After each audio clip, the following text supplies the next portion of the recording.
That's now ready for you, Chairman. Thank you very much, Anne. This is a meeting of the Council which is being held remotely. The meeting is being recorded and streamed via YouTube, where members of the public are able to watch the meeting. Please note that any comments on the chat feed of the Council's YouTube page during the recording of this meeting will not be monitored by the Council. The recording will be available on the Council's website following the meeting. All members have been provided with a remote committee guidance note prior to the meeting. Please can these be adhered to during the remote meeting. Points include all mobile devices should be switched off or set to silent so that the meeting is not interrupted by ringtones. Please switch your profile to mute unless you are speaking. If you wish to speak, please raise your hand, either electronically or physically, in order that I'm aware you wish to speak. For each item, officers will present the report and then the committee will discuss it. After which, if there are any group leaders, deputy leaders present, they will be asked, which there aren't, they will be asked if they have any comments to make. Thank you very much. Just welcome everyone. Happy New Year. I was hoping it was going to be a better tempered start to this new year than at the end of last one, but the early indications are not great, but I'm hoping for some improvement on that. I don't think I'm sure we haven't got any apologies for absence because I can see everyone's here. I'd also, by way of introduction, like to welcome Councillor Elaine McDonald to the committee. You're very welcome. I look forward to your positive input.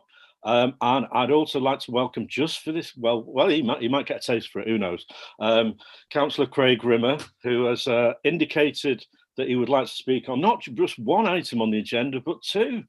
Scouse Craig in full effect there, yeah. Okay, so we will look forward to your contributions. I'm sure they'll be fascinating. Thank you, Toffee Aiden. Thank you, no problem, Scouse.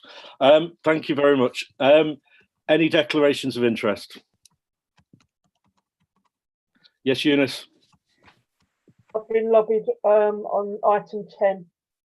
Okay, thank you. I think Councillor Davis indicated as well. Yeah, in the item on the care leavers policy refers to Essex County Council, and I am a Essex County Councillor, so it's a non-pecuniary interest, I believe. Thank you, Alan. Councillor Buckley, I think you indicated as well. I assume it's the same declaration. Yeah, as a member of County Council, obviously, we've got the corporate parent role. Yeah. Okay. Thank you very much. I don't think. Oh, sorry, Councillor Rimmer. Beg your pardon. That's okay. It's just a check, really. Do we have to declare if we're customers of C2C, or is that just an assumption that we are? Personally, I think that's an assumption. I don't think it's necessary to declare that. Yeah, because I don't think that constitutes an interest as such, really. But yeah, but I can assume we probably all have been at some time or other. Okay, thank you for that. Minutes, page 5 to 12. Any matters arising for the minutes? I've got a couple. One was referred to already before the meeting started, but I thought it was only right and proper to, as it was mentioned at the last meeting, to refer to it. Obviously, there are still issues with the post and agendas, printed agendas.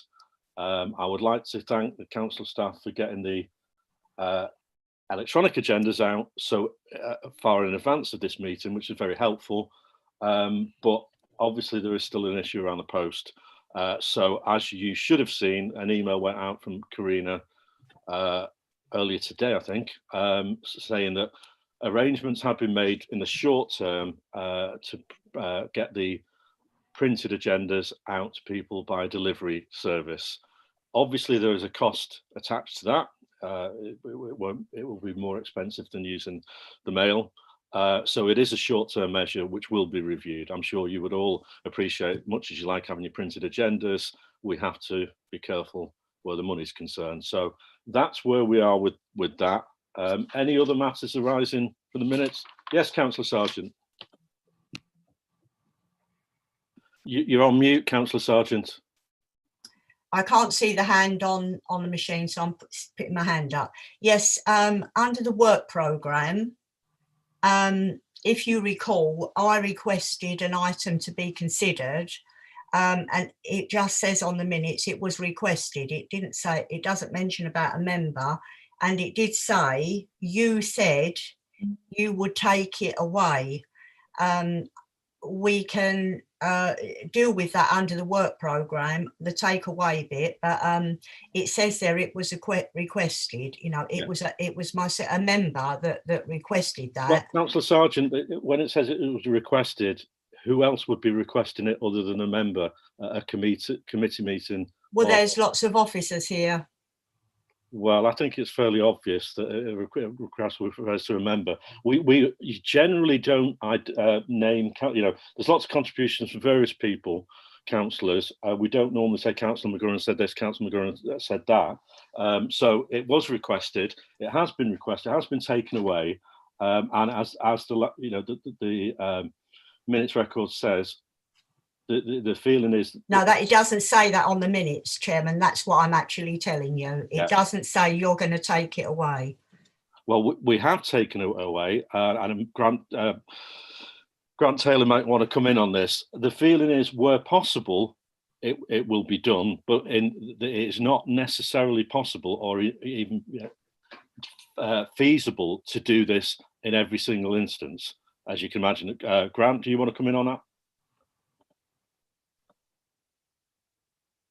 You're on mute now, Grant. Sorry, I wasn't. That was like editing. I put myself on it. Sorry, Councillor. Yes, I mean, with regards to that knowledge of what's happening in every community association, as you know full well, we work to support the community associations as much as we can, but we don't necessarily always have that ongoing dialogue with all of them. Many of them are on very much long-term leases, and they run themselves very successfully with very little impact from the council. Others that we do have a regular ongoing engagement with. So I think it was just kind of being really clear that we don't have that holistic knowledge of and relationship with them at all times. If I can, Chairman, if I can respond, Grant, with respect, that wasn't what I was asking for. I was asking for independent community associations to be treated as small businesses, because that's what we are. We're not asking the council to know everything about us, because you don't, about businesses, but community associations that run village halls and community centres run them as small business. That's we pay business rates, everything business. So that's what I'm saying, is that when you have reports about small businesses, that was what I was asking, that village halls and community centres are included under that umbrella. I'm not asking you to do anything. So if you're writing out to, you know, if you're making information known, that information should also be sent to those organisations. That's all I'm saying. I'm not asking you to know the ins and outs, just to treat them as small businesses. Thank you. Grant, do you want to come back in on that point?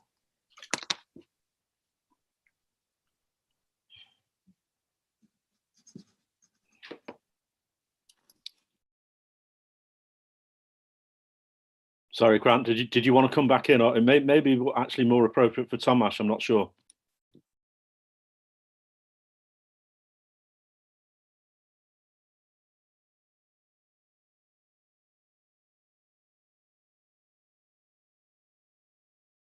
Can people hear me? Is it just Grant that's struggling to hear me? Yeah. Okay. Tomasz, do you want to say anything on that point? Sorry, I've had a few problems there, Chair, in terms of that. May I ask the member to just repeat the question, please, because my audio went off there for a moment. Okay, yeah. So, sorry about that, Councillor Sargent. It seems a couple of people lost that. So if you wouldn't mind, I know it's a bit of a nuisance, but if you wouldn't mind repeating the point. Yes. Okay. Thank you, Chairman. Thomas, you were at the last meeting, and as the minute there says, when references small businesses, would you could community associations that run village halls and community associations be included in the reference, because they are small businesses? I'm not, I wasn't I wasn't going into the detail, but they are small businesses and they do need help, because I get I get lots of calls from different community associations with regard to their rents, with regard to their insurance and utility bills, etc., you know, where through this COVID. And that's why I referenced, you know, that's how I referenced it.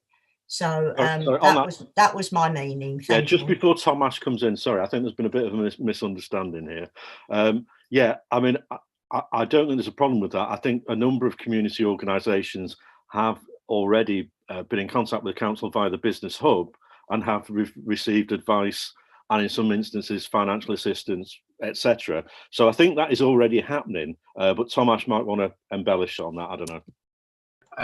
Thank you, Chair. And yes, Councillor Sargent, just to advise, it was going to be part of my COVID-19 update report, but essentially there's a whole array of qualifying grants, mainly orientated to various businesses, whether or not rental value, rateable values, or in relation to the hospitality, leisure, and retail industries. But just to be reassured, there is a current appeal that has been launched by the Mayor, named as Keep the Lights On, which we're trying to support a whole range of other casual workers and other grants which are trying to support people who fall in between the various categories. So there, I think the simplest thing for that, if I may suggest, Councillor Sargent, is if any particular of those communities wish to be assisted, if they could contact the likes of Robert Manser, the Revs and Bens, and he'd be able to advise them as to which grants would be applicable in the instance. If that's of assistance, Chair. Yeah, thank you. I think that's very helpful. And as I said earlier, I think quite a number of these organisations have already been dealing with the council and have received advice and in some cases financial assistance, etc. Councillor Sargent, anything else on that, or does that answer your issue? It doesn't answer my issue, but I thank Thomas for his response. Thank you. Thank you. Any other matters arising from the minutes? Doesn't look like it. Right, can we move to the vote and record it? And we do have to record the minutes as accurate a record of the minutes. Yeah, okay. I vote in favour. Councillor Davis? In favour. Councillor MacDonald? Abstain. Eunice? In favour. Thank you. Councillor Buckley? Against. Against. Yeah. So you didn't raise any issue about the minutes, but you voted against, just to be clear. I support Councillor Sargent's view. Councillor Buckley? Okay, sorry, Councillor Jeffrey? Against. Against. And Councillor Sargent? Against. Okay, that seems to be 3-3 and 1 abstention, so I will use my chair's casting vote in favour. So they've carried as an accurate record. Thank you very much. Item number 4, the Basildon Local Delivery Pilot Update. Grant, I think it's over to you, isn't it? Or would you rather wait? Should we drop it down the agenda? Because is Jason actually here? No, Jason's here. Oh, yes. Sorry, I beg your pardon. I didn't realise. Okay. Well, over to you guys then. I don't know how you're going to split it between you. Hello, Jason. Sorry, I didn't realise you were there. You're very well. Hi. Good evening to you, Councillor. Good evening to you. Good evening. Right. I'm not sure if Grant's starting or Jason's starting, but over to you. It'll be me. I'm just going to try and find a presentation to kind of share my screen. Share. Whoop.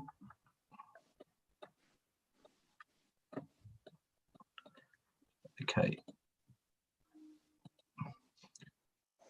Hopefully people can see that, if I can get a nod at all. Sorry, can people see the presentation?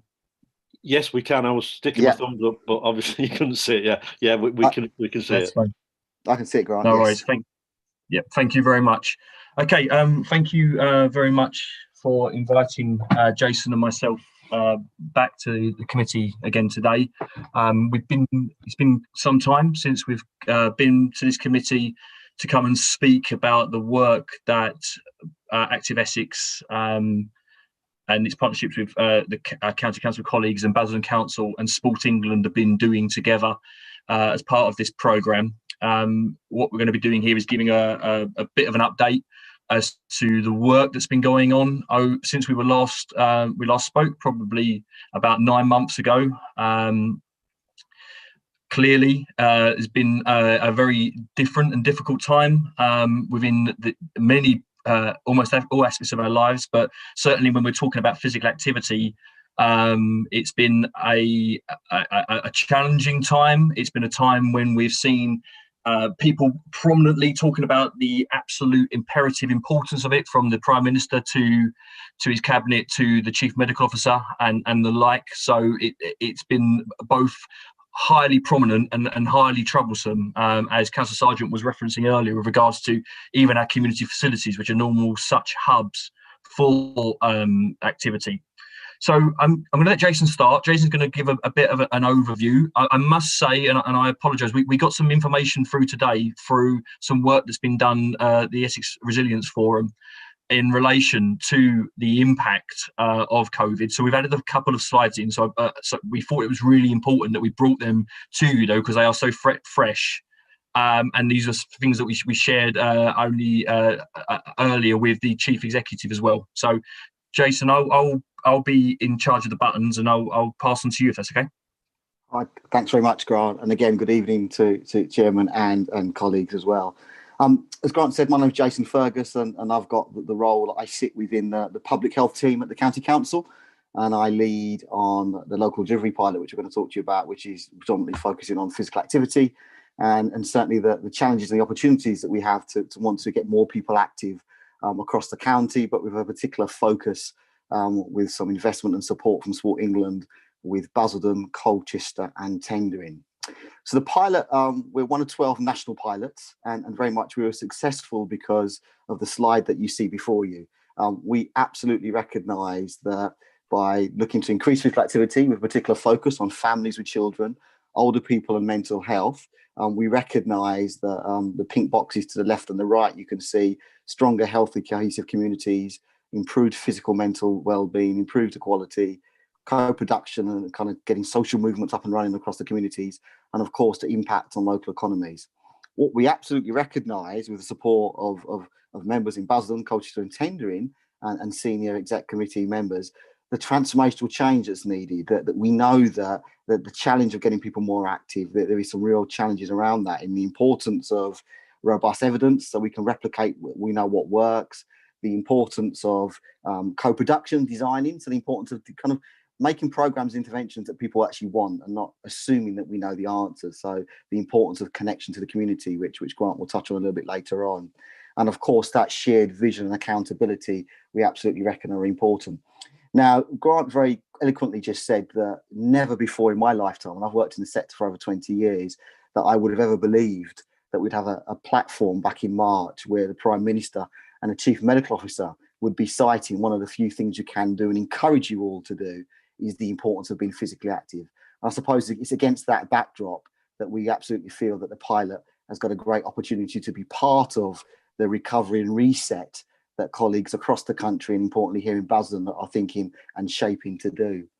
Grant mentioned at the next slide that he's going to press onto now, we've been working closely with the County Council team who've just finished an important piece of work that has identified that the impact that we've seen thus far and the multiple impacts across multiple systems across the county that COVID is having. And we thought it was really important just to share some of that with you this evening, because for this very much so has an important lens on how we continue to, as Grant will share a little bit later on, the future of the local delivery pilot and the work that we need to do to really embed physical activity.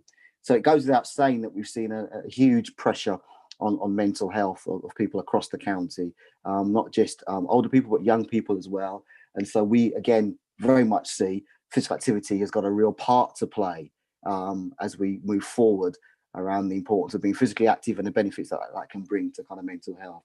We know that educational outcomes in our young people certainly are going to be challenged. And again, we know that there's an opportunity about how physical activity, healthy heart, healthy mind can play a key part in helping future educational outcomes. And likewise for children and young people, and likewise for vulnerable adults. We know that those are kind of challenges, but we know that physical activity and the work that the local pilot can do with partners across Basildon can play an important part in the future of what that might look like. Next slide, please, Grant. What we also know, moving forward from the work that's been done with colleagues, we know that the physical health, we know that the healthcare system and volunteering are all key impacts that are having across the county. And we very much need to recognise what some of those challenges are if we're really going to re-engage and ensure that physical activity can sit and be part of the solution. And I think the important word I use there, part of the solution. We're not here tonight suggesting that physical activity is the only solution, but actually needs to play its part in some of the challenges that not just across the county, but importantly on the lens of Basildon, we know we'll be facing over the coming months and importantly over the coming years as we start to try and recover from COVID-19 when it's safe to do so. Next slide, please, Grant. What we also know in the final kind of impact part is that we know that the economy clearly is going to have some kind of challenges. And Grant, as you know, manages a huge portfolio, which includes the leisure centres. And we know that, for example, that the impact that we're having there in that particular space will have certainly a challenge. And we know that there's an opportunity as we build back after that, the opportunities that physical activity can have in that place. We certainly know that public transport, crime and the environment are all going to be affected.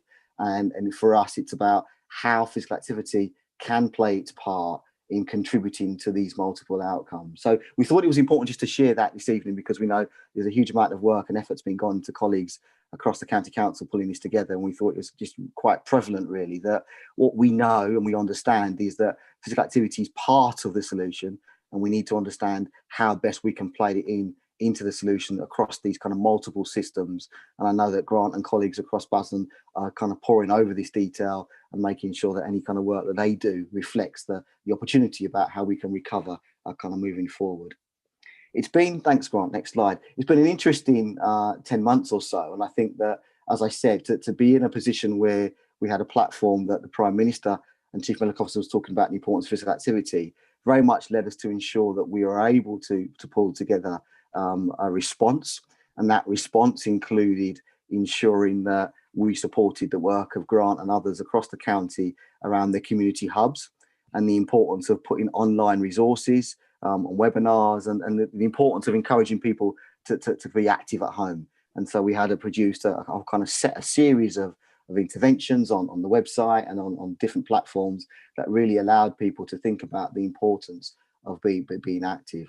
What we also started to do is, particularly in June of last year, we started to draft some emerging recovery plans as to kind of what we saw as kind of some potential legacy points as a result of COVID and continue to be a result of COVID. And I think certainly some of them around the relationship with volunteers. We saw a huge rise in social capital, the amount of people wanting to help each other, pulling together in their local communities. And there was something for us, and we still believe there's something about how we can tap into that for the benefit of physical activity and sport. And then there's definitely something around that whole kind of community engagement, which we think is so key if we're going to see a real change in the tide of inactivity in Basildon and across Essex as well. There was something certainly about active travel, the amount of people we've seen doing more walking and cycling. And they're doing walking and cycling in some cases because they need to get somewhere, but in other cases for their own health and well-being. And so how do we tap into that continued momentum around getting the encouragement of getting more people kind of physically active by walking and cycling? And Grant, I'm sure, will tell you the increase that you've seen in your own facilities in Basildon and your park facilities has been huge. And I think that there's something for us about how do we create and continue that legacy and ensuring that we can see more people continuing to use facilities and continue to kind of be physically active. Next slide, please, Grant. What we also picked up in September of this year was the importance of recognizing that we need to start to think about shaping our future. And so our future very much needs to think about, so what are the legacies that we are starting to identify? We're starting to identify social capital. We're starting to identify the importance of collaboration and system partners working together.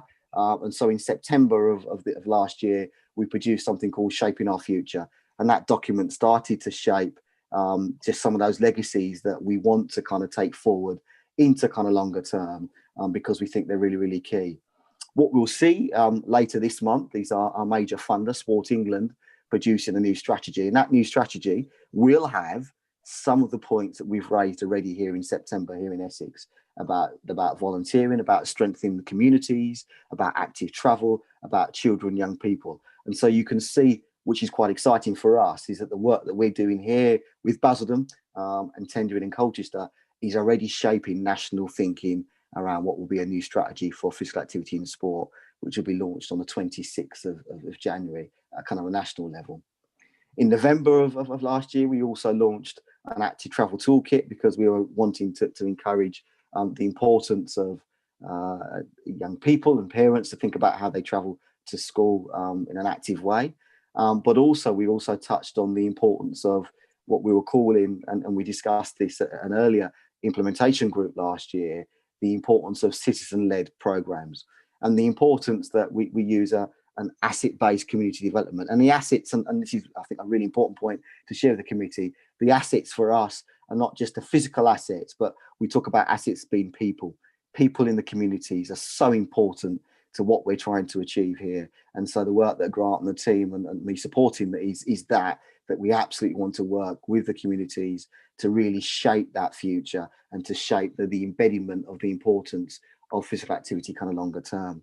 So I kind of think that we're at a kind of crust of a really exciting opportunity. We need to take heedance and stock, as I said earlier on, of the 3 slides I shared with you about the impact of the pandemic and the continuing impact of the pandemic, but really make sure how we can position kind of longer term the opportunities that the local delivery pilot, being one of 12 national pilots, lends ourselves to, and the work that we can do with colleagues on this call and others across the Basildon community of really embedding physical activity. But the last slide from me, slide 8, it just touches on just to kind of refresh, really, just to kind of bring to mind that actually we absolutely want to use a whole system approach to kind of make that transformational change that I touched on earlier on, to really improve those social economic opportunities and outcomes that we believe that physical activity can contribute to.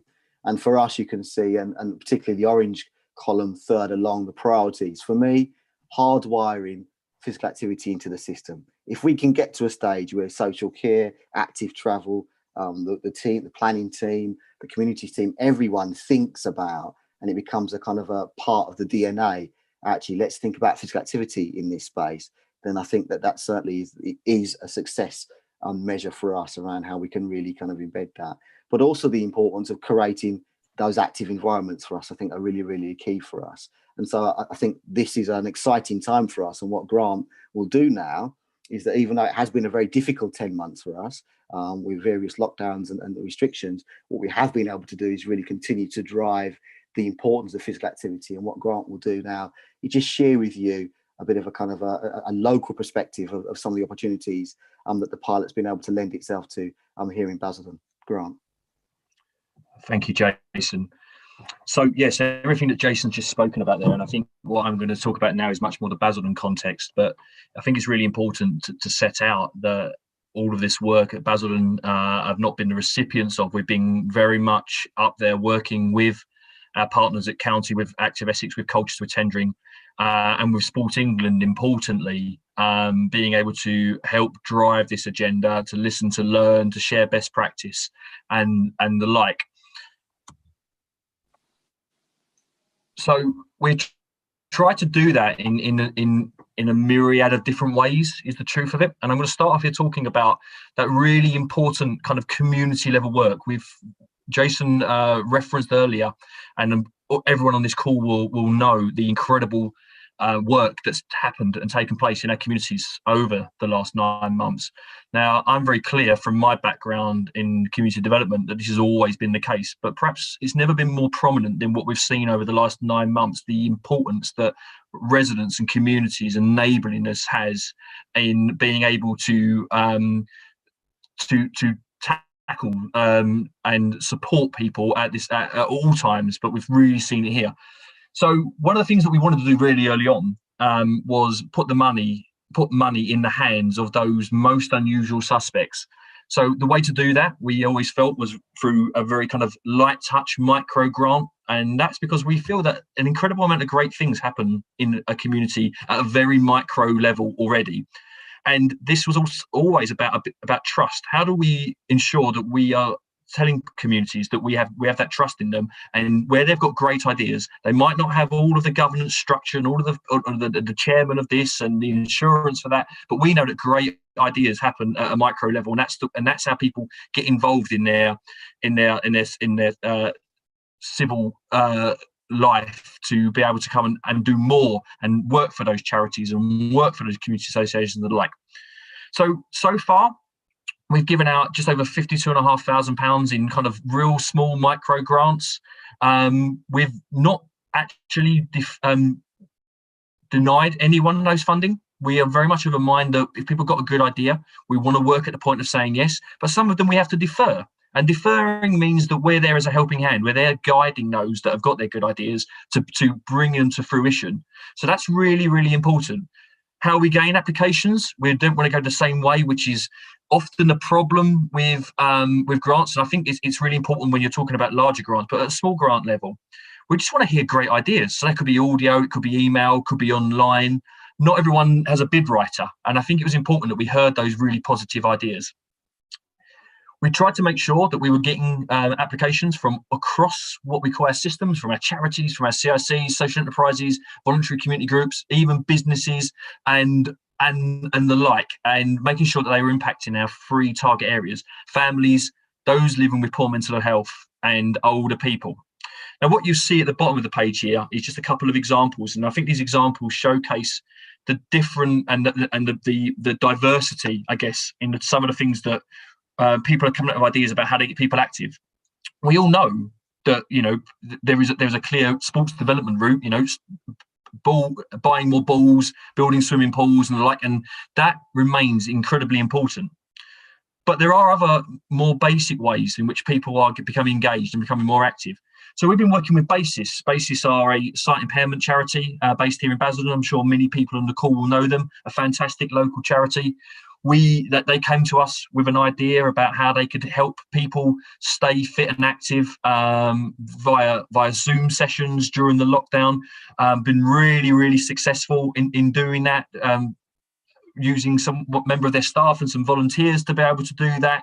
Really, really small little micro grant, a couple of £1,000s, and they've kept that going throughout the year. Really, really pleased that meant that people that were perhaps some of our most vulnerable, people with sight impairments at this time, vulnerable normally, but perhaps even more vulnerable at this time, got to stay engaged and stay active, and in many ways more active than they would normally be as well.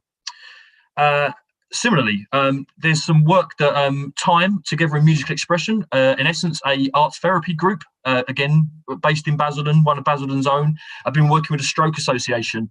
They work with, the Time normally work with adults with learning difficulties and physical difficulties. Again, they were running very important support sessions. Although those support sessions are back up and running now under the guidance, there was a time when that was not possible. So again, we helped them get online, work with the stroke association, use music as a way of getting movement going and people participating in that way. So real interesting and different ways. And this slide I won't go through, but it gives you an idea of just the plethora of different places that have come forward for funding. People doing marathons, marathon miles with sociability, boxercise sessions, Gateway, the local radio station, doing some kind of music and movement sessions online, and just on and on and on, and lots of different ways in which people are able to do so, even in this time when it was become perhaps more difficult than ever. But aside from those micro grants, we've also been really pleased to be able to put some more larger investments into really important projects. One of the things that we've been really trialing this year, working with an organisation called Street Tag. Street Tag have been an excellent partner in Basildon. It's been much less something we've bought off the shelf and something we've co-designed here in the town. It's really about using digital technology to almost gamify our streets. Virtual tags that are on your mobile smartphone, which you collect. You do it as part of a team. There is a period of a leaderboard over 3 months, and the teams that make the most tags win prizes. In normal times, that'll be things like access to the leisure centres and cinema tickets and stuff. At the moment, we've been doing things around kind of voucher schemes, but it's been really successful. There's a quote at the top there from the CEO of BOSS, Better Opportunities for Special People, and the work that they've been doing with some of their families to keep active. But I would draw your attention to some of the statistics at the bottom here. We've now done 2 3-month leaderboards, and you'll see there that there's approaching 112,000 tags being collected in Basildon, and you'll see that growth of about 65,000 from 1 to 2nd. So that's not cumulative. That's a clear jump from 64 to starting at 0 up to 111 for the 2nd leaderboard. That's over 26 million steps over that period, and those people collectively have walked and tagged 34,500 miles. So really pleased, and we're doing that in our parks and our streets, but really driving it around the parks. So that's been a huge success for us. One of the main parts we've been working for a number of years, but we've really been able to ramp up the support and the engagement and guidance, is working with our colleagues at Motivated Minds. They've recently opened up their new Happy Hub. You'll see a picture there of the mayor at the grand opening, I think, and Councillor McGurran behind him there.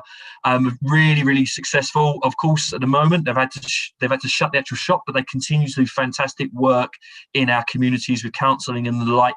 We've helped Carla and her team activate that hub, get as much. They've stationed it around the 5 ways to wellbeing, of which one of them is about being active, and we've been able to support them in and activating that part of the centre, and getting in lots of other kind of parties and partners to use that.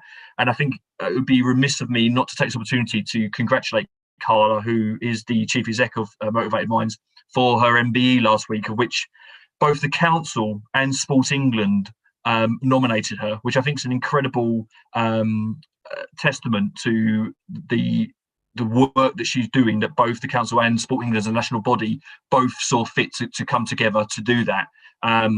You'll see there at the bottom of the page the large number of visitors she's had this year, 2020 and to 2021. And of course, that would have been so much more if we had a different year. Almost 1,000 food bank parcels delivered working with her and the community hub, which I was so proud to be leading on in Basildon, and over 200 counselling sessions as well. Also working with us, as you're probably all aware, on our Christmas campaign as well, in relation to social isolation. So it's been a real positive, the work of the LDP, Sport England, and Carla and Motivated Minds there. Just whizzing through this, some other recent awards. We're working with the organisation ATF, and they've been doing some fantastic work in Pitsea at Briscoe School, running holiday sessions with local children, those that perhaps working with our Active Essex colleagues to ensure that those young people that perhaps needed that support during the holidays were given opportunities, certainly in October when we could, to fund meaningful activities and access to healthy food, which has been a real success for the work here in Basildon and our partnerships. We're now working with them to open up the school much more before school, after school, during holidays, to make that a real community hub. We want to see more of that, those facilities that are in areas where there is perhaps not the community facilities that other areas have. How do we open up those school gates? So that's a really important piece of work that we're looking to do with ATF over the next 4 years. We've been working with local doctors to create a video pilot for how they help their their patients become fit, active and well. Dr. Apaka and the India Igbo group, particularly looking at our BAME communities who particularly were bearing, unfortunately, a lot of the brunt of COVID cases at the time. So he's been doing some really, really positive work, and we're really pleased to be able to support him with physical activity and medical advice sessions for communities. And we've also been working with a number of partners about digital isolation, and there'll be people in this call. Certainly Councillor Brockman's been a big part of this, and been really pleased to be able to draw down about 15k from both Sport England and from local philanthropic businesses to be able to start that work around digital buddying and being able to support people to get on active and be active online, but also just get online generally, because it's so important for people's mental health and their ability to participate in their communities. So just finishing off here, these are a number of the things that we've now funded, and I wanted to showcase that how these things really linked, and they wasn't all individual projects. So a lot of these projects now are working together. Street Tag is influencing how we're doing things around cycling in our borough, how they're working with Motivated Minds partners, and the GP training. We're working with TV's Dr. William Bird at the moment in relation to being able to train our local GPs with the importance of physical activity. So as when they are doing their video consultations or consultations with their patients in the future, their physical activity is going to be a main part of some of the conversation they're having with people. So I can go into any of this that people would like, perhaps if there's questions, but it's important to know they're not standalone projects. We are very much trying to influence a new ecosystem of opportunities for people to get more active through the voluntary sector, through our health partners and through the work of the council itself. Over the next year, we are now looking at investing and working on co-designing and co-producing a number of new ways of impacting our communities, working with the Centre for Mental Health around the concept of designing a charter mark for mental health parks of excellence for Wat Tyler Country Park, working with a number of kind of partners across the borough about a campaign called For Fitness Friday, working with Vange School on that. And we've also really pleased to say that we've also spoken and we've also managed to align work with Nurture Development, one of the major asset-based community development organisations in the country, to come and work with us on some of our community work. So lots of things in plan and in place. Too much really to go through in one presentation, but I'll stop there and take any questions along with Jason. Thank you. Thanks very much, Grant, and Jason. Those of us that were on the committee over a year ago will remember Grant and Jason coming in to do an initial presentation on the LDP. I'll be honest, at the time, I didn't know nearly as much as I do about it now. I thought it was a great idea, great concept, but was very mindful that the ambitions of it in what it's aimed to do, get people active who weren't active at the moment, was very challenging and very difficult. I have to say that, and I think, again, all of us that were there at that time will agree, the presentation that Jason and Grant gave was dispelled any doubts that any of us might have had. And I think the sheer enthusiasm and ambition that you guys have illustrated throughout has been fantastic, and it's clearly infectious.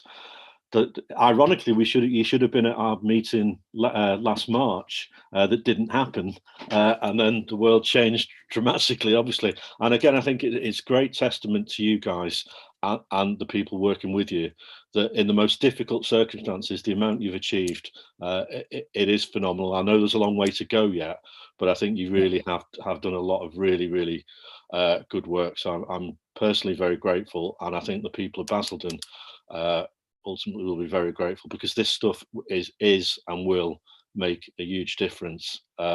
It's not often I listen to Boris Johnson, no offence to some of the other councillors in the committee, but I have to say, being of a certain age and being not as fit and trim as I used to be, that when Boris starts talking about health implications, you think, yeah, no, maybe I've still got to start listening there. So yeah, and I don't think I'm alone in that. I think a lot of us were in that situation. I'm sure there's lots of questions, observations, so I don't want to hog the meeting.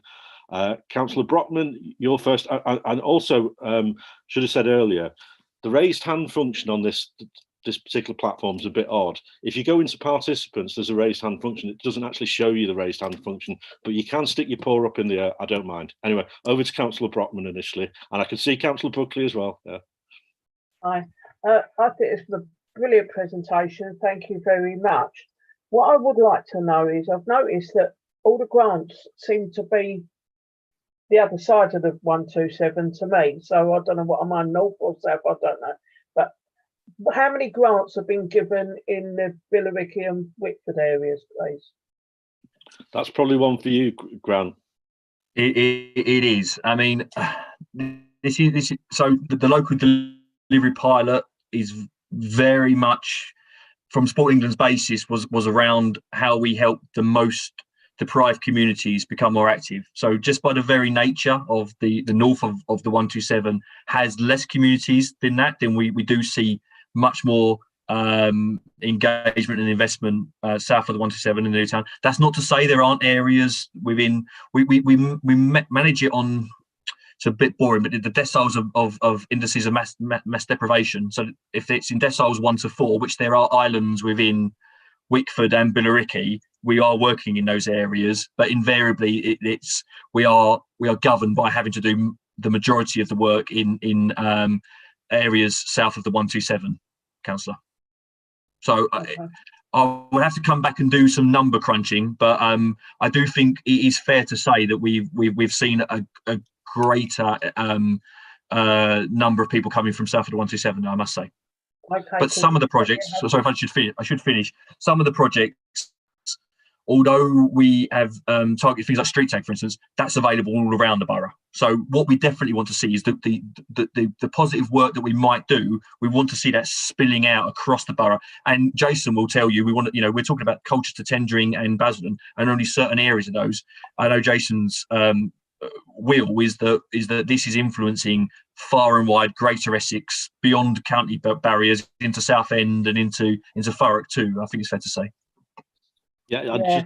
Just to reassure you, Eunice, occasionally when I've been, as a good ward councillor, should do pushing in particular for Vange, Grant has on occasions, I wouldn't say lectured me, I think that's a bit harsh, but reminded me that there are these pockets of deprivation in other areas as well. So, trust me, Grant's very aware of that. And like I say, so we want to make sure it goes wherever it's needed. And the idea is as well, the main focus is on the specific areas because of deprivation, but then it spreads across the borough and beyond as well. So if we can, if you could can send me a list of areas or whatever, I'd really appreciate it, please. So I'm aware. Thank you. Thank you very much. I think it was Councillor Buckley next, and then Councillor Sargent. Thank you, Chairman. I did use the raise hand signal as well, so I'll wave to catch your attention for the rest of the meeting. A couple of things just on point that Councillor Brockman made about the distribution of grants. I fully accept that there are more deprived areas south of the 127 than north, but quite clearly there are issues in the north as well, and we can't ignore them. On the question of micro grants, Councillor Brockman knows that Tony Ball and I have awarded some grants from a pot that we have at Essex. And that money does need to be spent in the next month or so. So there is a small amount left. If you're aware of an organisation, and it has to be within our division, which is basically all of Wickford, Ramsden, and to Steepleview, then let me know. And there are others in the pot, but if it's a worthy cause, we will support it. Going back to Grant's comments, I was particularly keen, and I apologise because I wasn't on the committee a year ago when you had the original presentation, but I was particularly keen to hear how we're working with other public sector bodies. And you mentioned the County Council, which is obviously a key in a lot of these areas. But I was also pleased to hear about the involvement of some of the health service there. And I think that is something which we do need to work with to drive the health agenda. I am minded to raise the issue of mental health in particular, and whilst physical health is important, and I think probably most organisations have got the mark for that. Essex is encouraging cycling and walking. We're actually working with Basildon on a committee I serve on to actually try to deliver that, in particular actually in Wickford as it happens. But so I do think that there is a general will around those physical aspects. I am concerned about the effect on mental health, and you know, for my circumstances over the last 12 months, I feel as though I've hardly been out of the house. Yeah, I'm not shielding, but I am considered vulnerable. So I don't go to anywhere where there's crowds. And I'm particularly focused now on the fact that, by my guess, probably for 2 or 3 months at least, for all practical purposes, I and many other people like me will be effectively housebound. And I've run out of things to do at home. Yeah, I've got a computer, I can look things up, I can learn about things or whatever. But how are we going to help those people? I'm probably capable of helping myself on it, but there are many out there that are not. And perhaps I could just ask Grant if he's aware of the County Council project to provide what they're calling video care phones to people. If not, I've got an email which I can forward on to you, but in essence, it's a very simplified iPad. And if Eunice would like one as well, then quite happy. But I didn't mean for you personally, but certainly it is something which is helping older people with technology and might actually help to alleviate some of those mental health problems. Final point, I don't want to hog all the meeting. I could go on all night on these topics, as I'm sure other members could. But what is going to be the impact on delivery over, more particularly over the next 6 months or so, rather than it was last year, where this lockdown is likely to continue for some while. COVID, I think, is going to be around for another 12 or 18 months. So I don't think we're going to be free till sometime in 22, but that's only a personal opinion, totally unqualified. But I think we do need to focus on the mental health issue, and it's how we overcome that. Is it supporting those without technological skills to help themselves that way? Are there other things that we could or should be doing? And I think probably that is back to Grant or Jason to see how they would address those issues. Thanks, Councillor Buckley. Yeah, well, I'll let Grant will give you, I'm sure, a detailed answer, a number of points there. But I mean, in terms of mental health, what I do know, and Grant and Jason will talk to you far more detail about it, is mental health is a very major part of the LDP. I mean, physical health and mental health do go hand in hand, but I mean, mental, you know, Grant spoke at length there about the work with Motivated Minds. I mean, that's been phenomenally important, and it's not just Motivated Minds, but they have been at the centre of it. Anyway, Grant, you can talk through the detail.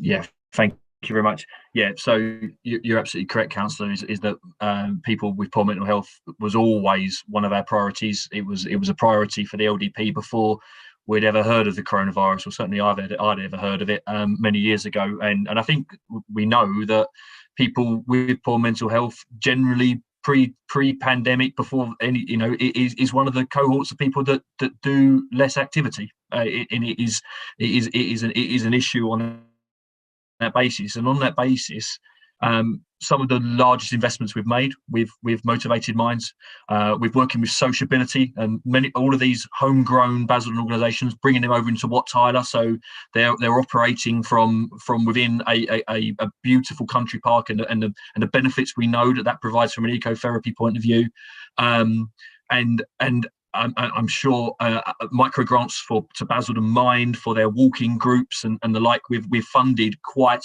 a lot of them.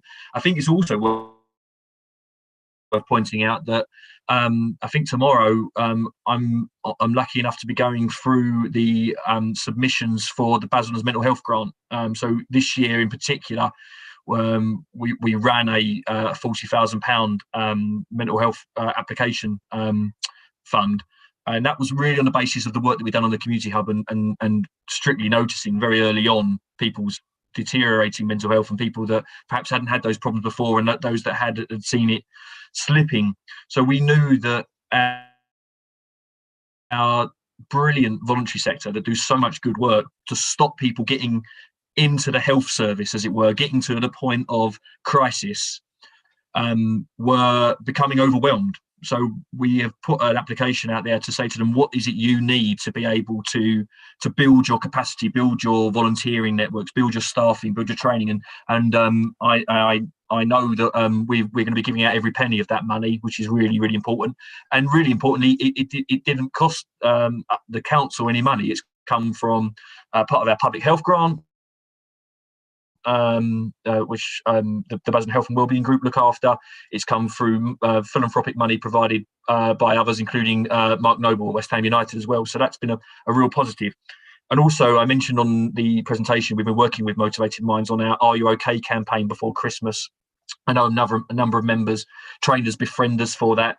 We continue to run our own befriending team as part of the community hub as well, which I think is really, really important. So, and we did a webinar with the leader and a number of community and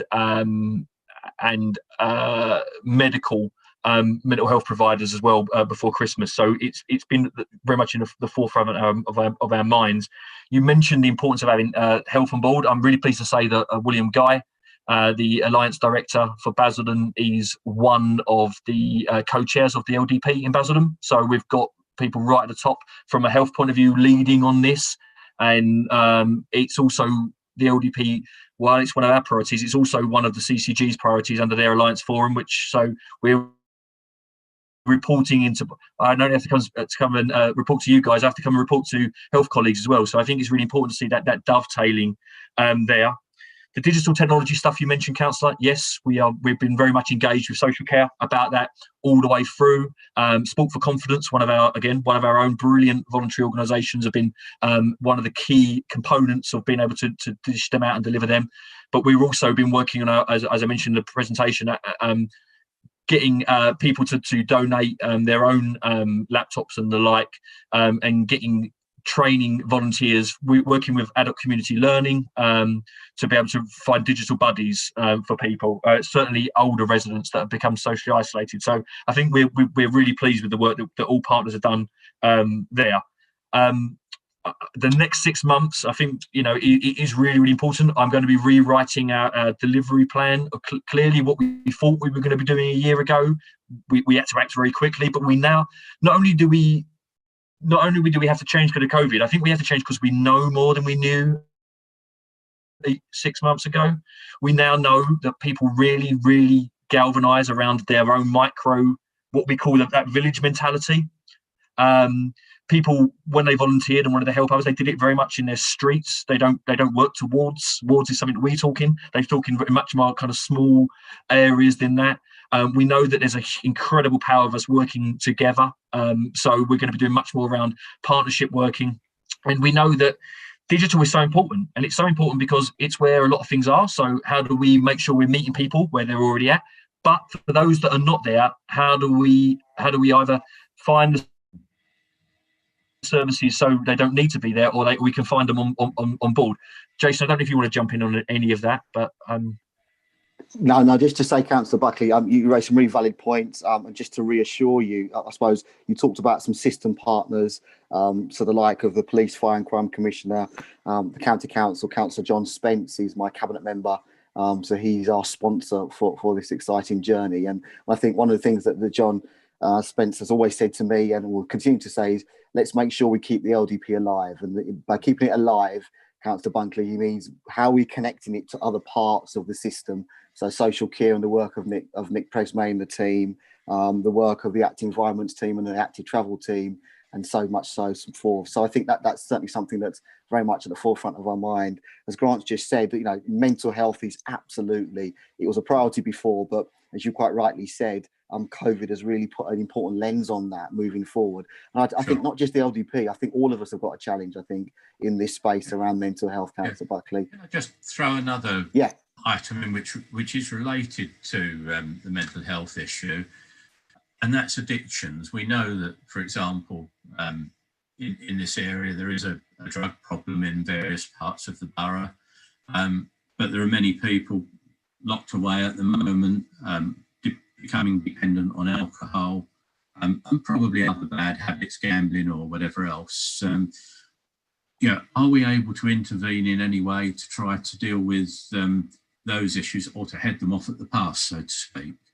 Yeah, no, absolutely. So Ben Hughes, who I work with in the public health team, he's the commissioner responsible for alcohol, drugs and homelessness. So I think there's very much already an oversight on what we're doing here and the work that Ben's doing. And I think the critical thing for us is not just homelessness, you can think about suicides as well. It's a whole connection of things that are working across the public health team that gives us the kind of the bandwidth to see the opportunities of how physical activity can be part and parcel. And as I said, it's only part of the solution, but as long as we're aware of what we can do to contribute. Just on the mental health point, just finally, the Essex EPUT, the Essex Partnership University Foundation Trust, is a huge partner, and Dr. Mike Gogarty, who also is a sponsor, who I work to, we're very committed to do some further work with the EPUT to really focus on this mental health agenda. So I think there's more work to be done in that space, Councillor Buckley. Look forward to hearing. Thanks very much, Jason. Councillor Sargent, you've been waiting to come in. Yes, thank you, Chairman. Well, you've certainly delivered again tonight, guys. This is our third presentation from you, and you've demonstrated the excellent work that this delivery pilot is giving to to Essex or those particular parts of Essex. And Jason's mentioned some, I used to be a county councillor, and some names that I used to work with: Ben Hughes, Mike Gogarty, and Mike Presmick. You know, they're all people that are still around, and they've done such a good job. And to get behind this project, William Guy, he's an excellent fella as well. So we are extremely lucky, and to have the two of you to to come along and be part of it. I've got some questions for you, but I'm with COVID, you've mentioned that Grant mentioned that you've been in a number of the deprived areas, and that's where the projects that you've spoken about and demonstrated are in those deprived areas. But one thing I need to say is that, and you have said about the COVID and mental health, this is affecting everybody, or nearly everybody. And you must concentrate on that. You spoke, Grant, of a mental health fund. I mean, as a member, I didn't, a member of the council, I didn't know anything about that, because there may have been community groups that we could have told about this. So one of my questions is, how are you actually engaging and promoting yourselves with communities? Because it's mainly digital platforms, and we know that not everybody, because older folk are one of your areas where you want to concentrate on. And even though there's a lot of silver surfers or whatever they're called, there's still a lot of people that need some other method. So that was one question. What is the percentage of residents within your reach? Because obviously it's quite a large project. Are you capturing quite a number of people? you're building, the excellent part about this is the activities, you know, the physical activity and the walking. There are so many people. I mean, I see in my ward, there are so many people that are walking, and I think that is fantastic. And some of the work that you're doing with the physical activity, but are you also building in resilience? Because it's no good just propping people up. They need to have resilience so that they can stand alone at some point while you help somebody else. So that's another question. And I think Eunice and Malcolm are right. Yes, you're going on those deprived areas. I mean, I have a traveller site in my ward, a long established traveller site. And that, you know, they have lots of problems because you've got lots of people in one small community. You know, how can they be helped? You know, and I know there's been difficulties, etc. But I mean, they're all communities, but there are pockets of deprivation in Wickford and in Billericay as well, you know, and how can you try to get into those areas, because there's such a lot been going on in the other areas, and there's the deprivation, you know, the young children whose parents are needing the food banks, etc. But it's about taking their eyes away from some of those awful things that they're going through and putting them into a place where there's other things going on that don't necessarily cost them hardly any, if any, money at all. It's just using what you have to mend those people and help them along to get over this awful experience that we're all going through. And I'm sure you can answer all of them, and I look forward to it. But I just want to say thank you very much for what you are doing. I absolutely applaud you. Thanks very much, Councillor Sargent. I think we all share that sentiment. I'll just very quickly, and I'll let Grant answer you properly. In terms of the Mental Health Fund, to be fair, it has had quite a bit of internal and external publicity. So, you know, it's not been put out there. But Grant will, I'm sure, tell you way more about that. And in terms of the LDP, wonderful though the LDP is, it isn't operating in isolation. So you talk about, you know, people being digitally excluded. We're working on a digital inclusion policy, which will be coming forward very soon. The LDP will link into that very well. Similarly, the Connected Communities policy as well. So there's a lot of crossover. There's a lot of dovetailing. But I'll let Grant give you a detailed answer. You're absolutely right. I mean, my job is to try and stop things happening in isolation. Absolutely. So I've definitely been working with a number of people in all of those. The LDP has been a huge influence on our Connected Communities work, and vice versa. And you're right. And the digital isolation stuff, part of that work is about how we're working. The LDP is working with that very much, rather than aside from it. With regards to Councillor Sargent's first point in relation to the Mental Health Fund, I recognise that point. I mean, we're working through our usual communities team and with the CVS and traditional ways of doing it. What I would say, what I think is really important, is the fund is there to build the capacity within those providers in our town that already do good work. We wanted to stop them from being overwhelmed and falling over. So we've already got really strong relationships with the voluntary sector, as it were, through the CVS, through our community development team and the like. It will be an absolutely imperative on those applications to tell us how they are going to reach out into our communities, though. I think that's going to be really, really important. And that will be part of how we judge where we're giving the money. So I think it's that way we do it. We don't necessarily struggle to reach the organisations. It's making sure that those organisations have got the reaches into our communities. So I think rest assured that that's going to be a big part of how we make the decisions, and we will challenge that, I promise. to know, because it is difficult this time. So they need to know how to do that.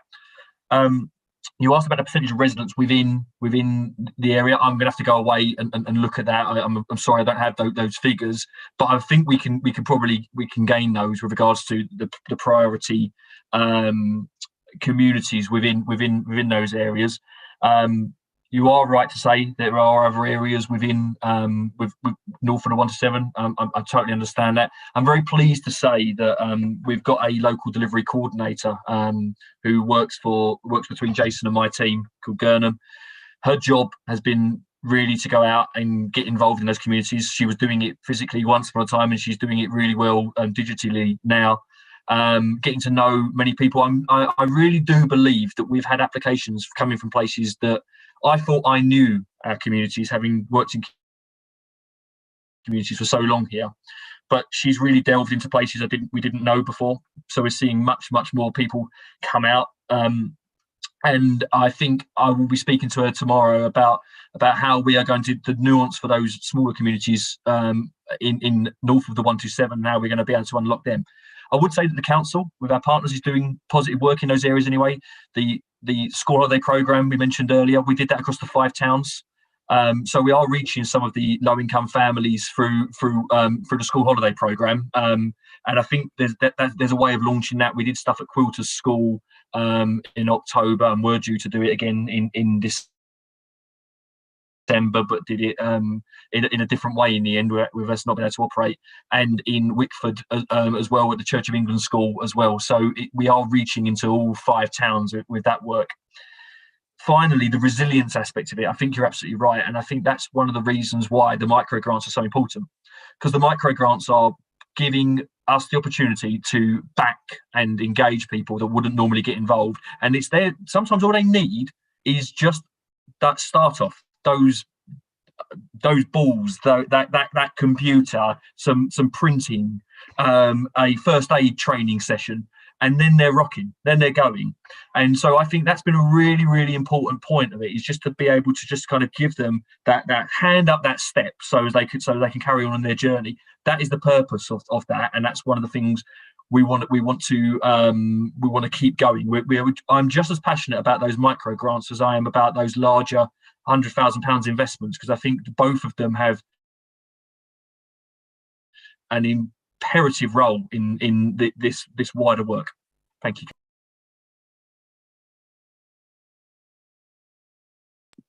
Thanks very much, Grant. Councillor Sargent, I trust that answers your points, yeah?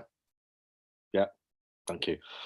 Just finally, I have no other speakers indicating. Again, just like to pass on all our thanks to Grant, Jason, and the various colleagues. Can you please pass on our appreciation of what the rest of your team is doing? I think you are making a difference, and much as we'd like to say that a lot, if we've been entirely honest, it's not always the case. So carry on the good work. And I think what's really, really vital, and is a real signpost to way local authorities must work increasingly in the future, is it's very much from the ground up as well. It's talking to real grassroots, local community.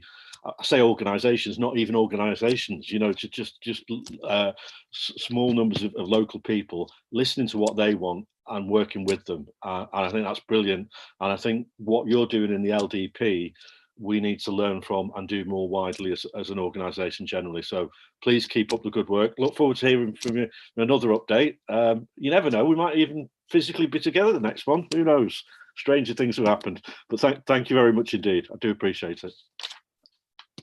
Thank you. Thank you. Right, item number 5, the C2C update. We're going to hear from Chris Atkinson, who I think, hello Chris, you're very welcome, who's going to make a presentation, to give us a presentation, and I'm sure there might be 1 or 2 questions after that, Chris, so over to you. Okay, thank you, Councillor. Now, first of all, I'm going to attempt to share my screen, so please bear with me.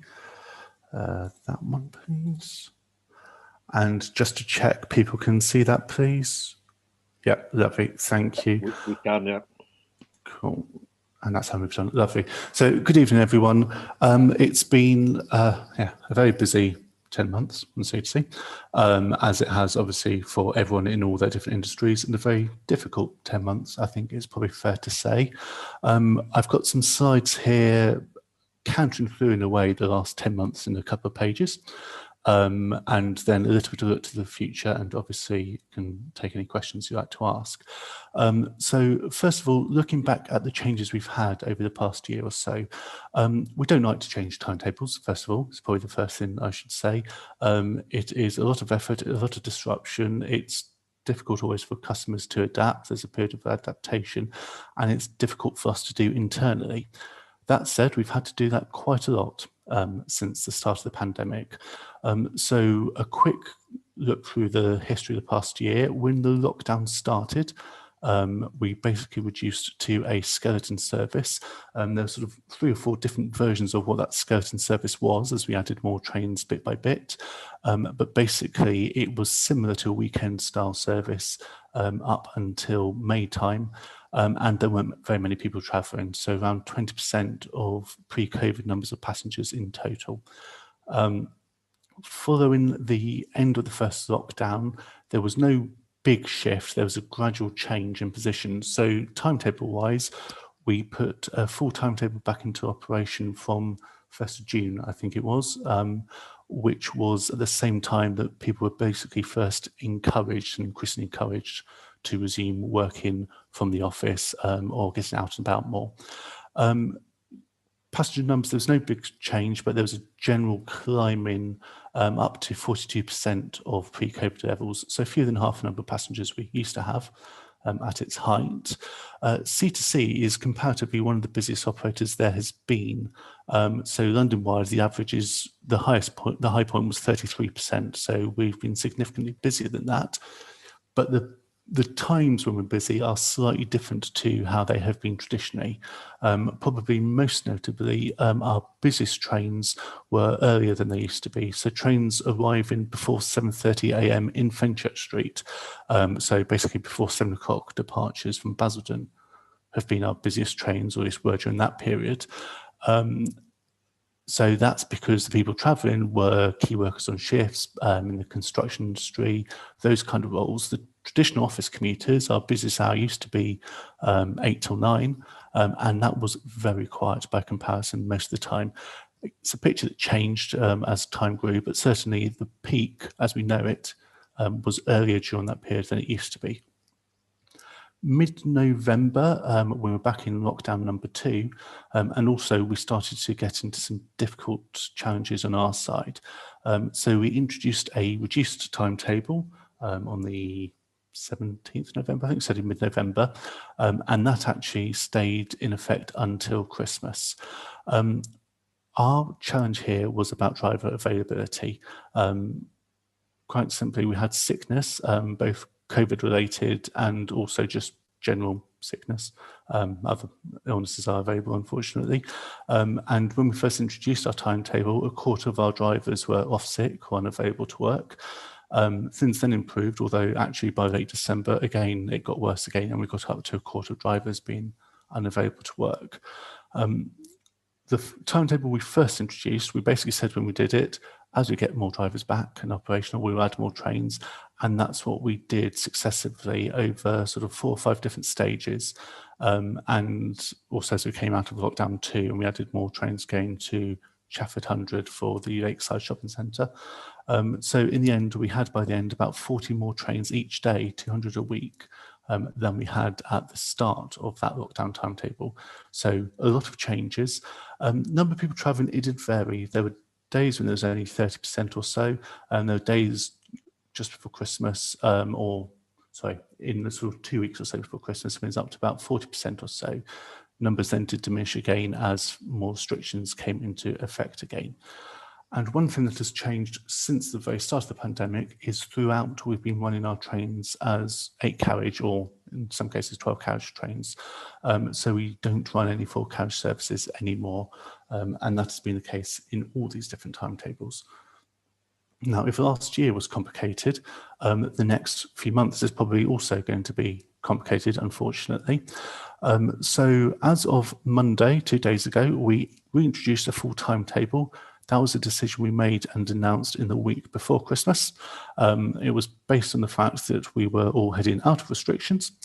And also it's based on the fact that our driver position was probably improving and was forecast to continue improving through the Christmas and New Year period. However, well, first of all, we all know we're in lockdown, obviously, but also we are still struggling again with availability. So we have been warning customers that cancellations have been likely, not a message we normally broadcast in advance. It's something we do everything to avoid, but we started warning that as of last week. So far, we've got through it. It's kind of by the skin of our teeth, to be honest, but we've managed to do that. On Monday, for example, 40% of the trains we operated were by drivers working on overtime or less day working. I wouldn't have thought that was possible once, although obviously we managed it, but it's certainly not sustainable. We're basically running on empty, unfortunately. And also passenger numbers obviously have declined considerably since the start of the national lockdown. The government advice now is that you can travel, but only if you're a key worker or if it is essential you go to the workplace to do your job. So it's a lot harder, harsher message than it has been till now. So the number of people we have travelling is more like, so far this week, and obviously it's only early days, is more like the levels we saw in May, so sort of middle end of the first national lockdown. We will be making changes. So this week, next week, we're running the full timetable. But there's still definitely a risk of cancellations, and we're advising people to check before they travel to make sure their train is actually running. From probably the 18th of January, certainly mid to late January, we will be changing timetables again. The Department for Transport, and currently, as I'll come to, they're obviously basically paying for all the trains that we all run. They have written to all train operators asking them to reduce services because we are in national lockdown. We are most likely to be running the timetable that we were in late December. So that was a reduced timetable, but the one with additional trains added back into it. That will probably stay in place for the rest of the lockdown. Certainly that's the 6th of January view. But right now there's a lot of work going on with DfT and Network Rail to confirm what is possible, both in terms of sustainability and also in things like engineering work, etc. When you're making a lot of changes at short notice, you kind of need to use a plan that already exists. And when there's engineering work, you need to cut and paste that in around it. That very much does down the kind of work our timetable guys do, but it's very complicated, and that's my best way of understanding it and explaining it. Beyond lockdown, which obviously is hopefully mid-February, but we all know we have to wait and see, we're basically looking on options now. So once our timetable guys have finished putting in the next emergency change in timetable, we're trying to find the sweet spot for timetabling, basically. We're looking for a timetable that is sustainable, we can deliver it. We're not desperately trying to find enough drivers to be able to service it, especially when there's health issues around, but also that provides capacity, obviously with social distancing being a key element to that. Whilst social distancing exists, we need to put a lot more trains out there to be able to provide enough capacity. So the capacity we provide can take a lot fewer people, basically. So you wouldn't see, or you need to do everything we can to avoid seeing a typical busy commuter train. Instead, a busy train in the current world is, you would consider, half empty in the olden days, in the pre-COVID days. So what we're trying to do is find a timetable that delivers that at its busiest. I know a lot of you are travellers, or perhaps more likely have been customers of ours until and not so much recently. So basically, we have been doing a lot of work, and this has all been pretty much in place since March, or certainly soon after, to make changes to help do our part to help keep customers safe. So this is two parts. We've made changes on our side. There's a lot more cleaning. That guy is using the COVID killing detergent. We didn't used to have to use hazmat masks and suits like that to do our cleaning, and that's a fogging machine that you may just about be able to see there. We are making hand sanitizer available in all our stations. We're putting out a lot of information. So for example, when we had the reduced timetable running before Christmas, We also had a new tool which we launched to tell people how busy each train was, because the main issue we had around a dozen trains a day that were really rather busy, but most of them had a train before, a train after. That was a lot better. Now, if you didn't know that, that wasn't any help to you, but if we managed to tell you that in advance and you had the flexibility, you'd go for the quieter train, not the busier train. So putting information like that out and about. And as I've already said, 8 carriage trains is something we've been doing now throughout. At the same time, we've been giving customers advice on what it is they need to do. Face coverings, which I'll come to in more detail in a moment. Obviously, washing your hands, changing when you can, when you travel if you can, doing your part on that side of things. Keeping apart, obviously, especially if it's a busy train, doing your best to distribute yourselves within the train, and contactless travel or using your smart card. Basically, the fewer interactions you have, the better. And everything customers can do to help with that helps us all. We've also, if you haven't been on our trains recently, got wallpapering, frankly, of COVID relevant messaging. So travel safe, travel smart, keep apart is our key messaging. We have lots and lots of face covering messaging. It's on every train, it's announced on every station and on each train. There's a lot of stuff there, and each time there's changes in the advice, we go around and we update it all. Face coverings have been a controversial area, certainly a source of friction. So they've been required on the railway since June. So I think in contrast, it's probably September time, I think, maybe late August, when they were required in shops, etc.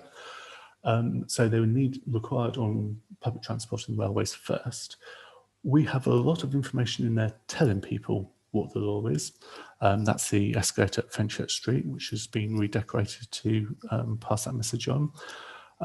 What we have generally found, and to be fair, this is sort of pre-Christmas information. I think we now see higher compliance again post-Christmas as we return to lockdown.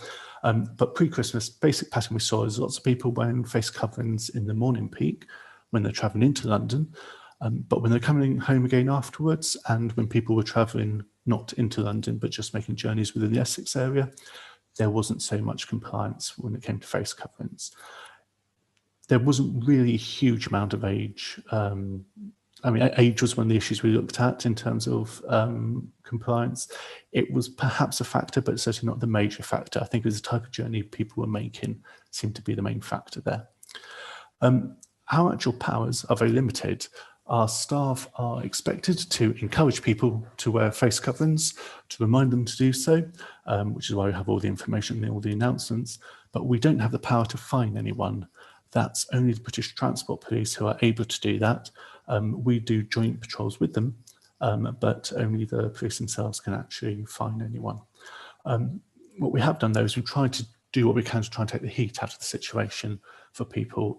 So first of all, obviously a lot of people aren't required to wear a face covering.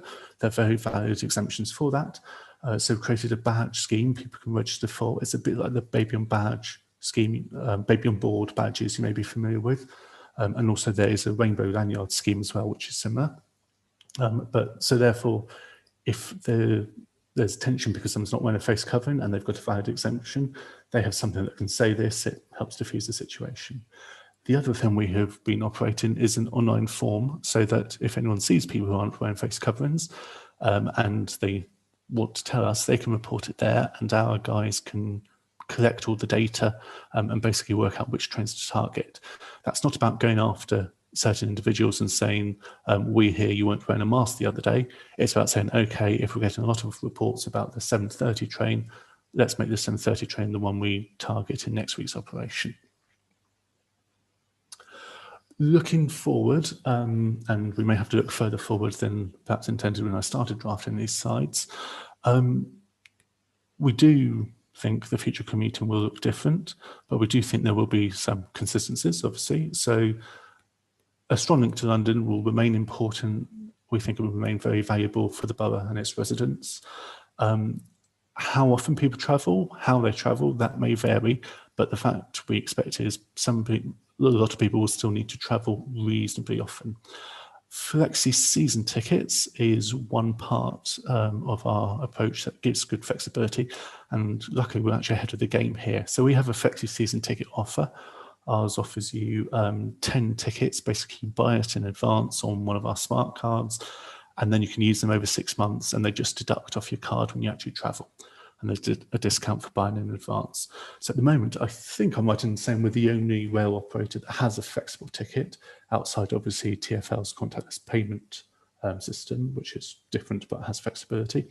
The government is looking to introduce that similar scheme nationally, but right now we've got one, and they've been one. We don't get many people buying annual season tickets at the moment, and that's pretty understandable. But the flexible season ticket are proving a very popular ticket at the moment. We've got a new ticket system, so that was introduced over the last 18 months or so. It wasn't a smooth process, I think is fair to say, and if we'd been having this meeting a year ago, it probably would have been the #1 issue we were talking about. But I would like to think that we've probably got over the most difficult elements of it. So what it does do is it makes it far easier than our previous systems to be able to buy tickets online, to be able to buy tickets using an app, if that's your kind of thing. And also, as of last month or so, if you buy a ticket with your smart card, you can fulfill it, i.e. download it onto the piece of plastic on your smart card for the first time, which means you don't have to go to the station and hope that it's worked. You can see it in advance and travel with that confidence. It also means that our guys who are in the ticket offices can see the details of your ticket if you bought it online or if you bought it at the ticket machine. Whereas before we had 3 or 4 different systems running, and all they could say is, sorry mate, can't help you with that. So it's been a difficult process, but hopefully it's set us up relatively well for the future. And the other thing, as I said earlier, C2C has been busier than most other train operators. So right now, I think it's better to be a train operator which is showing comparatively strong demand rather than one which is very, very empty. There is a nationwide campaign planned to help rebuild confidence amongst customers and basically help bring people back. It says that's planned for later this year. To be fair, I was using a version of these slides in the autumn, and it also said later this year, but that was last year. So obviously it's been put off again, but post, hopefully, this current wave of restrictions, we'll be doing our bit nationally to do a big campaign to help bring people back onto public transport. And then where there are changes, hopefully it gives us some opportunity. So for example, what we had seen certainly in the summer autumn period, the pre-lockdown 2 period, off-peak and weekend travel, that came back much stronger. People seem to be happier making leisure journeys, whereas in comparison they weren't so willing or to travel to the office or to travel to the office as often as it had been before COVID. We were seeing some big challenges with regards to capacity. There was a lot of work going into what can be done to increase total capacity, but as demand's fallen away, that's taken the pressure off that situation. We probably will need more capacity in the medium term. Well, I suppose I've defined medium term now, but that's probably put things back a couple of years at least, and that is useful breathing space for work that needs to be done in the near future on that basis. And then the other thing, of course, and something I'm sure the councillors are very mindful of, is the opportunity this gives for a restructure and where businesses locate, the importance and the opportunity to attract more businesses, to not go into London but be based in Basildon and the other Southend borough and the other boroughs, Thurrock as well. And probably ideally for us, bring people out of London to travel to Basildon. We're quite happy if you're travelling between Basildon and London. We don't mind which way you're travelling, as long as you're buying a ticket. That works for us, and hopefully it can be useful for the borough and local economy as well. So there's definitely opportunities and potential for the future, albeit it's not easy to make predictions right now. And then finally, I'll give an update on the contractual position. So we and all the train operators have been dependent on government support, financial support, since March and the start of the pandemic. So franchise agreements were suspended as of 1st of March, retrospectively. And basically the government picks up the cost of running the railway and takes all the revenue nowadays. So C2C, the revenue used to pay for the cost of running the service, and that's very much not the case anymore, obviously, as we have fewer than half the number of passengers travelling. This has been invaluable because without it, there would have been huge disruption. We we would have been broke, or the other train operators would have been broke. There would have been massive disruption to the train services, much like the airlines who had to obviously cancel their flights. I think it's beneficial for us and beneficial for our passengers that the importance of the railways was recognised and this action was taken. So in the autumn, we signed sort of longer term agreements with the DfT to maintain that approach for the next 3 months currently, with potential to run longer. We are still owned by Trenitalia, a private company, and that expertise is still retained to run the services, but basically it's more like a concession approach where you pay someone to do the job for you, much like I suspect Basildon does with, say, bin collection and some other services, rather than being sort of delivered directly by the government itself. We are in negotiation with the Department for Transport for a longer term agreement, probably between 2 and 4 years. We're meant to be one of the first contracts to be signed in April. There's a lot to go on between now and April, so a lot of work to happen there, but that's the plan. And this is all part of the government's wider plans for making reforms to the industry. So pre the COVID pandemic, we were in a position where there was a lot of change expected, closer working with Network Rail, for example, and an end to franchising had been promised and mooted anyway, and has now come to pass. So this is all paving the way for the government to make these longer term structural changes. This is all, however, a bit in the background when it comes to customers, because business as usual is our message. We're running trains. The government support is necessary, but it means we were running trains yesterday, we are today, and we will be tomorrow, although still the message is check for cancellations as well. So hopefully that is a useful summary, overview, of things, but obviously, Chair, questions as you wish, please. Yeah, thanks very much, Chris. First of all, thank you for attending, albeit virtually. As you've alluded to yourself, I think you were also lined up to attend the March meeting that never happened. And again, as you alluded, the conversation and the questions would have probably been rather different back then. I've just got a couple of quick questions. I know there's a number of other councillors who want to talk to you as well. I know hindsight's a wonderful thing, but when the second reduced timetable was introduced around November time, there was a huge amount of a very disconcerted, angry people, because basically there was a period where we had trains that were like the old days of pre-COVID, overcrowded trains. Now, given that, albeit we were in increased restrictions, the government was still trying to keep, and this is just an observation that no attaching blame anywhere. The government's message was to keep the economy going. Those people that had to go into work.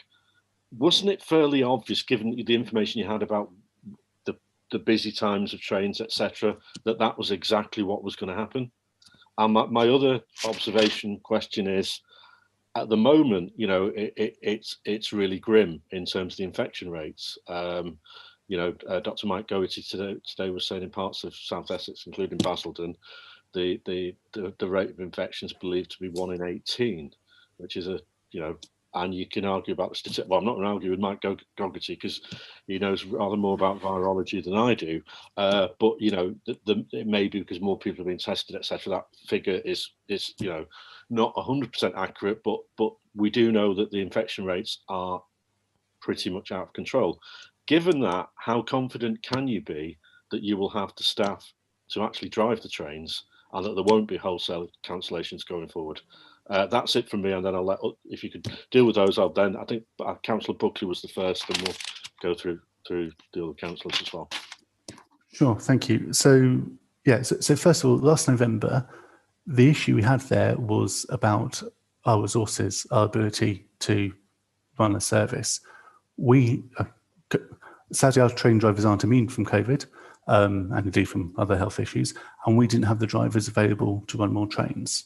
So the decision we made in November, we basically had the choice between we either try and run the full timetable, fail and have lots of cancellations, and tell you on the day when that cancellation is going to be, and therefore have passengers from 2 trains, maybe even 3 trains altogether on the same train, or we tell you in advance what trains we are going to be able to run, and then do our best to guide customers around which trains are quieter and which ones are busier. What wouldn't change is the number of trains we actually managed to run, because the thing that was driving the number of trains we were able to run was the number of drivers we had available to run those services. So it was very much a resource-led, resource-forced timetable, which is why as we had more drivers available, we added more trains back in. So it wasn't to do with cost, it wasn't to do with decision-making. The fact that we had fewer people travelling, or certainly at the start in lockdown we had fewer people travelling, meant that we had fewer busy trains than we otherwise would have done. But what drove the need to have a reduced timetable was the fact that we had reduced drivers, and therefore we didn't have more trains that we could provide. So the approach we took and the decision we made is better to tell you what trains we think we can run with confidence than it is to run trains but cancel them at short to no notice and say, sorry, you've got two lots of people on the same train. The current position we have, so we went back to the full timetable on the basis that we had some confidence. Unfortunately, the second wave, third wave, I suppose, has taken that confidence away from us. So right now, we don't have confidence, quite frankly. We've done all right for the first 3 days of this week. We think we're all right for tomorrow morning, as in stand, but we are warning customers that cancellations are quite likely this week and next week, and check before you travel. That's not a message we normally put out. To be honest, I don't think it's really a message we put out outside snow timetables in my sort of 8-9 years or so at C2C. So this is, do we have confidence? No, we don't. And that's why we would be looking to change the timetable as soon as we can. We're not for the fact that the DFT has actually instructed us that it's something we need to do. So quite simply, yeah, we know the pandemic is hitting us. We know the pandemic is hitting our customers. But if you don't have a driver, you don't have a train. So I think that's the simplest way I can put it. Thank you, Chris. Well, I appreciate your honesty, but reading between, well, not reading between the lines, it seems quite obvious that we're in the next days, weeks, we're heading for a November situation again, only possibly worse. So, well, I think the one thing I'd say is that the numbers of people who have travelling at the moment is so a bit fewer than we have in November, certainly fewer than we had in December. So as I said, it was around a quarter of people travelling. Now, our reduced timetable should be pretty good. I mean, you have some trains that are busier than others at all times anyway. And even at our quietest times, you sometimes have a train with a lot of people on it. And that has been a factor throughout. But basically, as a sort of basic guide, our reduced timetable is intended to cater for 30% of passengers travelling, sort of for pre-COVID levels. 30% of passengers, it should cater for them pretty well. With the extra services, 36%, it should cater for them pretty well. That's the kind of numbers we think as a ballpark at the timetable would suit well. And so for this week, we're seeing 26% of passengers travelling. So the reduced timetable is a good timetable for when you're in national lockdown with those numbers of people travelling. What isn't good is when you have short-term cancellations and therefore people just all get lumped on the same train because that's the only train there is. So quite frankly, we have more risk until we're able to switch to reduced timetable. Then the next couple of weeks is probably the highest risk point. Beyond that, we have reasonable confidence at this stage anyway that we're able to deliver the reduced timetable. So, thanks very much, Chris. I won't hog it because I know a number of councillors want to come in. Now, it's Councillor Buckley, then Councillor Sargent, and I assume Councillor Rimmer. Yeah, thank you. Councillor Buckley. Yeah, thanks, Chairman. I've got a few questions, but as Councillor Rimmer is a guest on the committee, I'm quite prepared to give way to him first, if you're agreeable. I'm happy with that. Okay. Red Craig knows I always try to bring him in at the first possible opportunity. So, Councillor Rimmer. Okay, thank you, Blue Aiden. I am ward councillor for Pitsea South East. I care passionately about Pitsea and how it's being serviced by the trains and in respect to C2C. I appreciate all the issues you've gone through with COVID, and it sounds like, and I know that your staff have coped admirably, and so does the organisation. But just looking at the pre-COVID, post-COVID, looking at economic development, which this committee is most concerned about, I actually feel, and a lot of residents have said to me, that the services to PITSI have actually been cut over the last decade, where actually barking has been prioritised. And there's a view that because C2C has been getting money from TfL to service barking, but they'd rather prioritise barking and servicing barking, to the extent that when your normal out of rush hour commute, it's there's 4 trains an hour going to PITSI roughly, and 2 of those are loop trains and 2 of those are express trains. And usually the loop train arrives at the same time as one of the express trains to PITSI. So in effect, you've only actually got 2 arrival times per hour. And I think there's this disappointment on that aspect. I've also noticed, as a very minor point, but quite major to PITSI patriots, is there used to be on the map, Wat Tyler Park, get off here for Wat Tyler Park. And that's actually been taken off your maps now. This get off there here, Leyden for this reserve, but get off at another station for another wildlife reserve. But Wat Tyler Park has actually been taken off the map. And there's a few other points, but I'll try and keep it pithy. Councillor Rimmer, if you don't mind, should we deal with those first and then I'll bring you back in? Okay. But I think crucially what you were saying, Red Craig. Councillor Rimmer will be fine, thank you, Ada. Which is no surprise that in terms of reference to parking, if you vote Labour, you get a better rail service. That's surely what you were saying. Anyway, Chris, you might want to come in at this point. Thank you.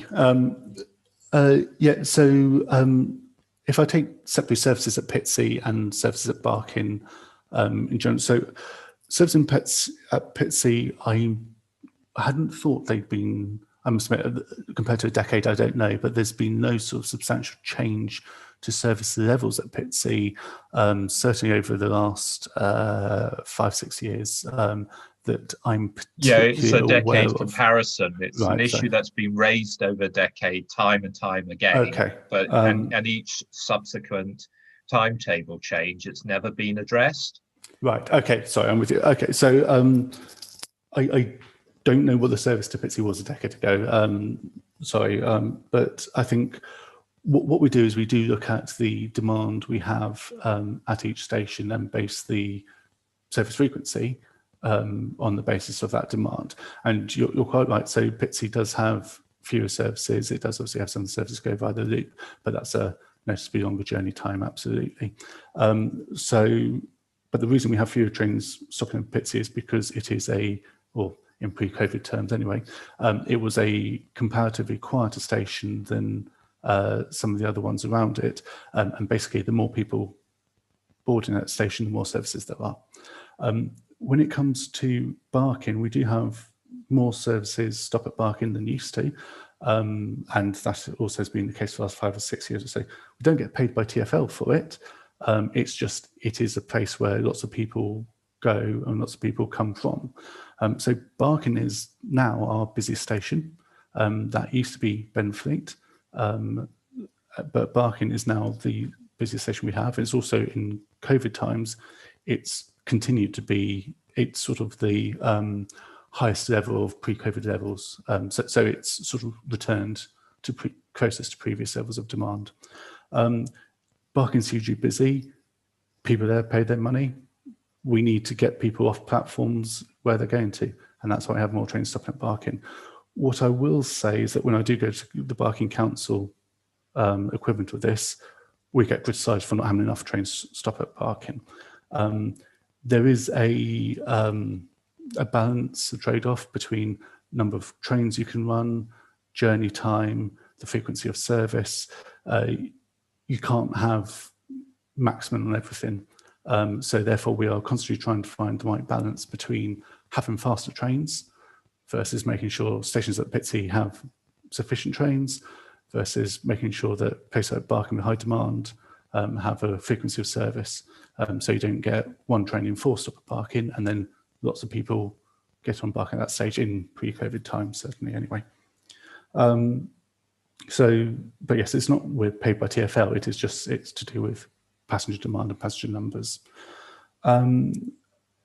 Off-peak, so our off-peak timetable pattern, as I say, you described it correctly, but again, it's been set like that for, as I say, for the past decade. I might admit the timing of the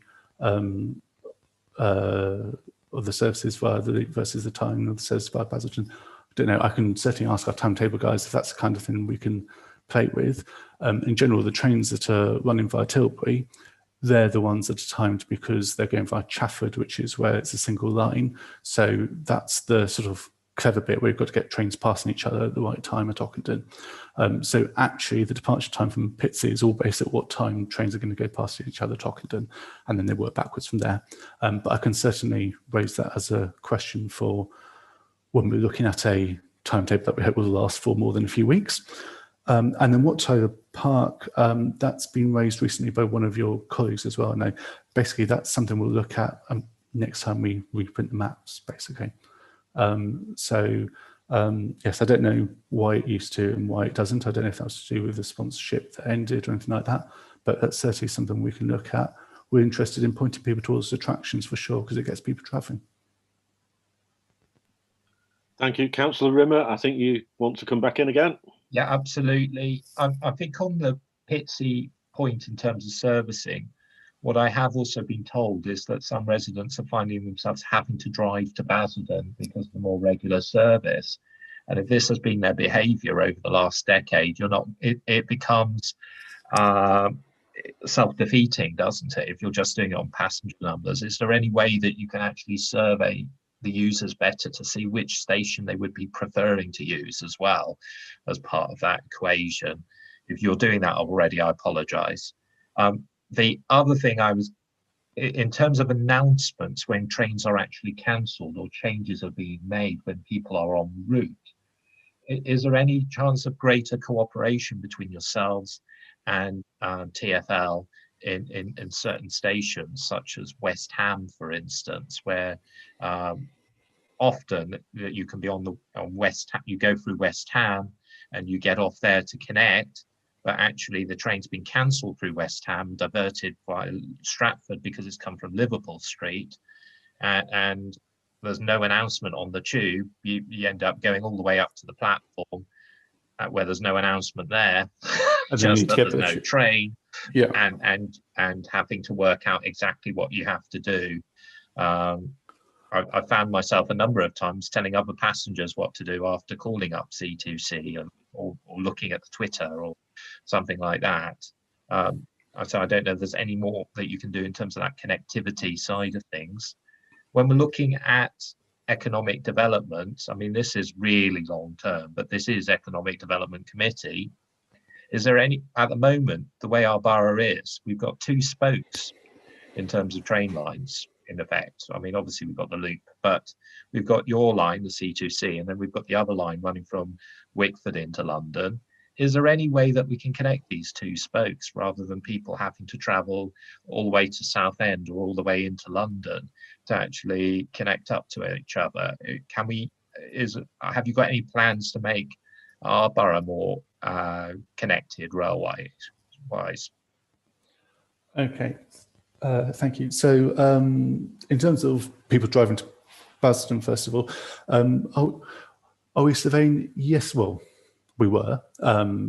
Not something we've been doing a lot of recently, but we do a lot of travel demand research, and we get huge amounts of data, obviously, in terms of how busy each train is at each station, which gives us our best insight.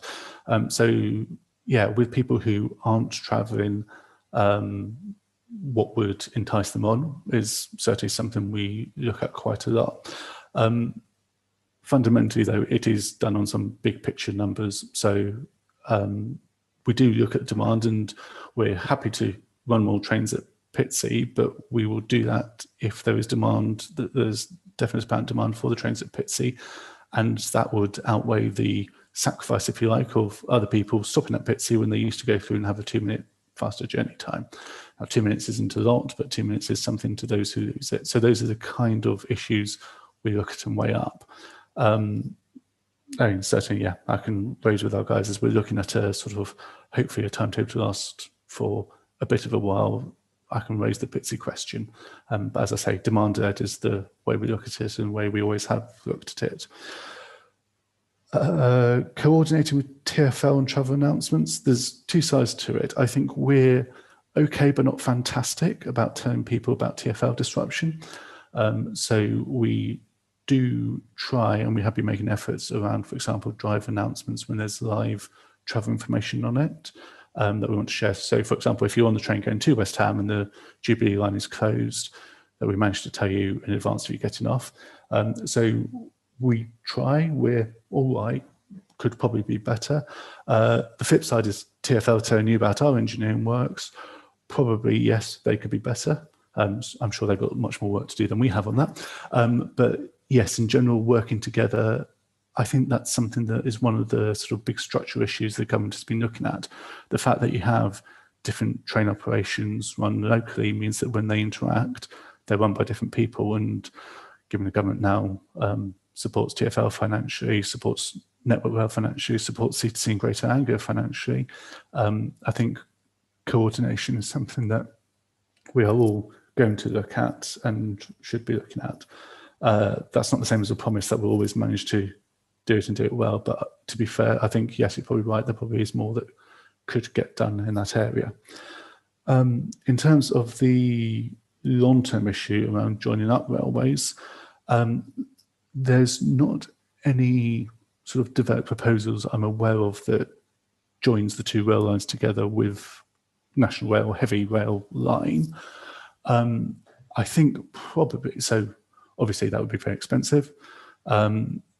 I think probably there's probably better ways of doing it than by National Rail. So whether it's light rail or frequent bus connection, all that kind of thing. But I think in general, I would probably suggest that the more efficient, cost-effective way of doing it probably isn't going to be by building a rail line, because they are very expensive. And your business case has to be very good to manage to get it done. And there's some very good ideas that aren't getting built at the moment, basically, because there's not a lot of money to go around. So it isn't something that we would decide. It's something that Network Rail has the strategic overview on and looks over 20 years, 30 years or so plans. I'm not aware there's any proposals for that in there.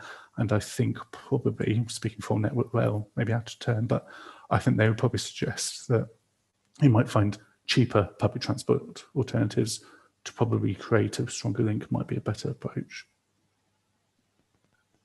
Thanks, Councillor Rimmer. Yeah, I'll come back to you just a second. Just interestingly on that, and you may be aware of this, there have been some very, very early stage discussions at Acela, and I think Sellet, but certainly at Acela, about connecting the two rail lines. But as Chris said, and he knows a lot more about it than I do, it would be, obviously we're talking a lot of money and a very long time.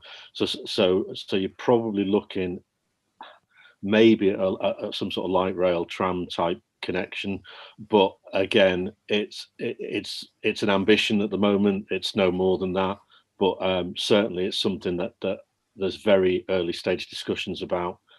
Where that will lead, if anywhere, I don't know. Anyway, Councillor Rimmer, if you could come back in, but I'm mindful of the time and other people. No, this is one final quick question, really.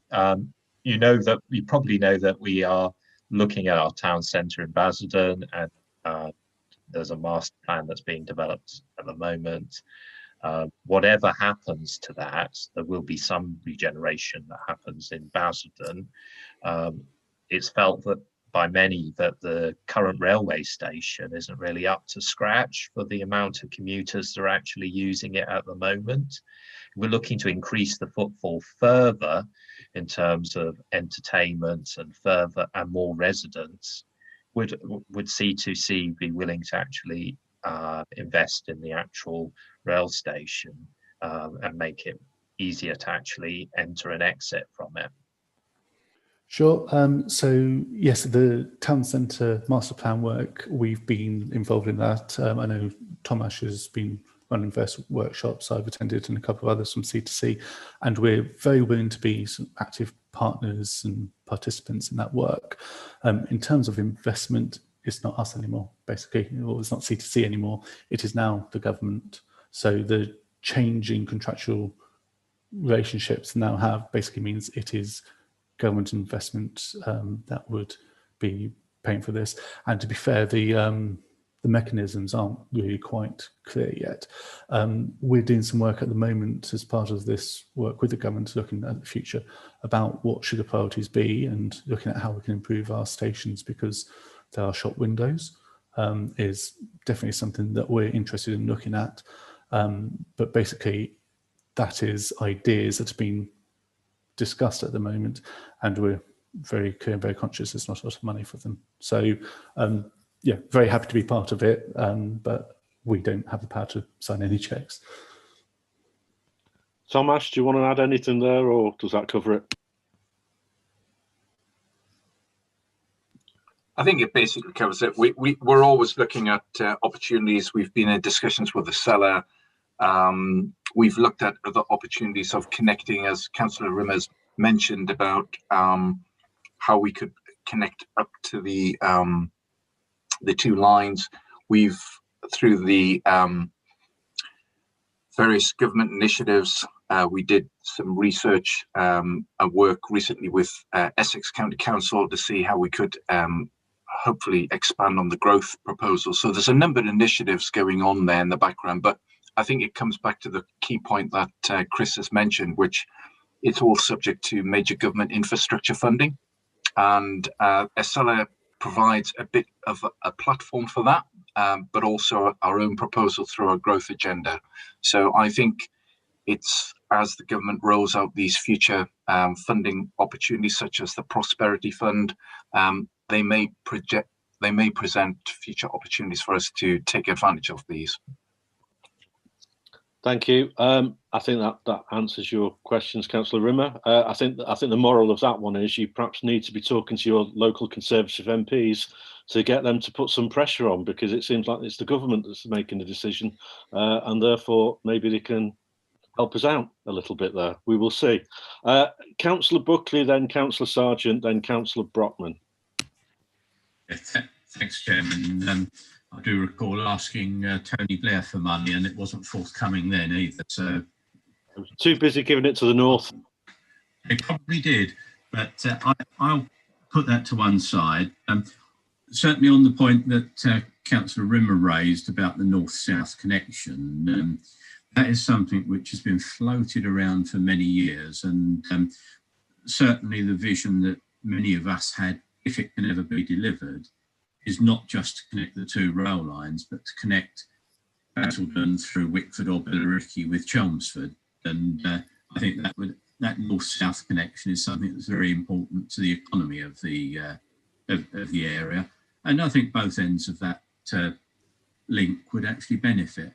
But in all probability, as was rightly mentioned, it would have to be a light rail type operation. I don't see that a conventional bus would do it, but maybe a high-speed bus of some sort. But that's way away from where we are now. For what it's worth, Chris obviously won't know where we're from, but I actually live in Wickford. So my natural route to go to London would be on the Liverpool Street line. But for the last few years, whenever I have gone to London by train, I've actually driven to Pitsea, because it's always easy to, I tend to be weekends, but it's easy to park there. Crossrail means the services haven't been up to scratch on the Liverpool Street line with the works going on. And also, as a benefit to those that commute from there, it's cheaper on your line than it is on the other line. So that's the reason why I would tend to support the Fenchurch Street line rather than Liverpool Street. I know many commuters, particularly those from the villages, rather than drive to Billericay or Wickford, do drive to Leindon, Pitsea or Basildon for the same reason. So there probably is a job for PR for you there, for making us understand how much we can save by using your service. We'll do our best. Thank you. Yeah. I have got a couple of questions. On your presentation, you were saying about the number of driver shifts that were being covered through overtime, and I understand that's one of the ways that you've got to manage this type of service.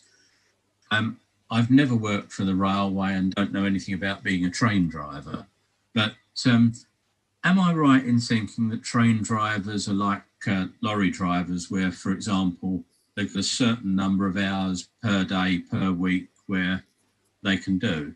So my question on there is, if there are limits on that, how sustainable is it to be able to manage the business on the back of overtime, even assuming your drivers are willing to do it? A couple of other points I'd make, and then they can perhaps all be dealt with in one, if that's okay, Chairman. I haven't actually been on a train for about a year, and I haven't been on a bus for about a year, both for the same reason, and that's lack of confidence in safety. And by that I mean health safety, COVID safety.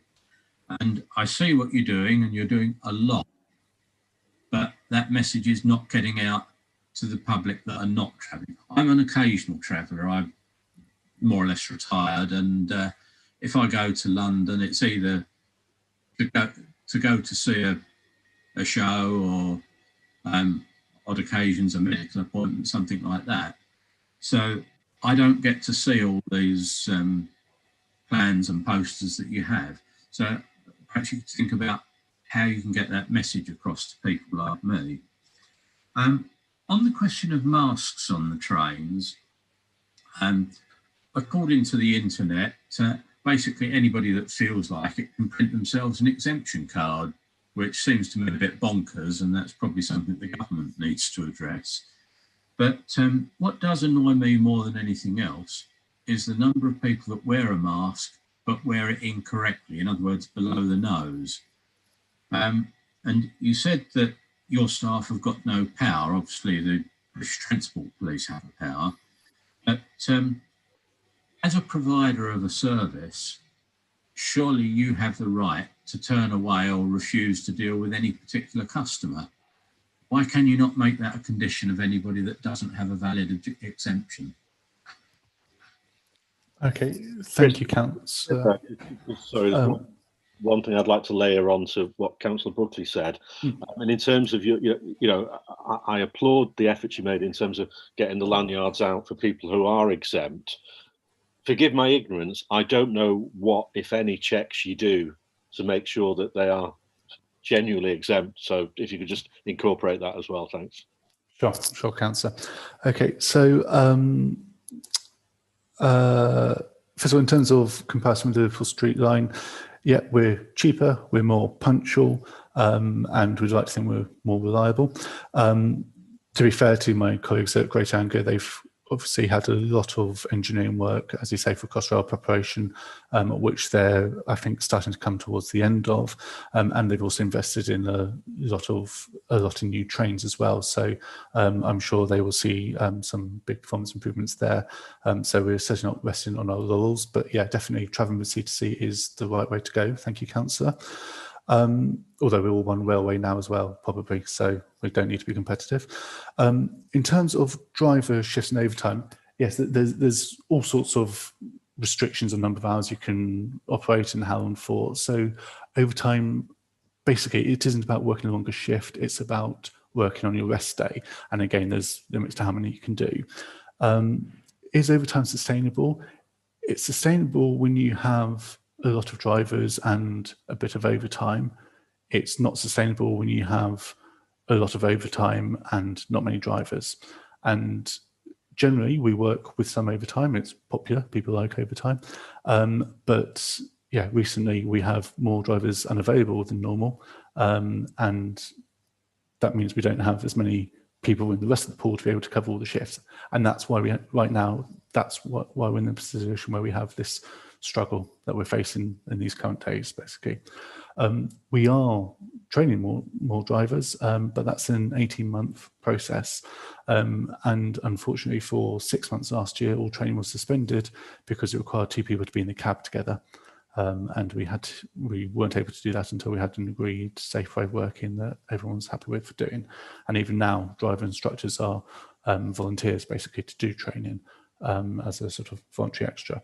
So it is, you don't get short-term answers to that issue, apart from hopefully return of health, and then the training coming through to plug that vacancy gap where it does exist.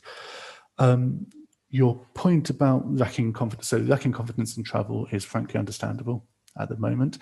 As you say, we are doing a lot to try and reassure people who are travelling, or at least who are thinking about travelling. So right now, a lot of our stuff is aimed at people who were travelling and who might be going into the office or might be thinking about a trip up to town, people who know us basically and who would think about using us. What we're not doing yet is taking steps to try and get people, or spending a lot of money on trying to get people in who aren't particularly confident and trying to persuade them at this stage. As I said, there's a big national campaign planned to achieve exactly that, but we've only got the money to spend it once. So that's going to come in when we all feel there's a degree of confidence that we're getting out the other side of the lockdowns. And until there will be a few years, quite likely, until we get back to previous levels of even off-peak ridership, let alone if we do on peak times, given the way that things may change. So you're quite right. You probably haven't seen stuff from us, and you probably won't for a while, but once we're post-lockdowns, hopefully there'll be a lot of National Rail stuff that does catch your attention and entice you back onto the railway. With face coverings, so in terms of checks for the badges we put out, we don't require checks. There was a bit of debate around this, but basically we would have to ask you for private medical information, and we'd have to turn ourselves into judge and jury on it. Also, at a time when we introduced this, when we had a lot of refunds we were processing for the same team who handled both sides of it, and we didn't feel that was appropriate for us to do.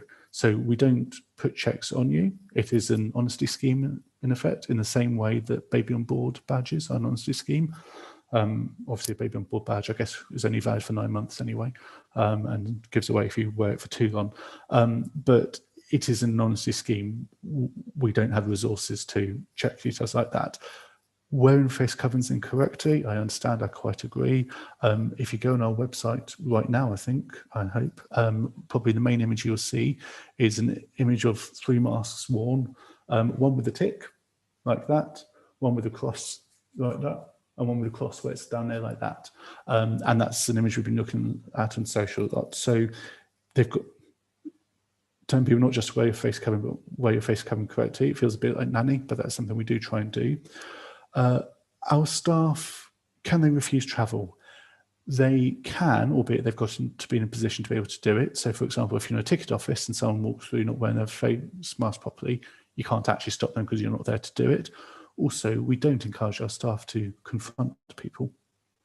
And at the moment, very much the instruction is to obviously keep a safe distance, especially if they're not wearing a mask. And so therefore to stay in the ticket office on this. We can refuse you travel. Normally what that leads to is confrontation. Normally what that leads to is the police being called. And normally what that leads to is someone being escorted away and not having a nice time of it. But that is a lot of aggro to reach that point, basically. So we encourage, I think is the word we'd use. We're not well positioned to enforce. Thank you. I think it's now Councillor Sargent and Councillor Brockman. Yes, thank you, Chairman. Well, Chris, I think you've done remarkably well. You must have thought, my goodness, going down on what they're going to say to me. Thank you very much for your presentation. I think you've given us a really good insight into the actual service and the way that it's operating. And as the chairman recognised earlier, I think you've been extremely honest, and that's the only way to be, because I think you win people that way. And I applaud you for that. It's a very, very difficult situation.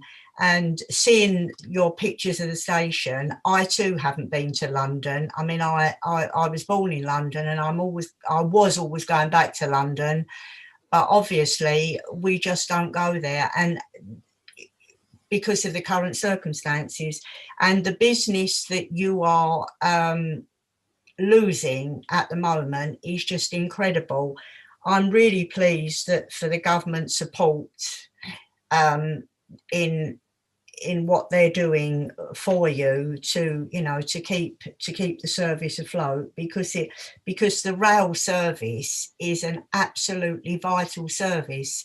We want people to travel on it, don't we? And so do you, but we need that because we want to get people out of cars, etc. I've just got a couple of silly questions really for you. With your staff going off sick, which is going to be, you know, the way that the nature of the beast, are you classed as, are they classed as essential workers, particularly when you do get more of a full service, not obviously in lockdown, and will they be given a vaccination sooner, you know, as key workers? And I just thought I'd ask you this: how do you see the future, you know, becoming sustainable again? I'm not looking for time limits, but I mean, from your point of view, you're doing as much as you seem to me to be doing as much as you possibly can to provide a service to the public, albeit through the most difficult times that we've ever experienced. So it would be interesting to see how you would see the future. Thank you. Thank you, Councillor.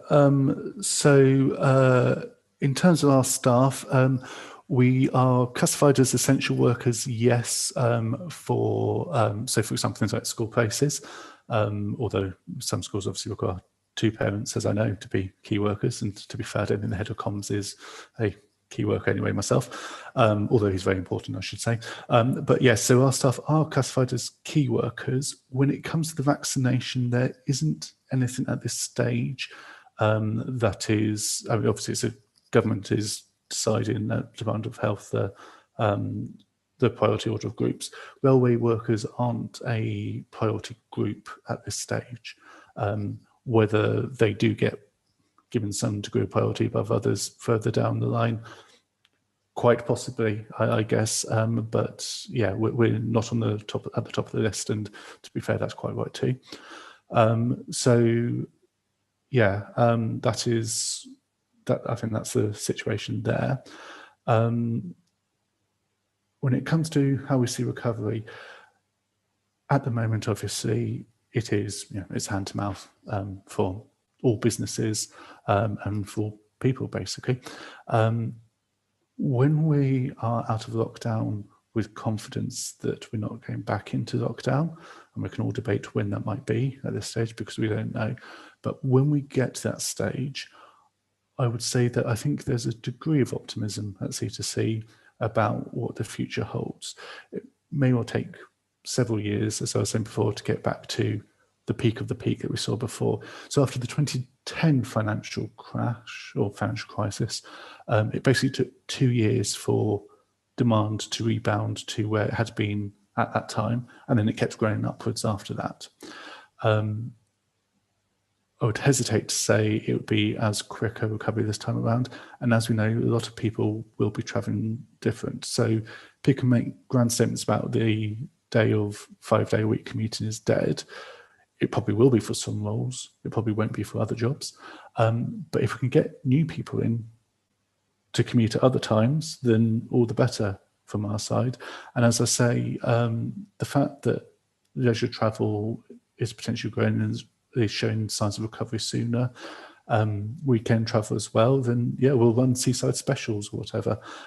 It is, we do see that there is still going to be demand there. We'll bring people out of London as happily as we'll take them from Basildon into London, absolutely. It may well be a different kind of market, and it probably will require a lot of work and probably advertising, probably price attractiveness to try and tempt people in. But yeah, there will be long-term demand for a lot of rail service, we think and we believe, and that's what we're starting to work on. Thanks, Chris. And if it's Can I just say, Chairman, thanks for that, Chris. And I just wanted to compliment you on the flexi ticket, because I think that's an excellent initiative. So well done. Thank you. Thank you. Thanks, Chris. I was just going to say, if it's any consolation, given my career background, I think head of comms should be regarded as a vital keyword. Absolutely. I agree, Chair. Thank you. On that note, Councillor Brockman. Yeah, I agree as well. I would like to say that I actually travel to Upminster when I go to London and park up there and use my Oyster card. So, Yeah. But I'm not confident going on the trains. And the reason I don't like going on any trains is the amount of people who sit there with their feet on the chairs, eating takeaways, and there's crap and food and everything all over the place. But that's my little rant anyway. So there's nothing you can do about that, I suppose, Chris, is there? We do clean them a lot, but yeah, feet on the seats used to be one of the big bugbears. That and dare I say the quiet zone were two social issues that were perhaps the bane of our lives, but I almost long for those days. Yeah, right. I had a message from a member of the public a little while ago who's watching us. Hello. And he says, are the committee or are you aware that assuming that travel on C2C returns to pre-pandemic levels by 2024, there's plans for a long-term shutdown of the Fenchurch Street line for upgrade works in and around Fenchurch Street before 2025. Live feed, see, to the public. This is brilliant. If it's very live feed, they maybe give a bit more information on what kind of work. So we will have some overhead power line replacement work. That is something that is going to be coming our way at some stage. That would be primarily weekend engineering work. He's saying this is going to require a complete closure of the Fenchurch Street station. Well, it's far enough in advance that it's not particularly on my radar. And when it's coming, we'll tell you about it. So there have been lockdowns before. One of the projects we were looking at when I talked before about how we've got some more breathing space when it comes to capacity, one of the issues we were very much looking at was the potential need to change to a different kind of signalling. So rather than having traffic light signalling, or they're not actually traffic lights, but that kind of approach, where you have a signal and it gives you red or green, and you go into the next one, it gives you red or green. You have basically onboard GPS type signalling, so that the computers know exactly where you are and they can run the trains much closer because they know with confidence where the other train is because they actually know where they are, rather than saying, I know it's more than 300 meters away. They say, I know exactly where it is, you can keep going. So that is something that was being looked at. 2024 would be slightly optimistic, but could have been on that kind of timescale. And it certainly would have required some work to put it in. But I mean, that wasn't even something that was approved. Fenchurch Street Station, we've got all sorts of ideas of things we would have wanted to do to improve it. But again, nothing actually agreed. And to be honest, things are deferred anyway. If there ever is a big shutdown of a route, then as I say, they did with Waterloo Station for best part of a month, and more than a month, I think, about 3 or 4 years ago. And you can do it. It's hard. It's not easy commuting at the time for everyone. And when you spend a huge amount of money and do a lot of work on telling you about it, making sure you know about it, and giving you decent options for doing alternatives. But that isn't anything we've been working on in the operational sense. So there's nothing about to happen soon on that front. Okay, thank you. Thank you. But yeah, if there is some kind of major engineering, so we had on the Rainham line in 2018, we had a big shutdown there for 2 weeks. And at that stage, we told people about it so I think it was a July shutdown, and I think we told people about it in February, having been planning it for a couple of months before that. So you'd get plenty of notice on major work, basically. I'm afraid I don't really have more detail than that. Excellent. Thank you very much. Thank you. And if the committee will just indulge me a moment, the mention of quiet zone reminded me of an anecdote, and Councillor Rimmer may enjoy this one. A few years ago now, I was on a rare trip to Wembley. Being an Everton fan, trips to Wembley are quite usually about 10 years apart and end in disappointment. And I got on the train at Marylebone, and it happened to be a quiet zone carriage. And there was some very well-spoken people in one corner, and me and my son and a couple of friends in the other. And then about 70 Chelsea fans descended on the carriage. And these very well-spoken people started complaining about the level of noise and pointing out that it was a quiet zone carriage. To which, and I don't normally associate great wit with Chelsea fans, but to a man, they then started chanting, quiet zone, give us a song," which I thought was quite good. But anyway, that's a bit of a distraction. So on that note, Chris, thank you very much indeed. I'd like to echo Councillor Sargent's comments. You give me the heebie-jeebies a little bit about the next few weeks, I'll be honest with you. But I appreciate your candour, your honesty, and as Councillor Sargent said, if we are going to have these sessions, then it's the only way to go forward. And I think it's very useful as ward councillors, the information you've given us, that we kind of know what to expect. And going forward, it's a difficult time, but hopefully we'll get to a point where we can return to something more like normal. I take your point about, will it be the 5-day-a-week commute that we're used to? Will it be a hybrid? Who knows? But obviously, we are in an extremely unusual position, and things will get back to something more like normal. Anyway, Chris, thank you very much. Hope again at some point in the future you can come back and give us an update, and when things are a little bit more positive. But thank you very much indeed. I appreciate it. Thank you, Chair. Thank you, councillors. Just so everyone's aware, what I'm minded to do is do item 6, the work programme, and then literally take a 5-minute comfort break in order to check on the situation at Capitol Hill. I don't know if you know, but pro-Trump protesters have invaded Capitol Hill. There's a certain irony there, but I won't go on about that. So yeah, in terms of the work programme, Councillor Buckley will doubtlessly be delighted that in terms of tonight, after the work programme, we've got a policy, because he was bemoaning the fact there wasn't enough policy and strategy commitments in front of this committee. So we've got him a policy to discuss tonight. So I'm hoping he'll be pleased about that. And what I would say is, given that he was bemoaning the fact that there wasn't sufficient policy, etc., and the intimation being that quite what we were doing, we've spent 2.5 hours now discussing quite important stuff, and we're nowhere near the end of it. So anyway, in terms of the work programme, pages 13 to 14, anyone got any points they'd like to raise? Yeah, Councillor Sargent. Oh, and Councillor Broxman. Councillor Sargent first.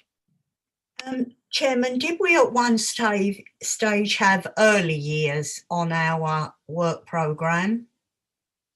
I don't see it on the, it might not have been. I think, sorry, Councillor Sargent, don't mean to interrupt. I think it was to be confirmed, and Anne or Tom Ash will probably jump in and, or Joe will jump in and correct me if I'm wrong here. I think it may have been diverted to another committee. Joe, yeah. It ended up going to Policy and Resources Committee, that because of the, or was it Housing and Communities? No, I'm sure it's Policy and Resources, but we have taken it to committee now and it has been approved. More than happy to bring an update back if that would be helpful. I think we did come back with a general overview of that work before we got to that final committee stage though. So you did see it in its sort of latest iteration, but more than happy to update again if that would help. Yeah, I think I recall now, but I would, Chairman, I would appreciate if, when an update is available, that we were given one. Thank you. Yeah, no, I'm sure, as Joe just indicated, I'm sure that can be done. Yeah, the next meeting, as you may have noticed, is the date is the 17th of March. Obviously, given my surname and background, that the date was not of my choosing. I do apologise. There's other things I'd rather be doing on St. Patrick's Day. Birthday. It's my birthday. Oh, it's Councillor McDonald's birthday. Oh, well, never mind. Councillor Brockman, I think you wanted to come in. Yeah, there's other things I'd rather be doing on the 17th of March as well, and I'll be with you, Aidan. It's in the celebrations, and happy birthday for that day, Terry. I've given that Chris has given such a good account of himself with the C2C Act update. Don't you think it would be nice if we could drag the Greater Anglia team in and get their side a bit for the Billericay and Whitford people on the? I think it's a good idea. I think we have made attempts before, but yeah, no, absolutely, because as Councillor Buckley indicated, that there's been a lot of issues with that service for some fairly obvious and understandable reasons as well. If it is any help, Chairman, in the past under our administrations, we made a number of efforts to bring them to the Rail Forum as we then had. We did get support from C2C. We never got it from Greater Anglia. So I welcome Councillor Brockman's aspirations, but I think you'll be hitting your head against the brick wall. Well, I was being polite, but I mean, but again, if we're going to be blunt about it, it is somewhat disgraceful that they don't feel the need to come and explain. Like I say, I mean, to be fair to Chris, I was like Councillor Sargent, a bit staggered there. That was a really honest, open, transparent presentation on where they are and what the problems are. And I think, as councillors, when we know that, it's really useful, because there's a bit of, a lot of noise about stuff and you don't always understand what the background is. So I think that was very useful, but I take Councillor Buckley's point. Yeah, Councillor Brockman, I think we have invited them previously. We will continue to do so. And the same goes for the bus operator as well. So yeah, we will continue to. I mean, Joe, is there any update on that in terms of, have we heard anything since, in recent months from any of those guys? No, we haven't. I think they're people we'd have to reach out to specifically, and I think it's quite helpful just having the item that we've just had, because obviously it sets a bit of a precedent and gives them, if they sort of say, well, what would that look like? Well, I can refer them to that footage and say, this is what we're after. So yeah, no, we haven't had anything recently from them. Actually, if I might join in there, I'm chair of the bus forum, and we have got a meeting coming up, Annie, or pretty soon, and they're both attending. So allegedly. Well, yeah. Okay. Well, let us know if they do attend. Let us know if they do attend and how it goes. But also, actually, remiss of me, should thank Joe, because he was instrumental in getting Chris to attend. To agree to attend the meeting last March, which didn't happen, and attend the meeting tonight. So thanks very much. And like I say, I think by all means, send the transcript or the audio or whatever, the video of that to Greater Anglia and whoever else, to just show this is the way you should be doing things. Any other items on the work programme apart from the fact it's on St. Patrick's Day and Elaine's birthday, and is it a national disgrace? One thing I should mention actually is, at the moment, that is the last meeting of the municipal year. Who knows? It may or may not be, but we'll obviously, like everything else, we'll cross that bridge when we come to it. We'll find out in the fullness of time. If there's nothing else on that, I suggest we take a 5-minute break, literally 5 minutes. Councillor McGowan, are you happy to take a vote on that? That the committee considers and endorses items for inclusion in the work programme? This democracy bit, it's difficult, isn't it? The voting and that, forget. Yeah, sorry. On the the work programme, the recommendation is that the committee considers and endorses items for inclusion in its work programme. So I will be voting in favour. Councillor Davis? In favour. Thank you. Councillor MacDonald? In favour. Councillor Brockman? In favour. Thank you very much. Councillor Buckley? Abstain. Abstain, okay. Councillor Jeffrey? Abstain. Abstain, thank you.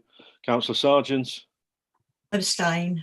Thank you very much. So that is carried. Right, literally 5-minute break, come back. Well, actually make it just over 5 minutes. Let's come back at 1:45, yeah? Okay, and can I just clarify that YouTube can't be paused? So Okay. the YouTube feed will continue to run. So if you just switch your audio and your cameras off. Sure. And anyone watching will probably find this the most fascinating bit of the meeting, probably. There you go. Yeah. Okay, thank you very much.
I'm just noticing, Chairman, that recent news announcement, Boris Johnson is suggesting lockdown might last until April.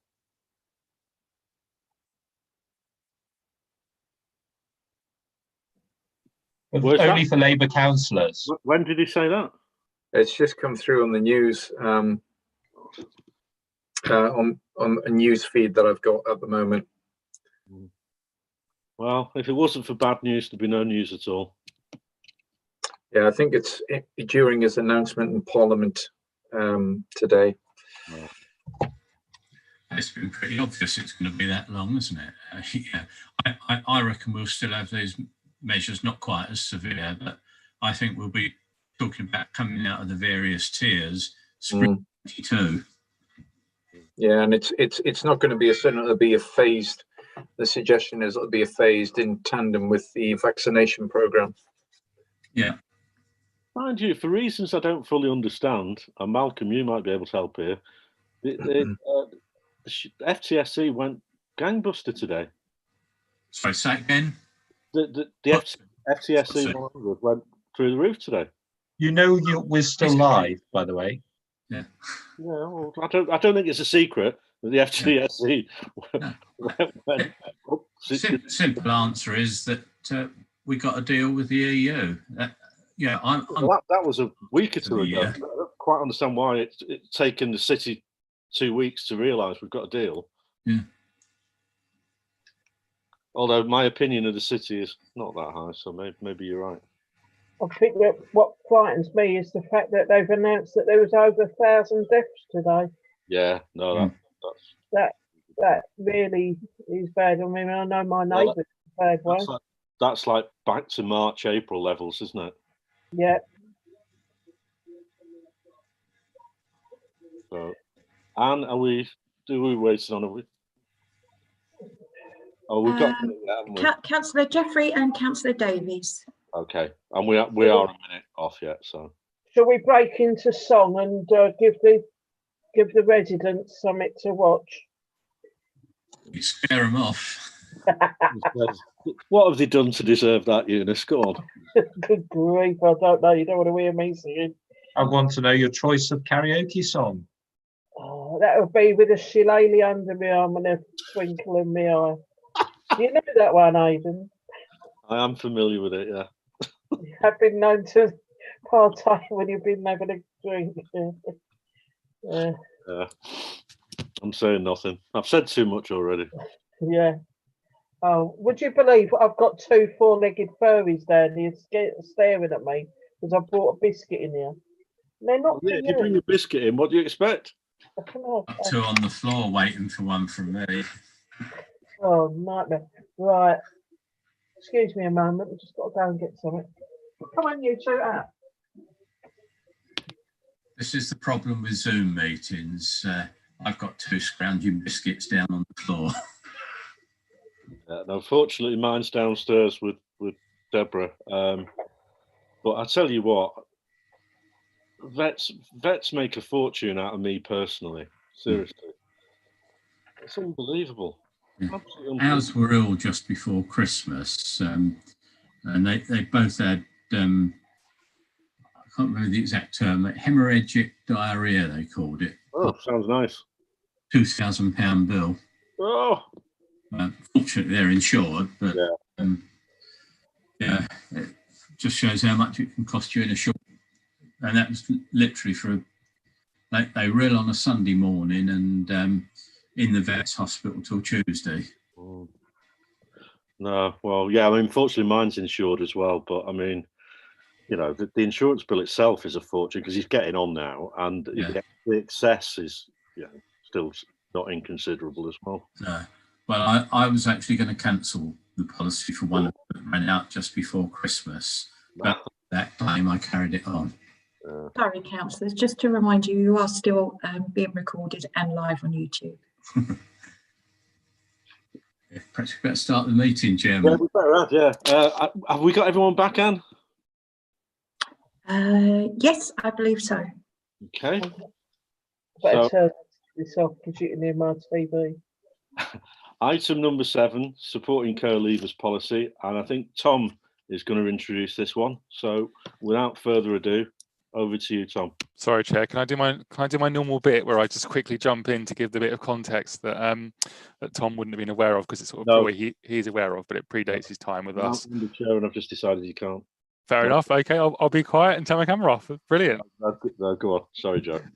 Just quickly to remind members and to bring the thread of this work back to part of its inception, at least. Obviously, as I've spoken about several times before, Councillor Louise McKinley did come along to the External Affairs as was committee in January, when was it, of last year now, 2020.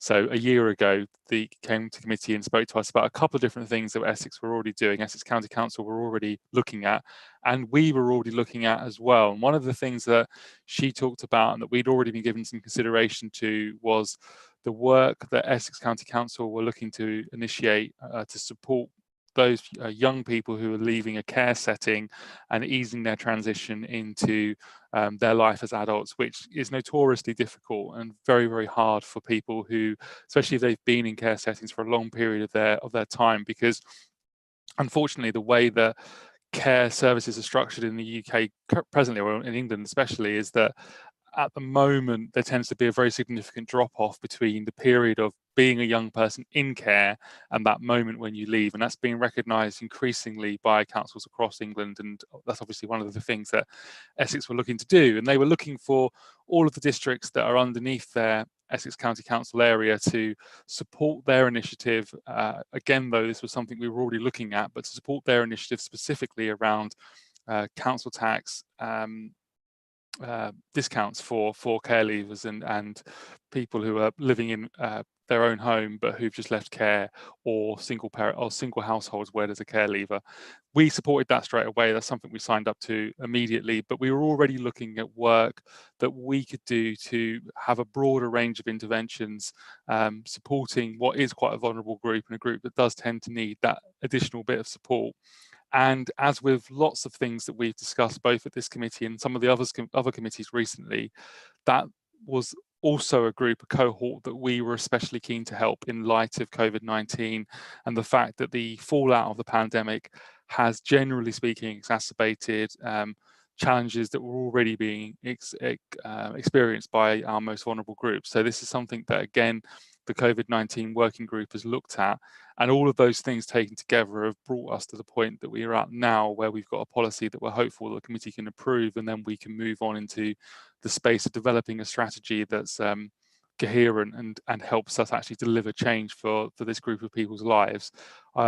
Taking on board Councillor Sargent's point at the beginning of the meeting, I should have ensured that we did send the care leavers covenant round so that people had a chance to understand a bit more about that. But what I would say is that Tom is going to cover that off in his presentation, and if you do have any particular questions about it, he will be able to answer them as well. And I will leave it there and hand over. Thank you very much, Joe. I'm just going to share my screen now, so please bear with me just a moment. Can you see my opening slide? In a word, Tom, no. No. Okay. Right. I'll try again.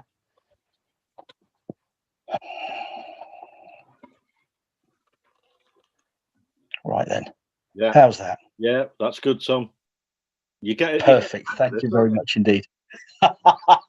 Yes, I do apologise. I will get there one day. So thank you, Joe. Thank you, councillors. Thank you, Chairman. Yes, this presentation covers the supporting care leavers policy, which we're bringing forward for your consideration and hopeful adoption this evening. As Joe said, it's part of a wider programme. The Policy Development Programme current tranche is a suite of 5 policies aimed at closing the gap. There's the early years policy previously mentioned. There's the financial inclusion and resilience policy, social value policy, a connected communities policy, and the supporting care leavers policy. 2 of the policies have already gone through Policy and Resources Committee in December and been adopted, and they're now council policy. They are the financial inclusion and resilience policy and the social value policy. Here tonight, we're considering supporting care leavers policy. Next week at the Housing and Communities Committee, and the Connected Communities Policy is due to be considered and hopefully adopted. And then Housing and Communities Committee on the 23rd of February. Early years is slated to go there. So moving on to look at the specifics of the supporting care leavers policy. So as Joe pointed out, a year ago, minus 2 days, Essex County Councillor McKinley gave a presentation to the then External Affairs, Partnerships and Liaisons Committee regarding Essex County Council's care leaver programme. She advised that the County Council were focusing on key areas of housing, work experience opportunities and council tax exemption for care leavers up to the age of 21, with an aim to work alongside partners across the county.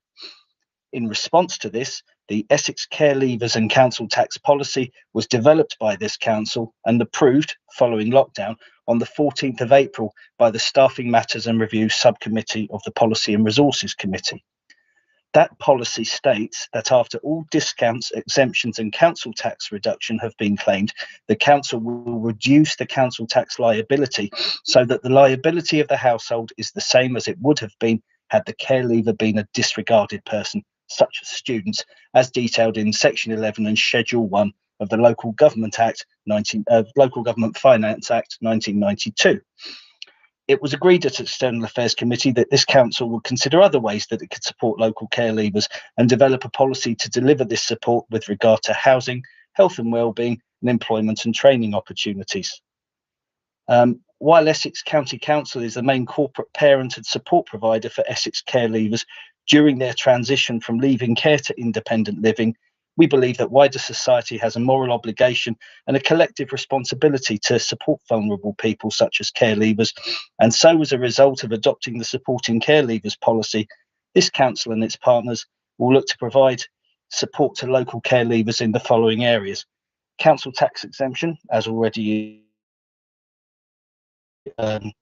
mentioned, was agreed on the 14th of April last year, accommodation, employment, training and development, and health and well-being. So a little bit of context to underpin the development of this policy. So a care leaver is a person aged up to 21 who A, has been looked after by Essex County Council for at least 13 weeks since the age of 14, and who was looked after by the local authority at school leaving age or after that date, or B, is entitled to leaving care support from Essex. The Children Act 1989 defines the categories of children entitled to leaving care support as eligible children, those young people aged 16 to 17 who are still in care and have been looked after for a total of 13 weeks from the age of 14 and including their 16th birthday. Then relevant children, those young people aged 16 and 17 who've already left care and who were looked after for at least 13 weeks from the age of 14 and have been looked after at some time while they were 16 or 17. And then former relevant children, those young people aged 18, 19 or 20 who've been eligible and or relevant. So compared to the general population, care leavers are less likely to be in education, employment or training. Over a third of 19-year-old care leavers are not in one of those three states, and more likely to be attempting to live independently. Some are unable to remain in their placements beyond aged 18. They are therefore likely to experience compressed and accelerated transitions to attempt independence. They're more likely to have a criminal conviction. Care leavers are estimated to represent up to 27% of the adult prison population. This is despite less than 1% of under 18s entering local authority care each year.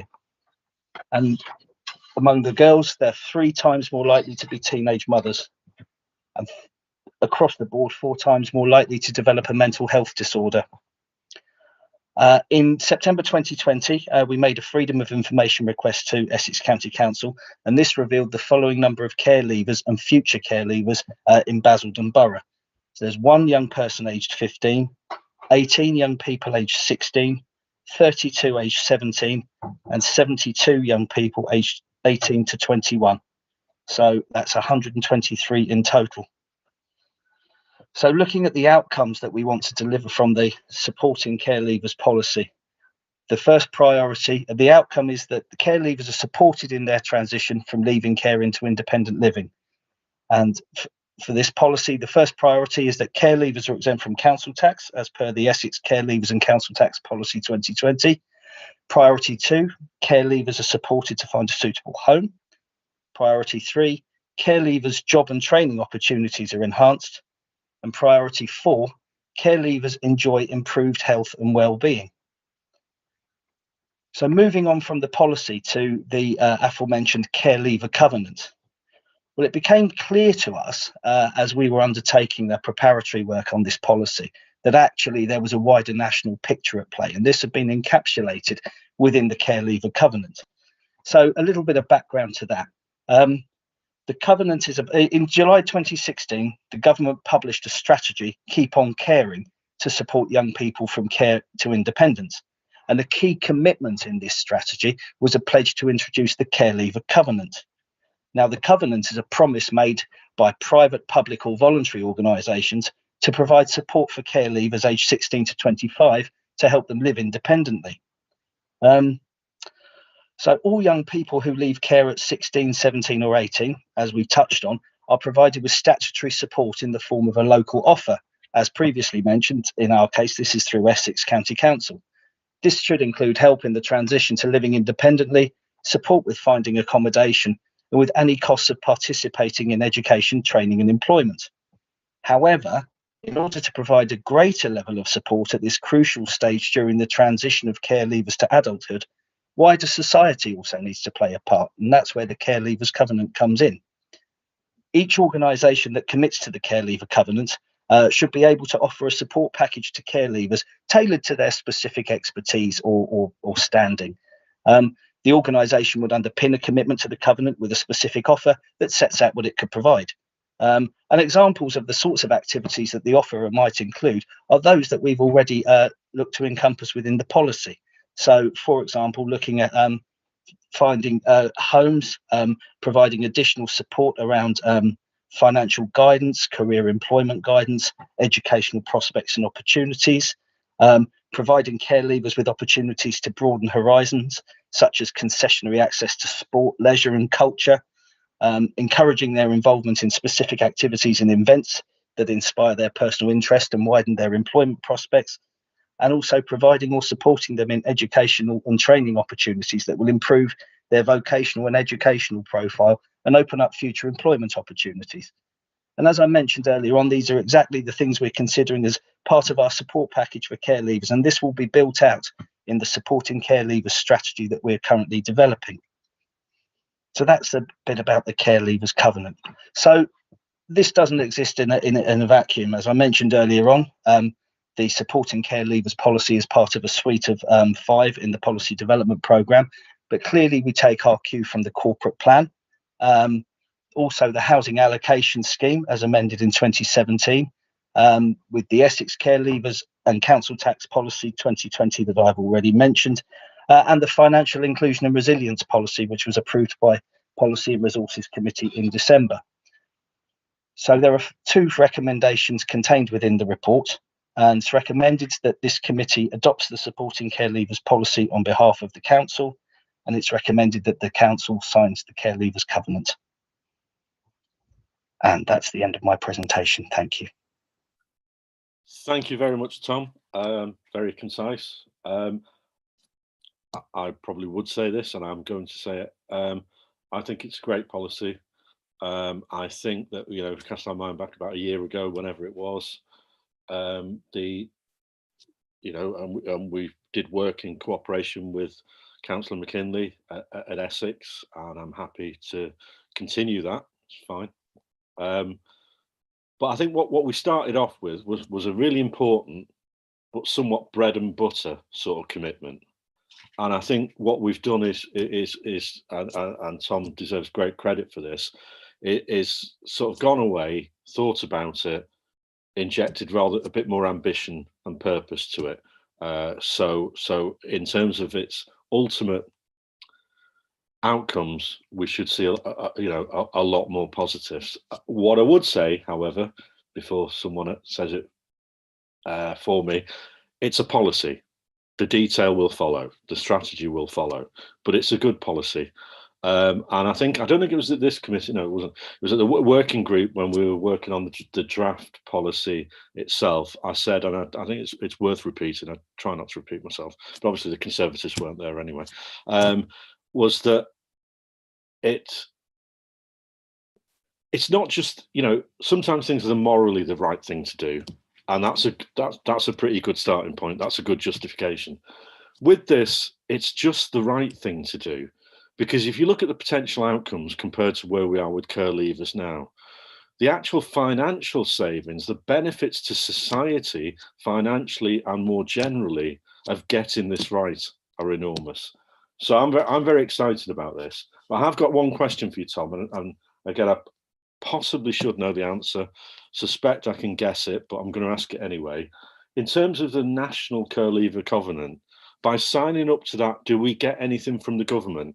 Now, I'm thinking mainly of filthy lucre, but maybe there are other things, advice, time, mentoring, whatever. I suspect I know the answer, but I'd like to be pleasantly surprised. I think we get some support. There is a company that's been contracted to provide care leaver covenant coordination services, and we would get some support from them. But in terms of any financial reward, I think we just get the healthy glow of knowing that we've done our bit to support care leavers into our. Well, it's nice to have the healthy glow, and if there is any support at all, that is worth having. I'm not demeaning that in any way. I'm not seeing anyone indicate. Oh, I am seeing someone indicating. Councillor Davis. Yeah, I'd just like to very much welcome the policy on care leavers. What we're actually doing is helping a really vital transition from care into independent living.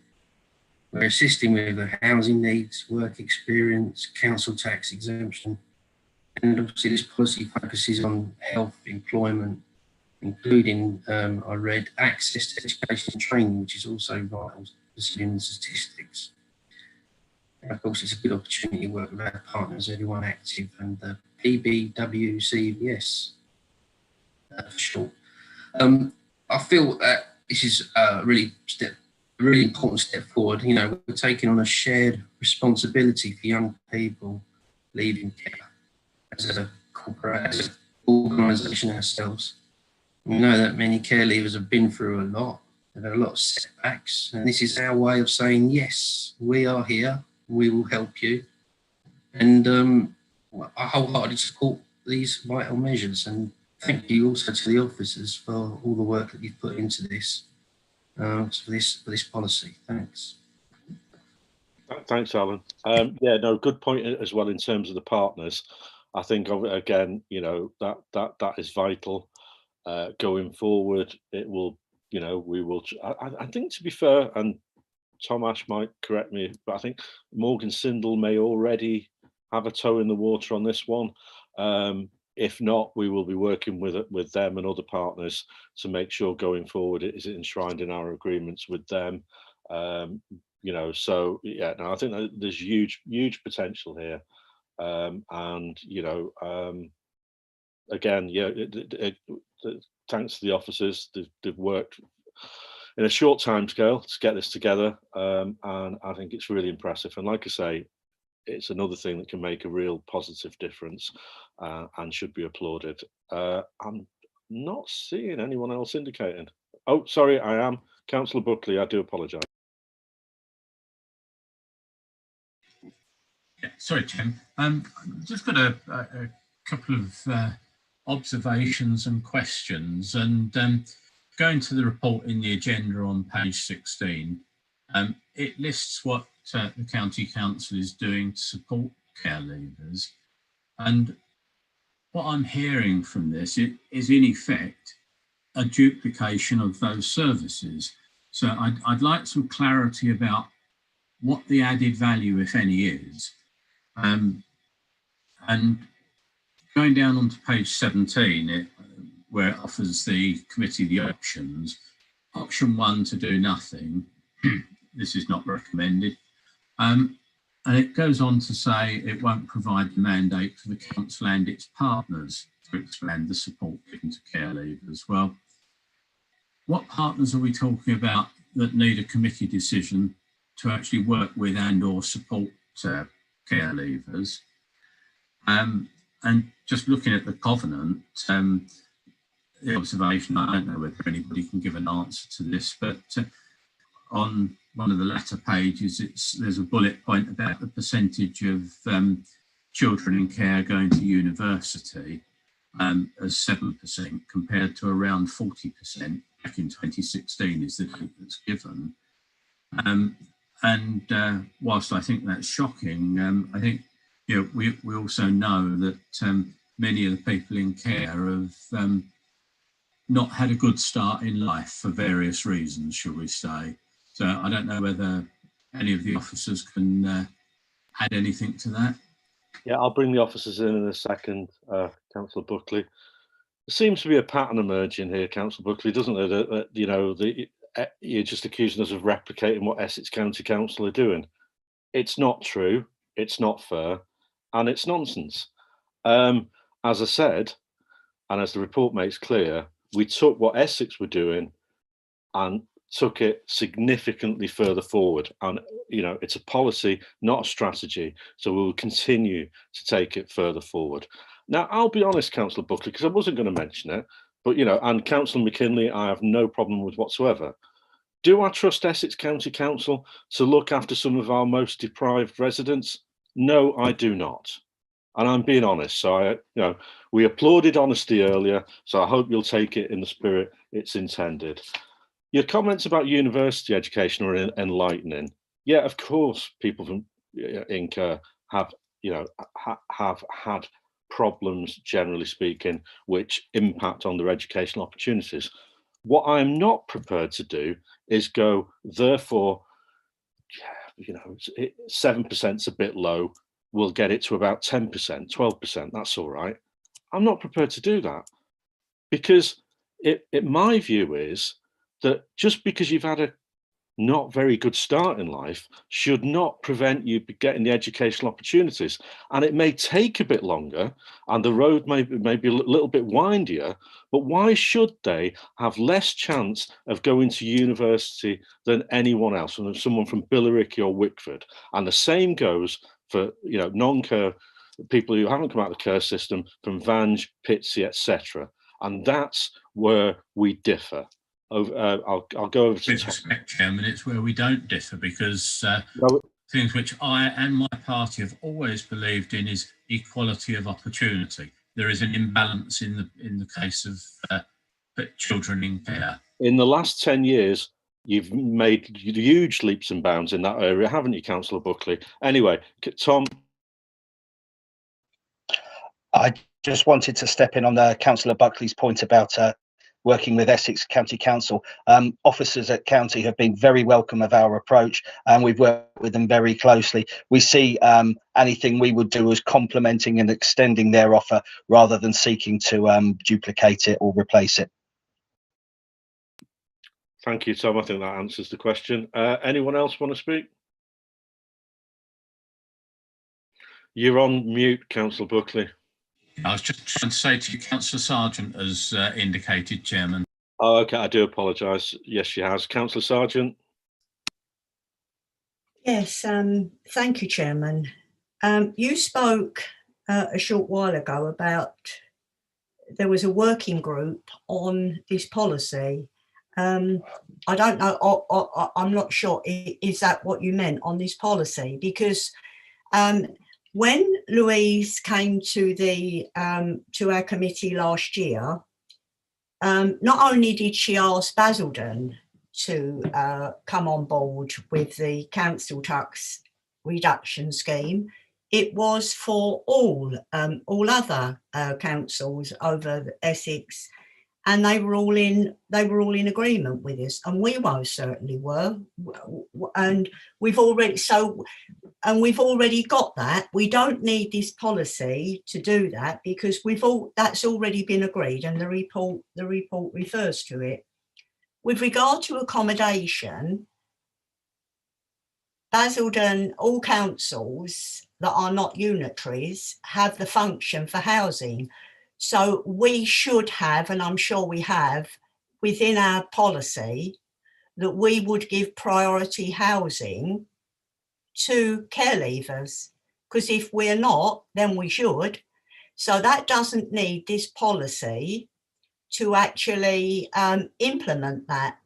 Now, we have got many groups that are dealing with education, employment and training, to which those young people, those care leavers, should be made a priority. But that is, and that is what's happening with Essex. So when Councillor Buckley talks of duplication, that's exactly what's happening here. The only difference is that we've brought into it health and well-being, but they've got health. So I don't see anything different apart from accommodation, but their expectation is that we would provide the houses because they don't have the housing. It's absolutely essential that these young people get the support that they need. And they will get that, and they are already getting it from Essex County Council, because they are, every county councillor is a corporate parent. And that's what the county are providing. And it would be wrong of us to say that they are not. The only thing that you're trying to achieve, what I can glean from the report, is that you are enhancing. But I don't see how we can already enhance what's already being achieved. You talk of, this support package, but that there are no financial, implications.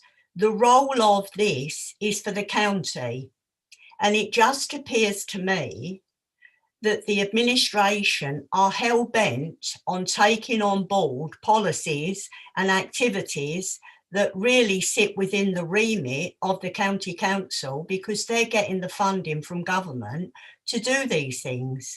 Yes, we should be working collaboratively with them and with other partners that can also assist. But what we are now going to do is to do an enhanced package. Has this been costed out? Because it will, even if there isn't a financial cost, it will be officer time. And we're already being told from the administration that we haven't got money to run the council, and how the government is not supporting us as they should, which I believe is wrong, because the government are supporting as many people as they possibly can. As I've said, it's important that we support care leavers, but we should not be taking away from the county council what is their role. Yes, we should work collaboratively with them to bring about as much as we can for those young people. And again, we should also be building their resilience. They are unfortunate, and that's all. They are good young people, and they deserve a good prospects for the future. We should not be treating them as if they were any different from any other child, because they are not. They've just been slightly unfortunate than other people, but they still should have our support, but working collaboratively with Essex County Council. So just the questions I've got, Chairman, is can you there are some questions if you can let me know about the working group, and if there are any financial implications in Basildon, in the council taking on this policy. Thank you. Thank you, Councillor Sargent. I don't think you listened to Tom, did you, to be honest? Because what Tom said very clearly and very politely was that officers at Essex County Council welcome what we're doing. They are happy to collaborate with us as we are happy to collaborate with them. I'm happy to collaborate with Councillor McKinley, and have shown that already. However, I take issue with a couple of things you said. You know, if Essex County Council is such a good parent to our young people in the care system, why are these figures so shameful? You can't say on the one hand that they're providing a great service and they're doing a great job, and then look at the figures that we're confronted with here. To be fair, Councillor McKinley has acknowledged that. It's not her fault. It's only been on her watch a year or two. You know, these things take time. She's prepared to face that and acknowledge that and work towards a better outcome. We certainly are. But yet again, Councillor Buckley, Councillor Sargent, you have to doff your caps to your superiors at Essex County Council, even when they're not actually agreeing with you, just in case you upset them.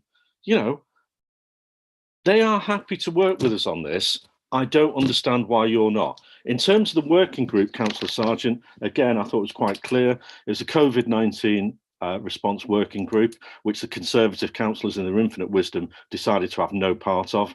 And we've seen a number of policies, some of which were in the pipeline, some of which weren't, being formed because of that. But you and your colleagues in your wisdom chose not to be part of it. In terms of the financial implications, and I'll hand over to Tom in a second, I don't believe at this stage there are any, because it's a policy and not a strategy. When the strategy comes to play, then obviously we will review that. But I will hand over to Tom at this point to see what he's got to say on that. Thank you, Chairman. The intention is, as you said, the strategy is in development, but we aim to resource anything from existing resources or from those of our partners.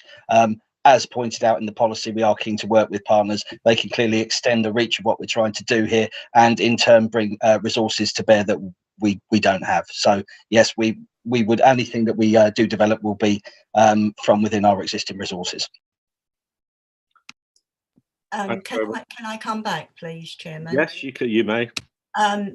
Well, but if you're setting a policy with the intention of setting a strategy and there are financial implications, you're not offering any. You're just saying it will be from existing resources. Yeah, but how much? So that's one question, how much? And why did you have to, if we are working collaboratively with Essex County Council, why was there the need to FOI the figures that you pointed out in your presentation? Thank you. Tom, do you want to answer that? Yes, that was a simple case of expediency, Councillor. It was the quickest way, and officers of Essex told us it was the quickest way to enable them to produce the necessary information in the format required. No more than.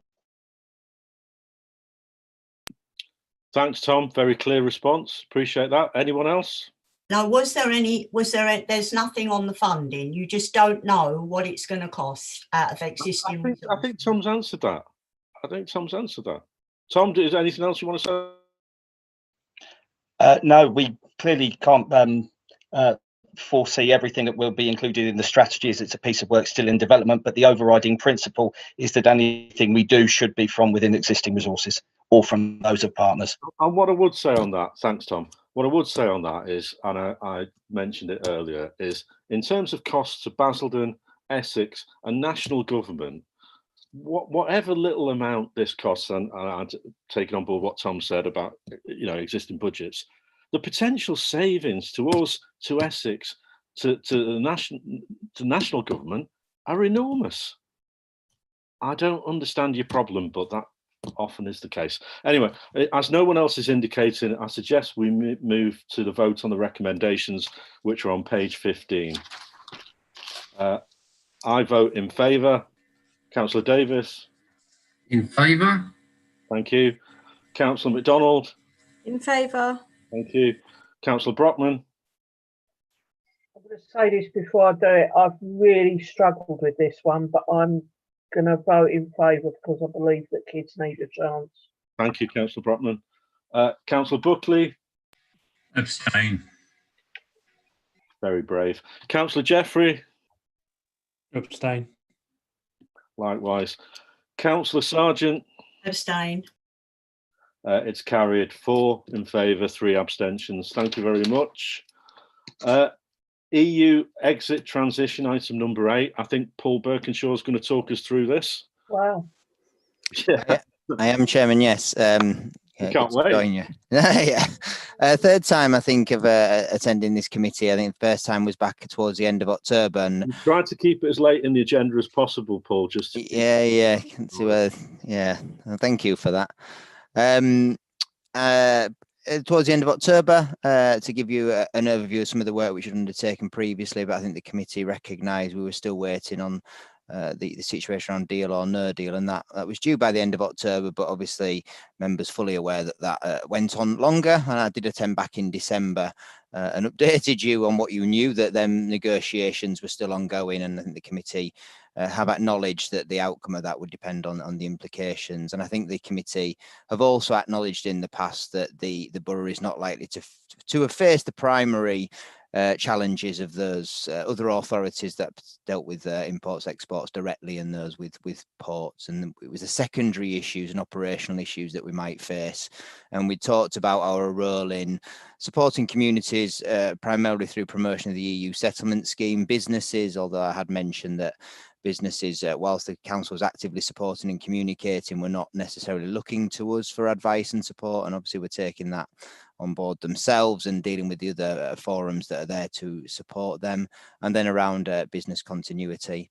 But I did, when I came back in December, did advise you that we had stood up some internal governance arrangements, an internal group, and we're having an oversight and reviewing the risk register, because again, we had recognised that quite a significant amount of work had been done earlier in 2020 when we were looking at a March timescale for that exit. So that was a bit of the background, and obviously said I would come back to update you, and I won't go over the key issues. Members are aware of that in terms of the deal and what's happened, particularly over the last couple of weeks. But we have continued internally to prepare and oversee them arrangements to make sure that the council was in a good position. And I think primarily, just to close off the issue here tonight, to advise the committee that there are no significant issues of concern for the council. There are some areas which we just need to progress, things like amendments to our procurement rules to delete the reference to Urdu and rely on the UK now procurement matters. Issues around data and where we hold our data, we don't envisage any issues. There's still a lack of clarity as to what agreement and ratings will be given in terms of adequacy, but we don't envisage any issues, although we will continue to progress and pick up any assurances from that.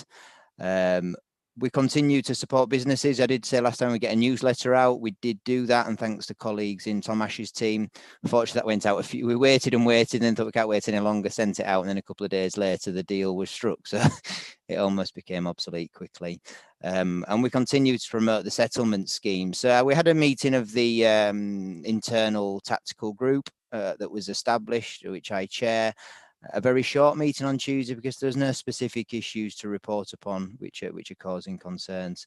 Clearly, in terms of the impacts that may have been seen, they have been lessened really by the COVID pandemic and the lack of movement that is taking place generally. As referenced, I think the North Weald, a temporary site for hauliers, was set up. I think there was only 10 vehicles went through that yesterday, and there was one earlier in the week. So I think obviously that envisagement of the significant impacts and the mitigations were put in place have just not materialised, and therefore there is this slower transition. But overall, there's no significant issues for the council. I'm pleased to advise we continue to monitor. We will do so in terms of how regulations and new legislation, etc., and demands upon us might change, and ensure we've got that oversight. But overall, Chairman, no specific issues for the council to report. The Essex Resilience Forum, as I've mentioned, were again dealing with EU transition, and there's no issues coming through the Resilience Forum. So again, there's no issues that have been seen by partners in Essex that are causing significant issues as well. So I regularly attend the Essex Resilience Forum, and it's not been an item upon which any issues have been raised there, whereas back in March it was being stood up to deal with and coordinate all them. So a positive position, I think, Chairman. I'd propose that I would need to join you on a late evening again in the future, particularly on the EU exit, although always welcome to do so on other issues. But as I say, we will continue to monitor and deal with any matters as they come through. And you'll start to see some of them, particularly, for example, in contract procedure rules, which we'll probably bring to council for slight amendment, etc. And you'll see some matters being progressed, authorisations, etc., but nothing specific, Chairman. Thanks, Paul. Bit of a damp squib in the end, though, wasn't it? Really? Yeah. No, thank you. We like a damp squib on. Yeah, we love a good damp squib. We was hoping for one of them. Now I'm just. If there's any questions, I'm happy to take them. But what I don't want is a discussion about Brexit yet again. But if there's any actual questions about the transition, then I'm happy to take them. Doesn't look like there is. It's just a well done, Boris, isn't it? Yeah, that's absolutely what it is, Councillor Rimmer. Yeah, absolutely. Because the deal's fantastic, apparently. When you really get into the bones of it, it's absolutely fantastic. And financial sector, I haven't even touched that yet. Not that that has any bearing on where we live at all, does it? Councillor Brockman. Yeah, I mean, as you know, my day job is a consultant for shipping, and just to go into that a bit further, there are actually 60,000 containers worth of goods sitting in Felixstowe at this moment trying to get through. Hull is full up, Dover's full up, everywhere's full up. The trucks may be going through, but we can't get economy services anywhere. And China is now limiting 10 tonnes at a time. So we're having. To make a suggestion, can you move a lot of those containers up to Liverpool? I guarantee we can get it emptied very quickly for you. Yeah, but they're only for tyres when you lot up there like that. So there is a lot of blockage. There really is a blockage, but everyone's working hard to get it. Anyway, it's just you stopped me. I was flowing then. Behave yourself, Aidan. Sorry, Councillor Brockman. Right, I think probably, unless anyone else wants to come in, it's probably a good idea to move on. Item 9 is the COVID-19 impact assessment. And thanks very much, Paul, by the way. A month or two ago, I was hoping we'd say, well, this won't take long. Sadly, the world has changed again since then. So, I mean, I think we know where we are. But Tomasz, if you could give us an assessment from the council's point of view, I'd be grateful. Okay, thank you very much, Chair and members. I'll just more as a highlight, because I'm sure you're aware, but the amount and number of grants that have been sort of churning through have been quite significant. Quite a substantial amount being geared towards the hospitality and leisure retail fronts.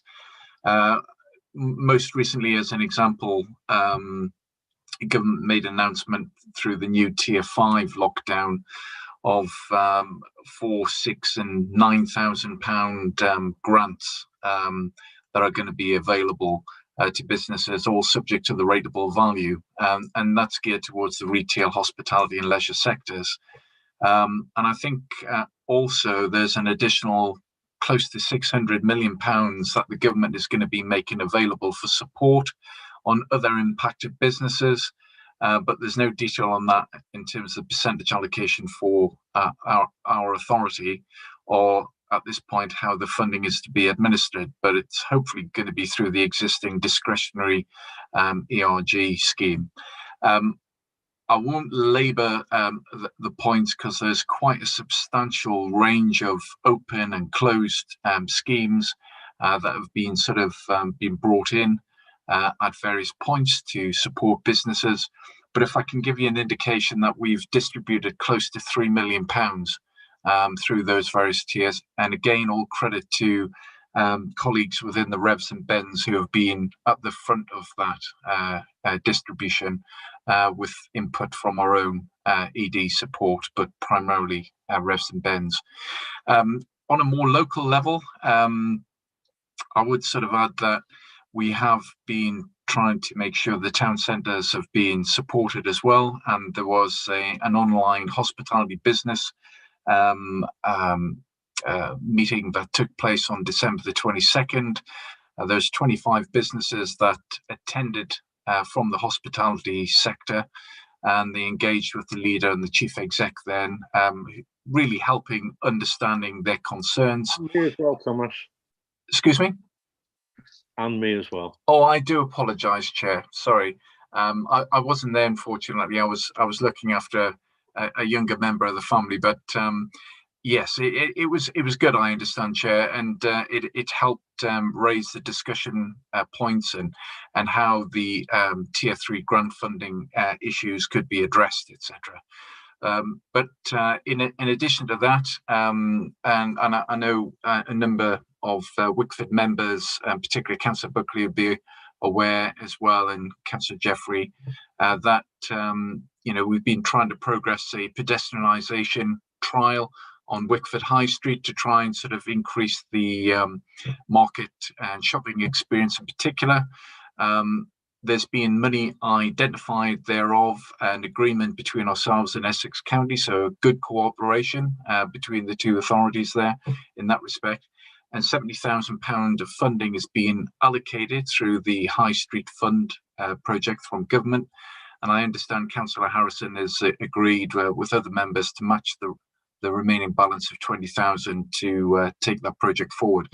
And I understand, Chair, that will be reported through the Neighbourhood and Public Spaces Committee probably later this month as well. Again, some various communication matters which have been taken forward as well, Chair. And one of the things I was sort of mentioning earlier to Councillor Sargent's query was the Mayor's Charity Appeal Trust, Keep the Lights On, which we're trying to support casual workers in the borough. And we've raised approximately £2,000 at this point, but I understand following the ED's involvement and particular support from the leader and the chief exec, that figure is increasing substantially now. And we've got further agreement of awards. We discussed at SLT today, and we are all sort of putting our shoulder behind that and contacting additional companies that we have direct contact with to see whether or not we can raise that money further. So hopefully I'll be able to report that further, Chair, and members, but that's a great thing for Basildon and for the residents in the borough as well. So I can go into more detail in terms of the grants, etc., but I just wanted to give you the highlights thereof, Chair. Happy to take any further questions. Thank you, Tomasz. Interesting point. I'd forgotten you were at that meeting. Actually, we did have go back to what Tomasz said. We've had a number of meetings with Basildon business leaders. The one just before Christmas with the hospitality and leisure sector, I have to say, was not the best to get you in the festive spirit. I mean, these are the guys who are very much on the front line that are really struggling, and you could see the fear in their eyes, quite frankly. However, as a council and councils generally, I've generally had a good game on this.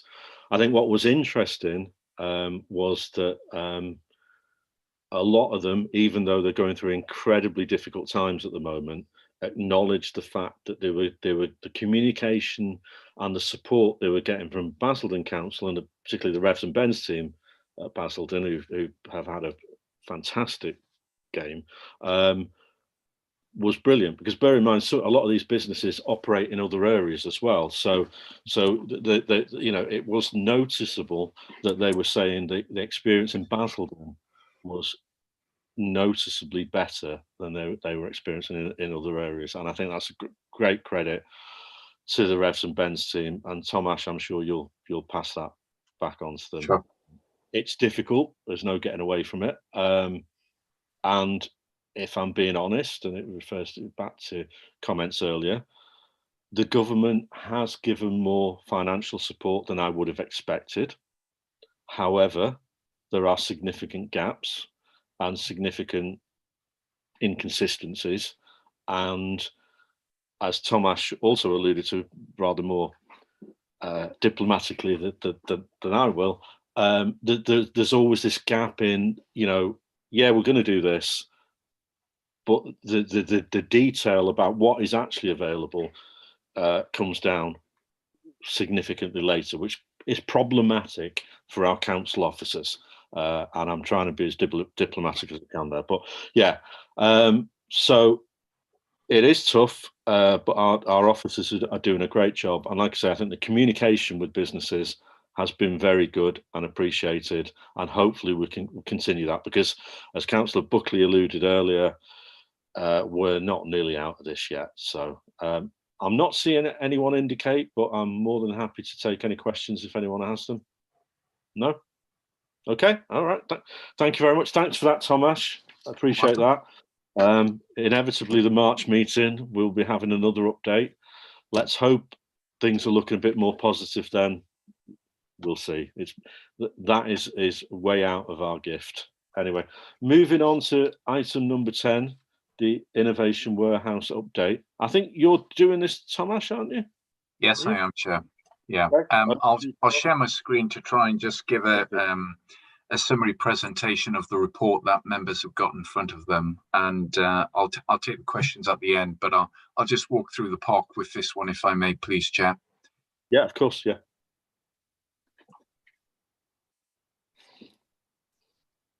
Yeah, we can see it. Okay. All right. Okay, so bit of background for everybody. This project was approved back in February 2020. It was put forward for local government fund, care of CLEP, which is one of the government's LEP organisations, and that was agreed in April 20. And that was just at the beginning of the global pandemic, based on the business plan that we submitted at that time. Things have moved on. In July, CLEP's Accountability Board, which basically governs all the grants, approved the allocation of £870,000 funding on this project, but that was on the assumption that the council would match fund equal amount to be able to take the project forward and deliver against the identified outputs and outcomes in the business plan. And that was confirmed in September. But obviously since then, as we're all aware and just explored in the previous item, the global pandemic has had a major impact, particularly on businesses. And it was therefore viewed prudent that we should take a full review to understand what the demand and financial implications would be on the council, particularly bear in mind we are facing quite significant budget pressures through the MTFS.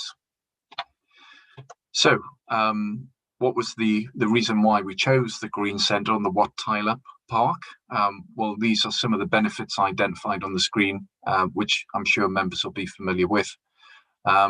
It was considered at the time that it would provide a good basis for growth, and including post-COVID.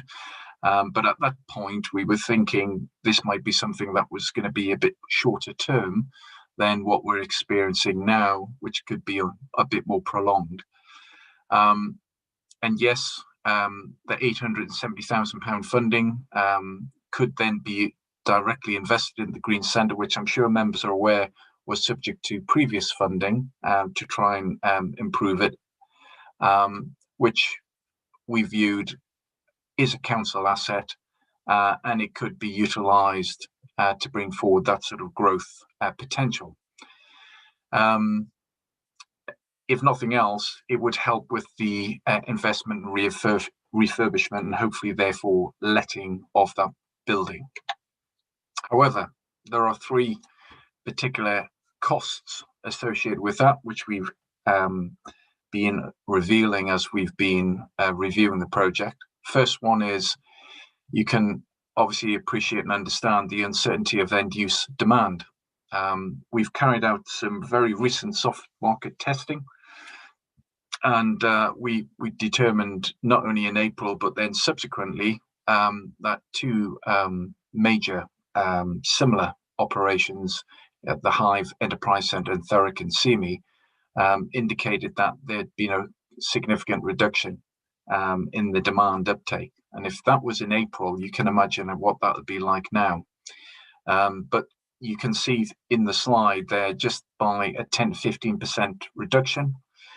Also, a demand is more for smaller units rather than larger ones. And the impact of COVID has meant really that the end users cannot be predicted, which is something that we had a much better grip and a handle on when we did the business case in the first instance, utilizing independent consultants and benchmarking that was available at that time. And I think in addition to that, the conditions that we need to meet in terms of the grant funding, which were assumed in the business case, are changing quite significantly. Therefore, that leads on to financial implications. And through that soft market testing, it's indicated that the rates that could be charged for example, desk space would be reduced compared to the original assumptions. And also the overall demand space would be reduced. And therefore that impacts on the financial performance, which has worsened since we put it forward in April. Added to which, in order to be able to take this forward, and you'll see in the next slide on the timetable, we have to secure planning in order to satisfy the release of the grant. And the grant isn't channeled direct to us, it's channeled via Essex County Council, who acts as the accountable body thereof on behalf of CLEP. And we'd need to spend somewhere in the region of £56,000, not only to secure the planning, but also to test and determine whether or not our estimated figures are accurate, because they could be significantly worse in view of the rapidly deteriorating market conditions. And therefore, what we have estimated through the recent financial modelling is that we would need to invest not 870,000, but actually £2 million. And that is a significant factor to bear in mind. And even if we took off the £870,000 matching, it means that the council would be having to sort of pump prime an additional £1 million to that. And that's going to have a major impact on the MTFS. And here's the programme members, which you'll see that in order to meet the completion date based on our estimate, it wouldn't be ready until July 2022. But the deadline under the original business plan for the LGF spending would require that to be completed by September 21. And there's no way we can achieve that. And even if we try to move mountains to accommodate the 5 conditions, the earliest won't be until later this year. And again, it's going to be beyond the time programme. And I've already had discussions with CLEP on this, who have expressed their concerns over the revised timetable and the need to be able to allocate that funding to other projects that can deliver the outputs, not only for CLEP, but also for government. And also the need for us to maintain our reputation with CLEP, so that if any additional future funding opportunities come forward, such as through the Prosperity Fund, we want to make sure that we are going to be supported with that and not discouraged if we are unable to deliver on this project. So the other sort of final points that are worth noting is that we have a thing called the Regen Strategy for Basildon Town Centre, and therefore one of the things we're trying to achieve for that is to get a more mixed use in the town centre, including economic uses. And when we looked at this scheme, and we bear in mind its location, it's not a town centre location. Yes, it has a train station nearby, but it's a bit more off the beaten track compared to the town centre location per se. And I'm not saying that's a bad thing at the time, but when we look at what we're now trying to achieve in Basildon Town Centre, you could see that there's perhaps more of an argument to try and focus that type of use there. Also, we've worked very hard to secure vacant possession, which is again a necessary requirement and one of the 5 criteria. But whilst we've secured that for the warehouse, there's still negotiations ongoing for the additional storage areas with one of the other occupiers. And also there has been sort of other considerations being put forward for a green energy centre, which also links in with the council's emerging energy policy and strategies. So final conclusion slide, members. In view of that uncertain demand for the end users of the centre, the increased required investment by the council to proceed, and the fact that as a result of the global pandemic, we cannot guarantee the end use and therefore the financial exposure. And also we'd have to spend even more money now to determine whether or not the position is as bad as we think or even worse. So as a result of that, my recommendation, members, is that we strategically withdraw from this project and secure future opportunities with CLIP as and when funding opportunities come forward through additional government funding. So that's the end of the presentation, Chair. Happy to take any further questions that members like. Sharing the screen now. Thank you, Thomas. I'm sure there'll be a number, I can see you, Councillor Rimmer, thank you, a number of questions, Councillor Brockman as well, and observations, Councillor Buckley. All I want to say at this stage is, well, thank you for the report. Sometimes being a councillor and being councillors involves making difficult decisions, but sometimes difficult decisions are the right decisions. This is a significant, Councillor Rimmer, I'll come to you in a second. You don't have to get old histrionic on the project. This is a... These are your residents too. So, Councillor Rimmer, I'm chairing the meeting, you're not, okay? Kind of bear that in mind. Yeah, I'm patient, but I am chairing the meeting. So, it's about the financial repercussions of going ahead with the scheme at this point. And as Thomas has outlined very clearly, the timescale is tight.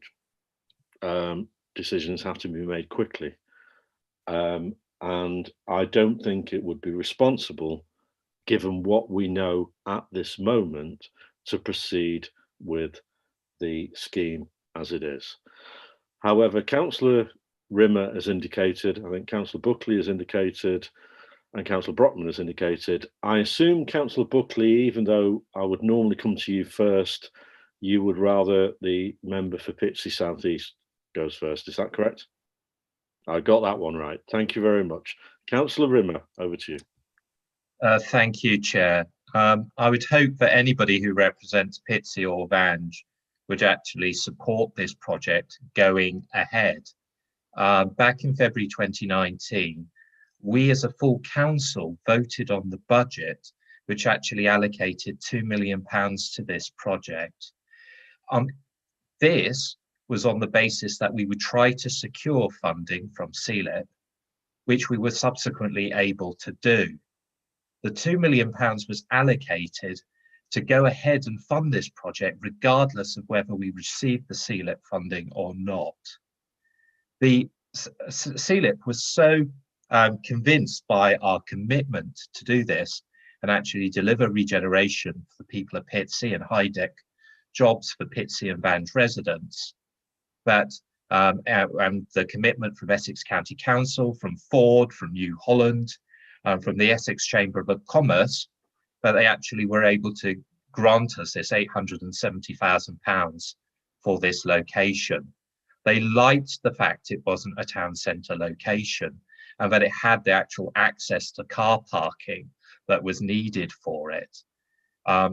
It is within walking distance of many of our residents in Pitsea and Vange, as we both know well, and it would be easy to cycle to. It has also got access to the train station.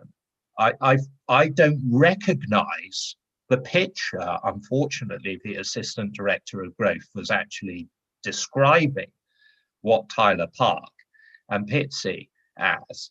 I mean, we're supposed to be looking to regenerate all parts of our borough, all parts. And this is £2 million that our administration allocated for regeneration in Pitsea to deliver high-tech jobs. And now this has been taken away.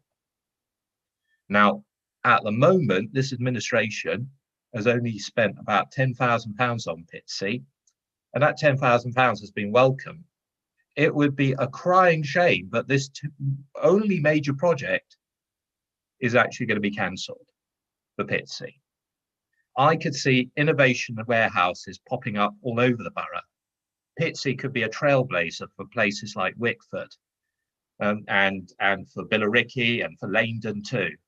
So I sort of call on other councillors from other parts of the borough who don't represent just the town centre to also consider, you know, regeneration in their part of the borough as well.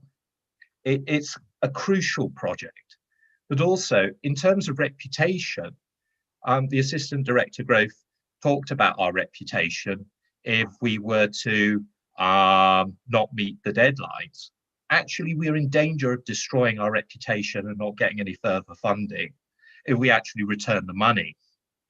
What they would like to see to actually keep our reputation up is actually deliver on those actual deadlines.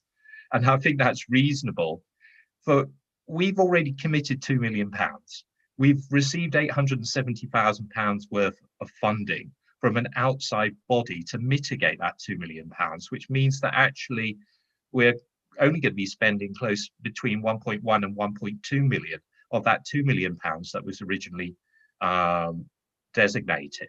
This £56,000 for planning actually sounds like money well spent to actually secure that £870,000 to reduce the cost of this project that our people in Pitsea and Vange desperately need.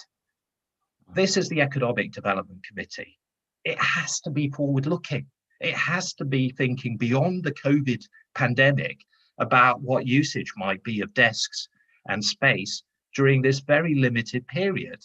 We are looking towards the future and building up and levelling up our borough, all parts of our borough. So how do we do that? When we're looking at policy and resources and in commercialisation, and we're looking about investment opportunities, so we are thinking about the future. We're thinking about that social value that I know the chairman so values himself.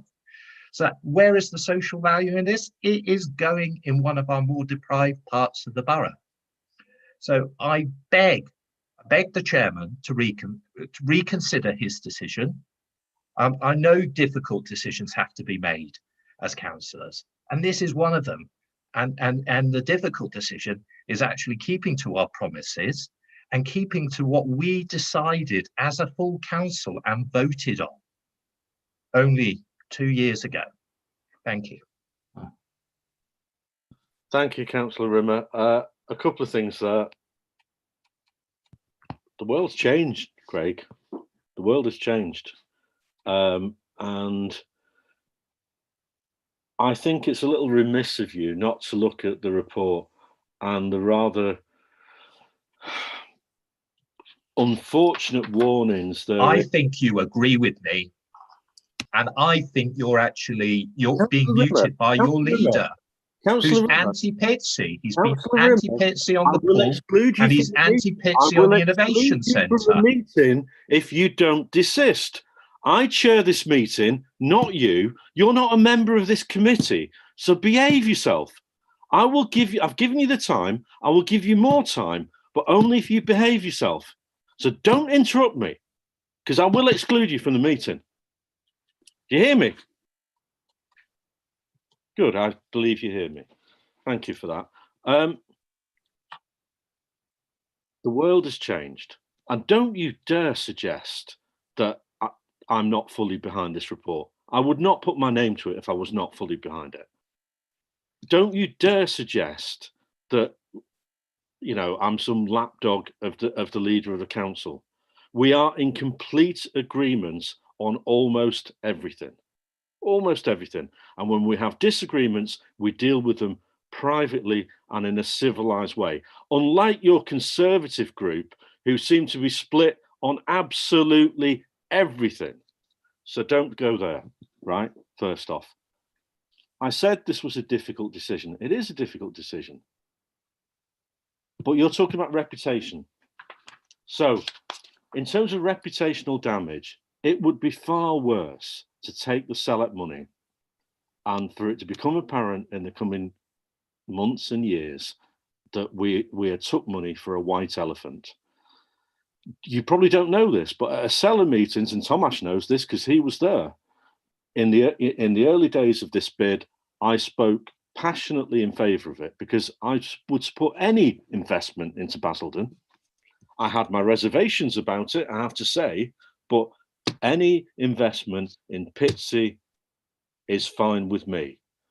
The situation has changed. We do not want to, it would be irresponsible to commit to this level of financial damage for something that we, hand on heart, do not know. Well, we actually suspect will not succeed. It will fail. And it will certainly not succeed in the short term. A potential payback of 44 years, Craig. Really?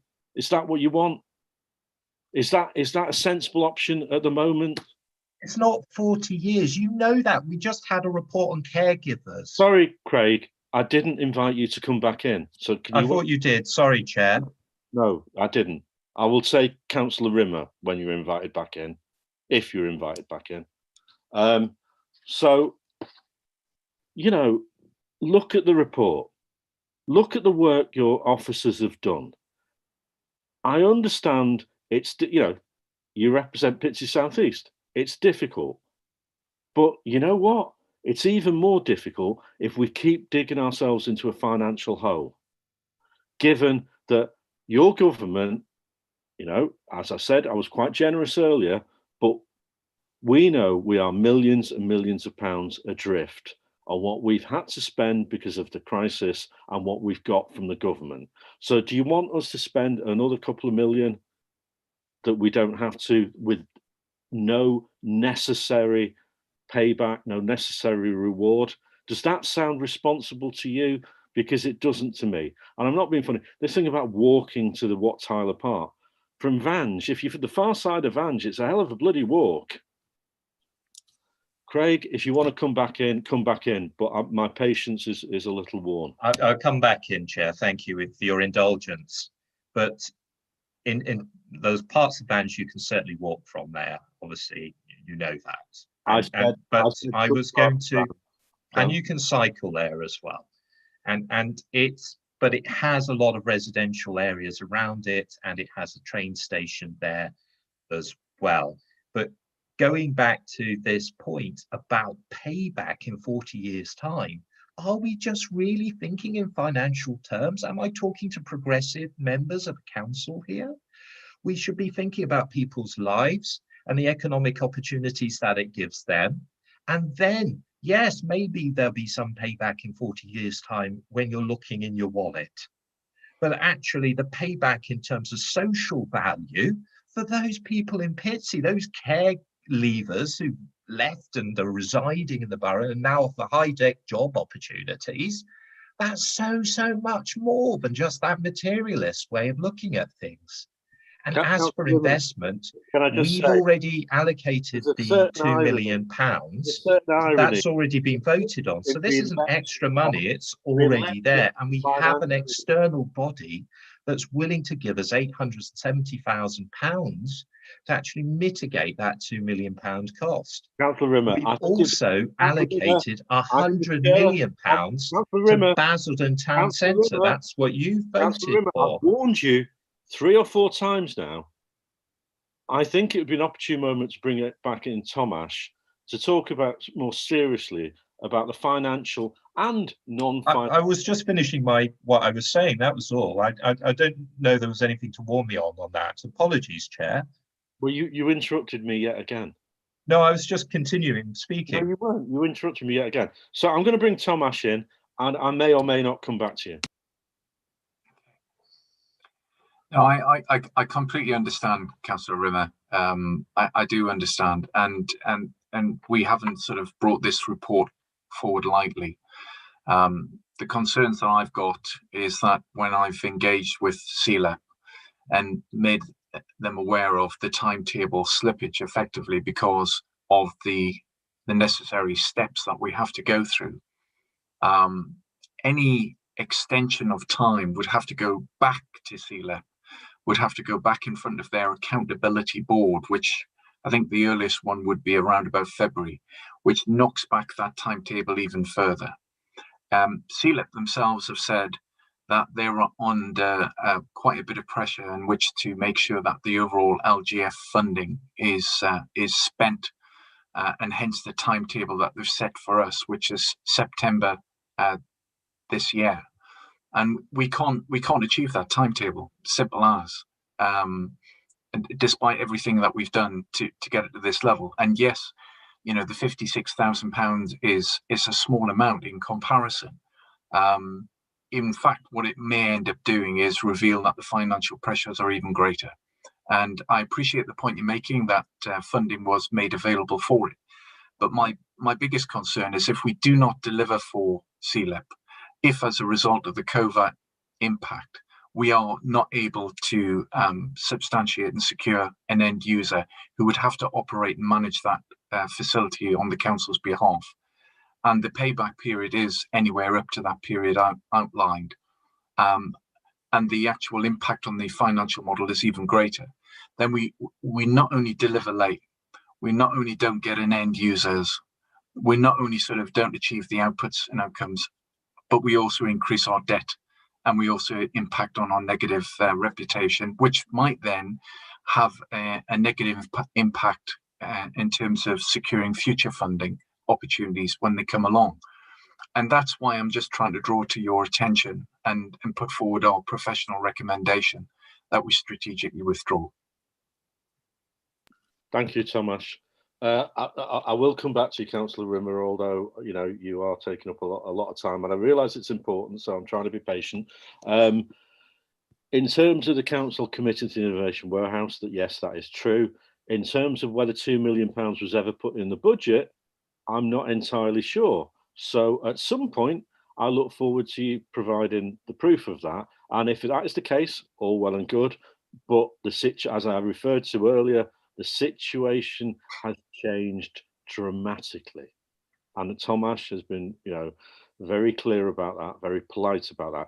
Now, Councillor Rimmer, there's a number of other councillors wanting to speak, so I would ask you to be as brief as possible, please.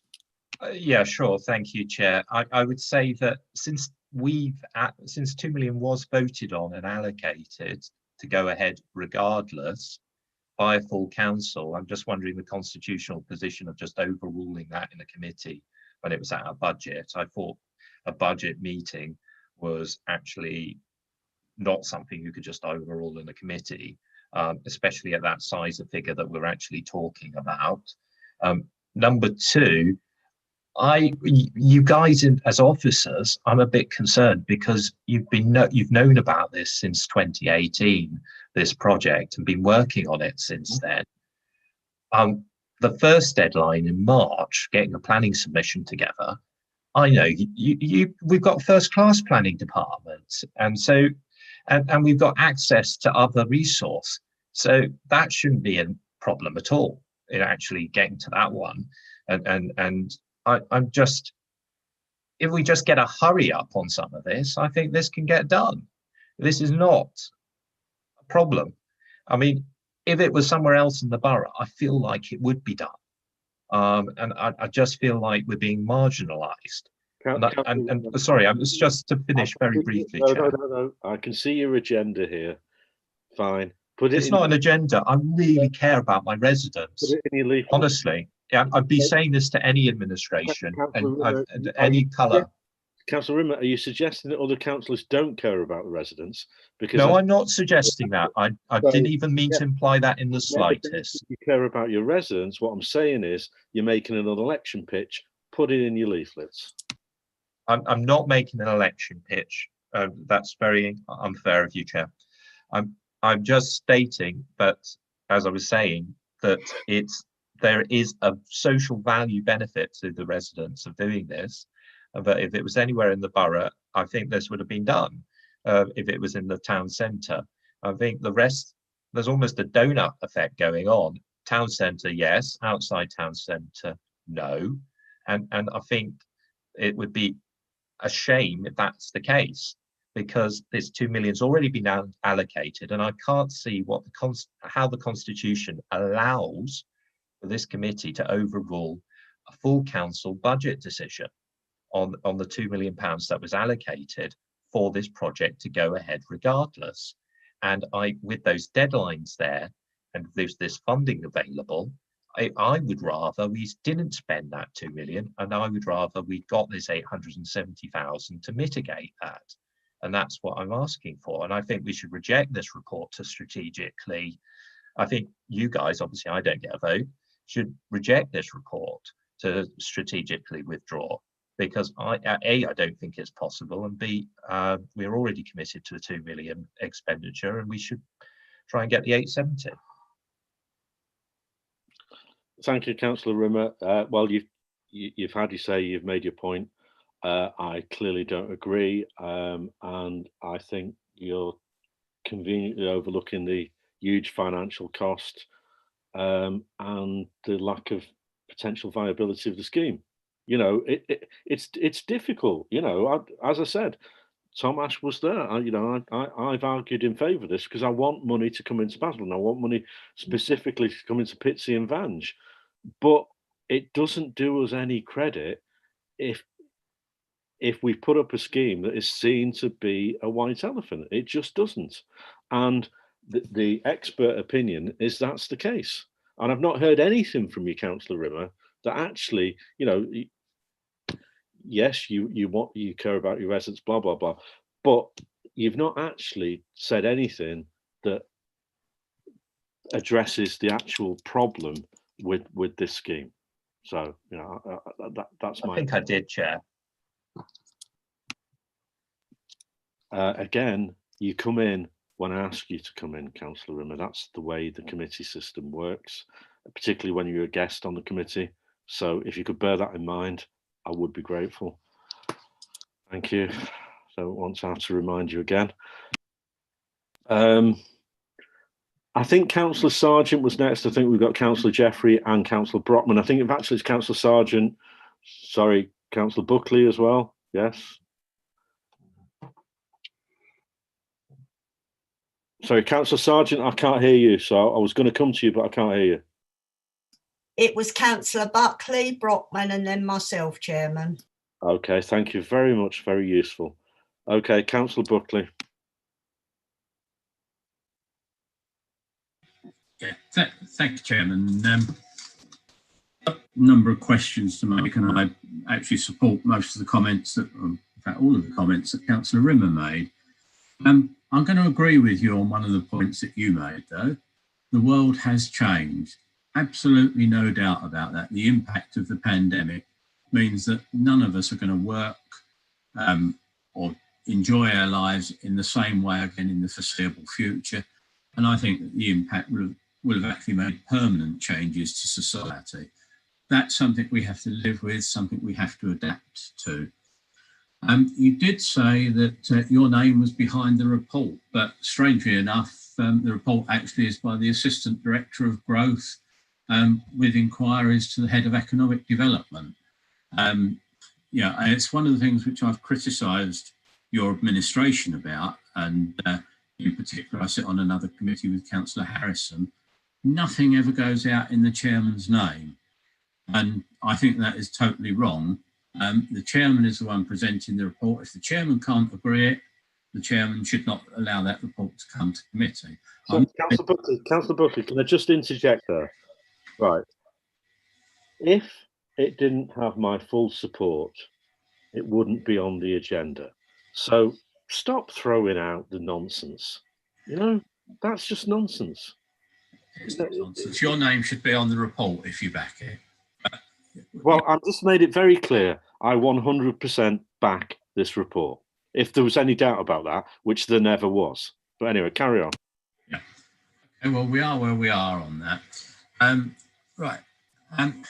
You said you would support any investment in Basildon, but and whilst I would encourage investment in Basildon, it has to be investment that is a benefit to Basildon, not always a financial. Councillor Buckley, yeah, that was a bit of a given. Yeah, that was a bit of a given. So, you know, again, if you want to, we can spend all night making cheap points. We could, and you're interrupting me like you accused Councillor Rimmer of interrupting. No, there's a difference. You know, don't let the pot cool the kettle black. Councillor Buckley, I'm the chair of the committee, so I'm chairing the committee. You might not like it, but I'm chairing the committee. So stick to the point, and I'll hear you out. You're quite right. I don't like you as chairman of the committee, but that's another matter. Yeah. Why is that another matter, Councillor Buckley? Sorry? Why is that another matter? Because that's a debate that's not for this committee meeting. That's a debate for the... Well, don't introduce it then, Councillor. Chairman are appointed. Don't introduce it. Oh, you seem to like interrupting. Anyway, if I may carry on, Chairman.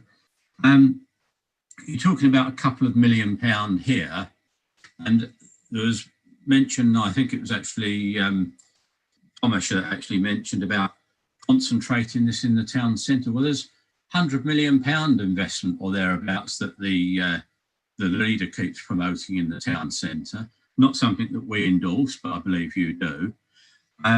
So, you know, chucking a couple of £1 million in the town centre is going to make no difference. This project would get swamped in the town centre. And we want it to go ahead and be a project which is of benefit. But I have got some questions to raise on the actual report. And at the bottom of page 33, it talks about the decision to withdraw from the project, which would also require the council to communicate with current users of the Green Centre. I'd like some clarity to who the current users are. I think I know who at least one is, but perhaps when I've finished, one of the officers can tell us how many users, who they are and what they do. Second point, on the recommendation of talking about the withdrawal from the Senate sponsorship, which Councillor Rimmer rightly touched upon, in fact more than touched upon, it's my understanding that having allocated that money, that CELEP's view of Basildon would be substantially tarnished, and it is likely to prejudice the possibility of gaining support for other projects within the borough. And from what I can understand, a seller seems to see CELEP as one of its core funding routes. If we're going to upset CELEP now, that could well prejudice whatever a seller may or may not. Councillor Buckley, I'm sorry to interrupt you again, but that has been addressed a number of times, both by myself and by Tomasz. So you're just going over the same ground again. Right, okay, well, it may have been answered, it hasn't been addressed, there's a big difference. Sorry, I'm just looking for my next note.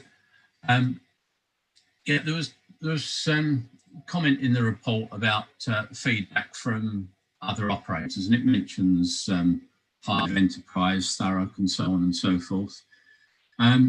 Every business in this country has been affected by COVID. Not one of them has not had an impact. And we've then gone on to produce these projections of figures. Yet, as far as I can see from those figures, we're talking about reduced demand, reduced rates, and we're talking of various lifespans of 20 years up to 44 years, I think was the longest one.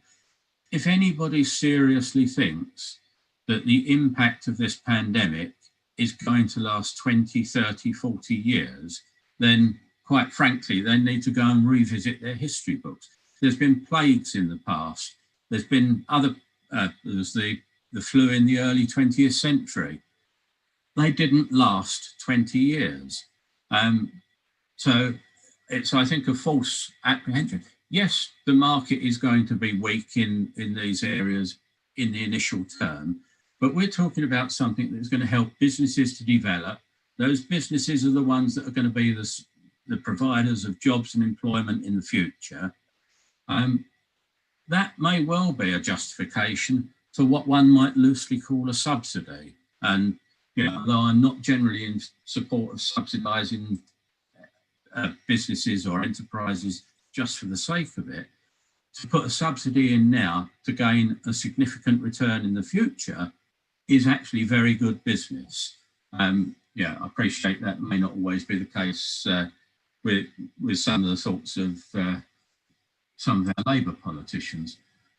So I just think the whole report really is structured to achieve an end, and it is not really analysing the situation properly. So I shall be voting against your recommendations to terminate the agreement. Thanks for making that clear, Councillor Buckley. I was a bit unsure. I thought you may be in doubt. Yeah, I was a bit unsure there. In terms of your comments about Labour, the administration and business, as I mentioned earlier, this administration has probably reached out to business in a way that no previous administration has, quite frankly. So I don't really see where you're going with that. In terms of the reputation, we addressed that earlier. And in terms of the nonsensical comment about the payback being based purely on the immediate impact of coronavirus, it's nonsense. Although your point about the plague is interesting. Did the impact of the plague last longer than 20 years? Yes, it did. People weren't dying of it, but the impact of it continued. The population change continued. All sorts of knock-on effects continued. But I don't want to give you a history lesson, man, Councillor Buckley.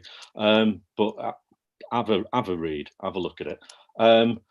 So the payback is not about the immediate next year, the next 2 years. It's about the change in behaviour, the change in patterns, the change in perceptions, all of those things that I would have thought you could probably get your head around.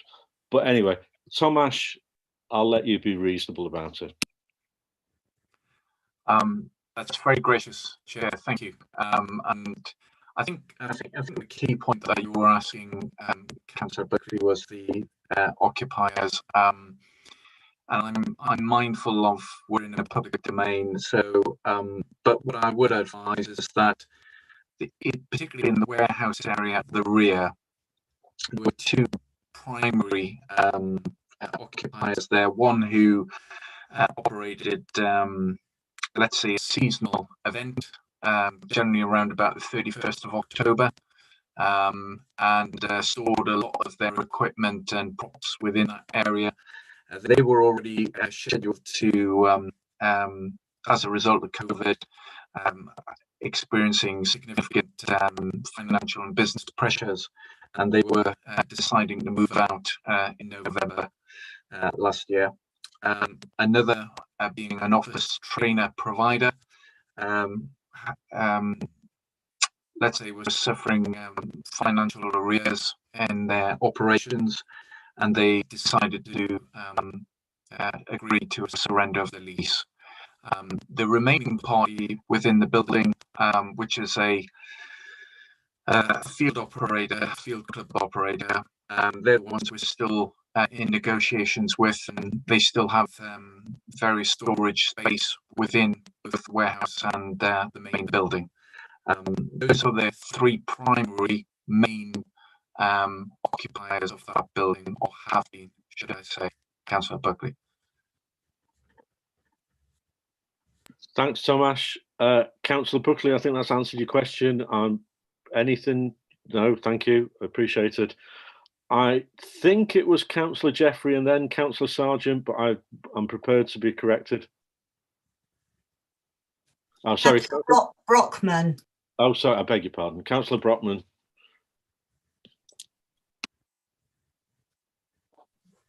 Thought I'd change sex then.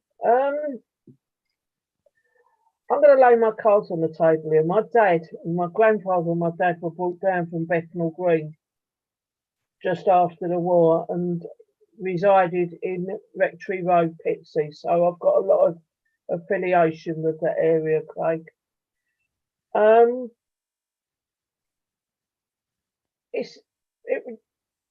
Aidan, you was right. What you said, when you're a councillor, sometimes you've got to make really difficult decisions. And I'm going to tell you, this is probably the worst one that I'm struggling with, so far. I've read this and read this and read this, and I've actually taken advice from a friend of mine who's an estate agent locally as well. And the advice was that people from Wickford, particularly Shotgate, would not, if they was going to an innovation place or anything, they would not really want to go to the centre of Basildon, much less go all the way the other side to Loch Tyler Park, especially if you can't drive, and a push bike's a long ride, so that was that. So I've had this conversation, I've really, really struggled with it. So I've just decided I'm going to go with the expert. Tom Ash, you talk a good game, mate, and I trust you. And you seem to know more about it than what I ever will do. So I'm going to have to go with the expert. I'm ever so sorry, but that's the way it is. I just can't, I'm struggling with it. So Thomas seems to make the most sense to me at the moment. All right, I'm so sorry. I really am. No, Councillor Brockman, no, thank you. Like I said at the start, there are difficult decisions, and it'd be nice if they were all easy and it was all obvious, but there are difficult decisions, and I appreciate your emotion and your passion about it as well. I'm upset actually, because it's really upsetting me, and I don't like it. I really don't like it. I don't like all the arguing and the silliness of it all. And quite honestly, I could walk off, but I'm not going to. I'm going to be an adult, and I'm going to sit my head up high. But I really think that Tom Ash, being the person that he's the alleged, because I don't know you very well, expert, then I'm going to listen to you. Councillor Brockman, can I just say, Tom Ash, there's a lot of allegations about Tom Ash, but he's definitely an expert. Don't worry about that. No, okay. That was a joke. Come on. Councillor Sargent, was it you next or Councillor Jeffrey? No, it was me. Thank you. Thank you. I will be voting against the recommendation because I fully support this project going ahead. I commend Councillor Rimmer for coming along to this committee this evening and putting up the fight that he did to retain the project, and with the knowledge that he has when this project was started.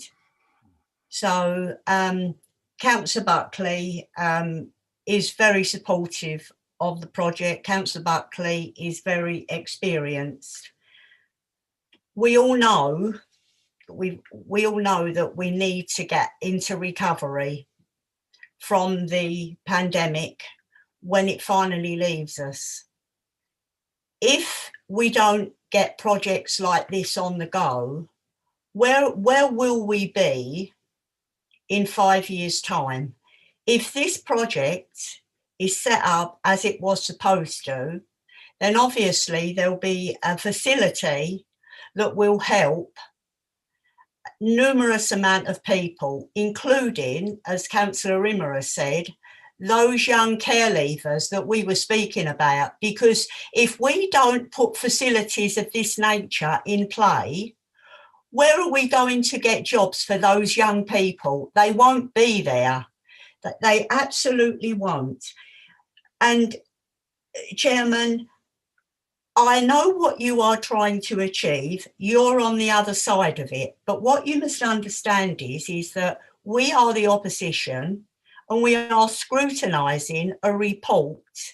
And we're not going against any officers. We are scrutinising a report and going with the original report and the original decision that was actually made at full council. So why should we change Why should we change our mind? We've been given an absolutely generous funding from CELEP, and I totally agree with Councillor Rimmer and Councillor Buckley that if we send this money back, it will take years for us to be able to obtain future funding, because it shows a weakness that we couldn't deliver on something that we agreed on 2 years ago. So I can't support the recommendation, and that's all I've got to say. Thank you. Thank you, Councillor Sargent. Well, I mean, in terms of the reputational damage or lack of it, I think we've covered that time and time again. I don't think that's an issue. If I did, I would have been honest about that. I don't think it is.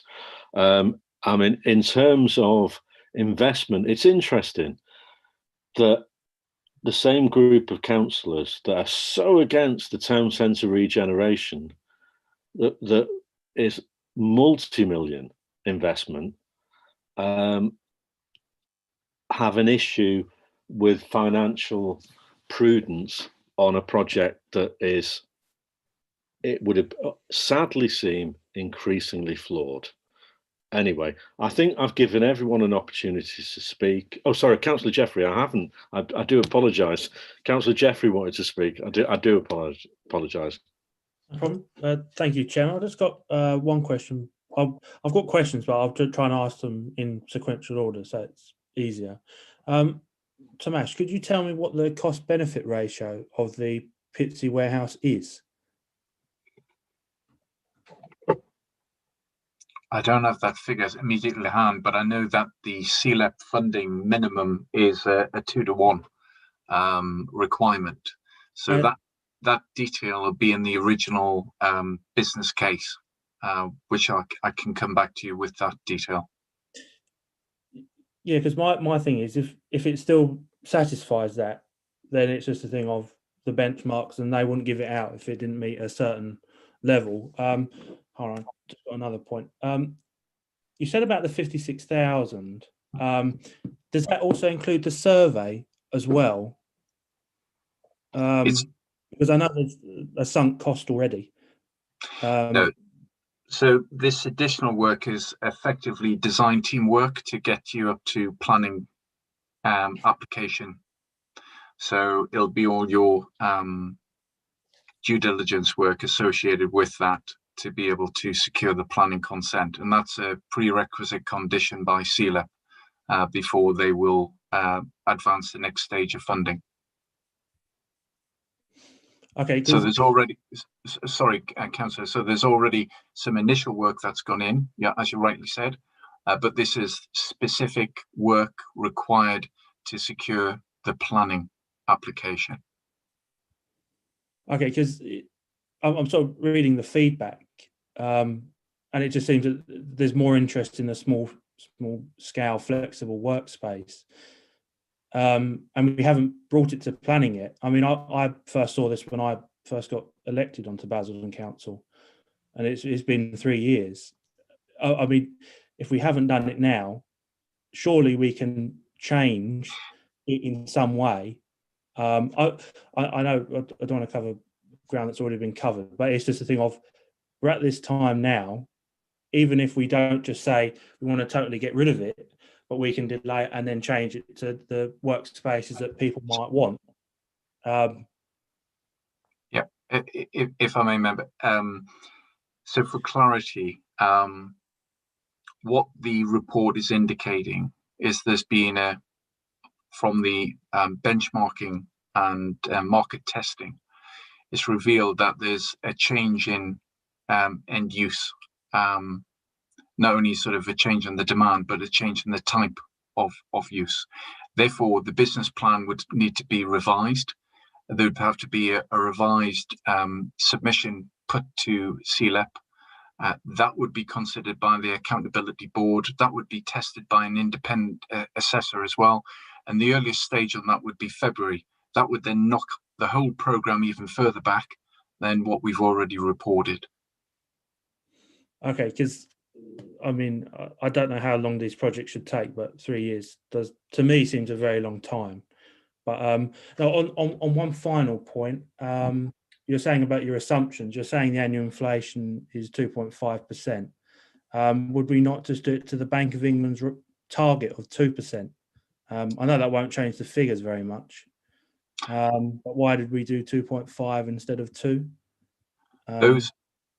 That was the financial model that was supported by not only our finance colleagues, but also by the independent consultants, based on a similar model and based on the CLEP approach as well. Okay. Yeah, I just have to echo the thoughts of my Wickford colleague Malcolm, and also to Craig's passionate pitch. But yeah, thank you very much for that, Chairman. Thank you, Councillor Jeffrey. That's a pleasure. Councillor Brockman, I think you wanted to come back in.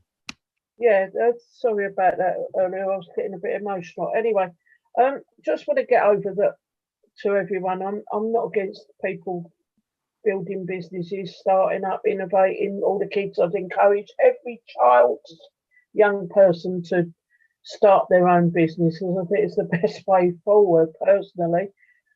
What I'd like to ask Tomesh is, what's the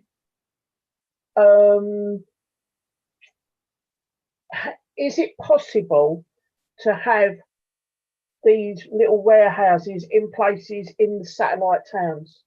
Just have like a big one in Basildon and then a smaller one in each of the 4 satellite towns. That way, the local people, if they can't, like, you know, Shotgate, can't get into Basildon Town Centre or Wat Tyler or whatever, can go to a local place. What's the chances of something like that? I think the market, the soft market testing is indicating that the demand is growing for the smaller space, and it may well be that for those members that attend or are aware of, we do provide regular updates to the Town Centre Revival, which covers all towns. And just coming back to the point that was made earlier, we're not just concentrating all our efforts in Basildon Town Centre, although I appreciate it may come across that way, members, but you know, we are making efforts, for example, in Leindon with partnership arrangements such as through Swan Housing, who have been not only sort of bringing forward their new headquarters in there, but they're securing new, not necessarily economic centre of this nature, but they are securing, as a result of that, support from the health authority. They are supporting a new supermarket, for example. Not the same type, but it just shows there's a regeneration support. Wickford, I'll be reporting next week with colleagues to the TCR in terms of our progress update, and I would like to think that Wickford members will be pleased with the progress that we're going to be able to advise. So we are working across a number of fronts. It's just certain areas and certain initiatives are more advanced in certain places than others.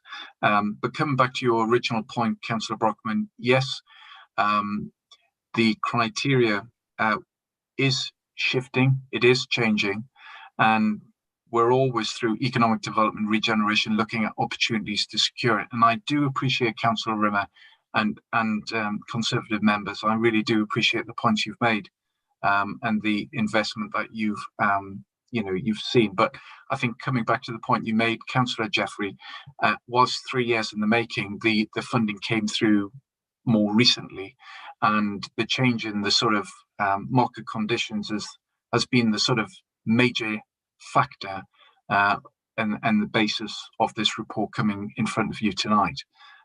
So it is with a heavy heart that I'm presenting this report, but it's trying to safeguard the council's position equally. Thank you, Tomasz. I think everyone who wanted to have to say has had to say. Some people at some length, but that's okay. That's fine. I I suggest we move to the vote on the recommendation on page 34. I will start. I vote in favour of the recommendation. Councillor Davis? Favour. Councillor MacDonald? In favour. Thank you. Councillor Brockman? With a very heavy heart in favour. Thank you very much, Councillor Brockman. I appreciate it. Councillor Buckley? Against. Councillor Jeffrey? Against. Thank you. Councillor Sargent? Against. Thank you. That's carried 4-3. Right. Well, thank you very much, everyone. Quite a lengthy meeting. Best part of 5 hours for what's supposedly a talking shop, so that's not bad. Anyway, thank you very much for your involvement and participation. It is appreciated, even we might not always agree, but occasionally we do. And enjoy what the little that's left of your evening. I'll see some of you before, but see the rest of you on St. Patrick's Day. When you'll be wearing green? As always. See all of us before next week, Chairman. Oh, yeah. Yeah, no, sorry. Yeah. Good point.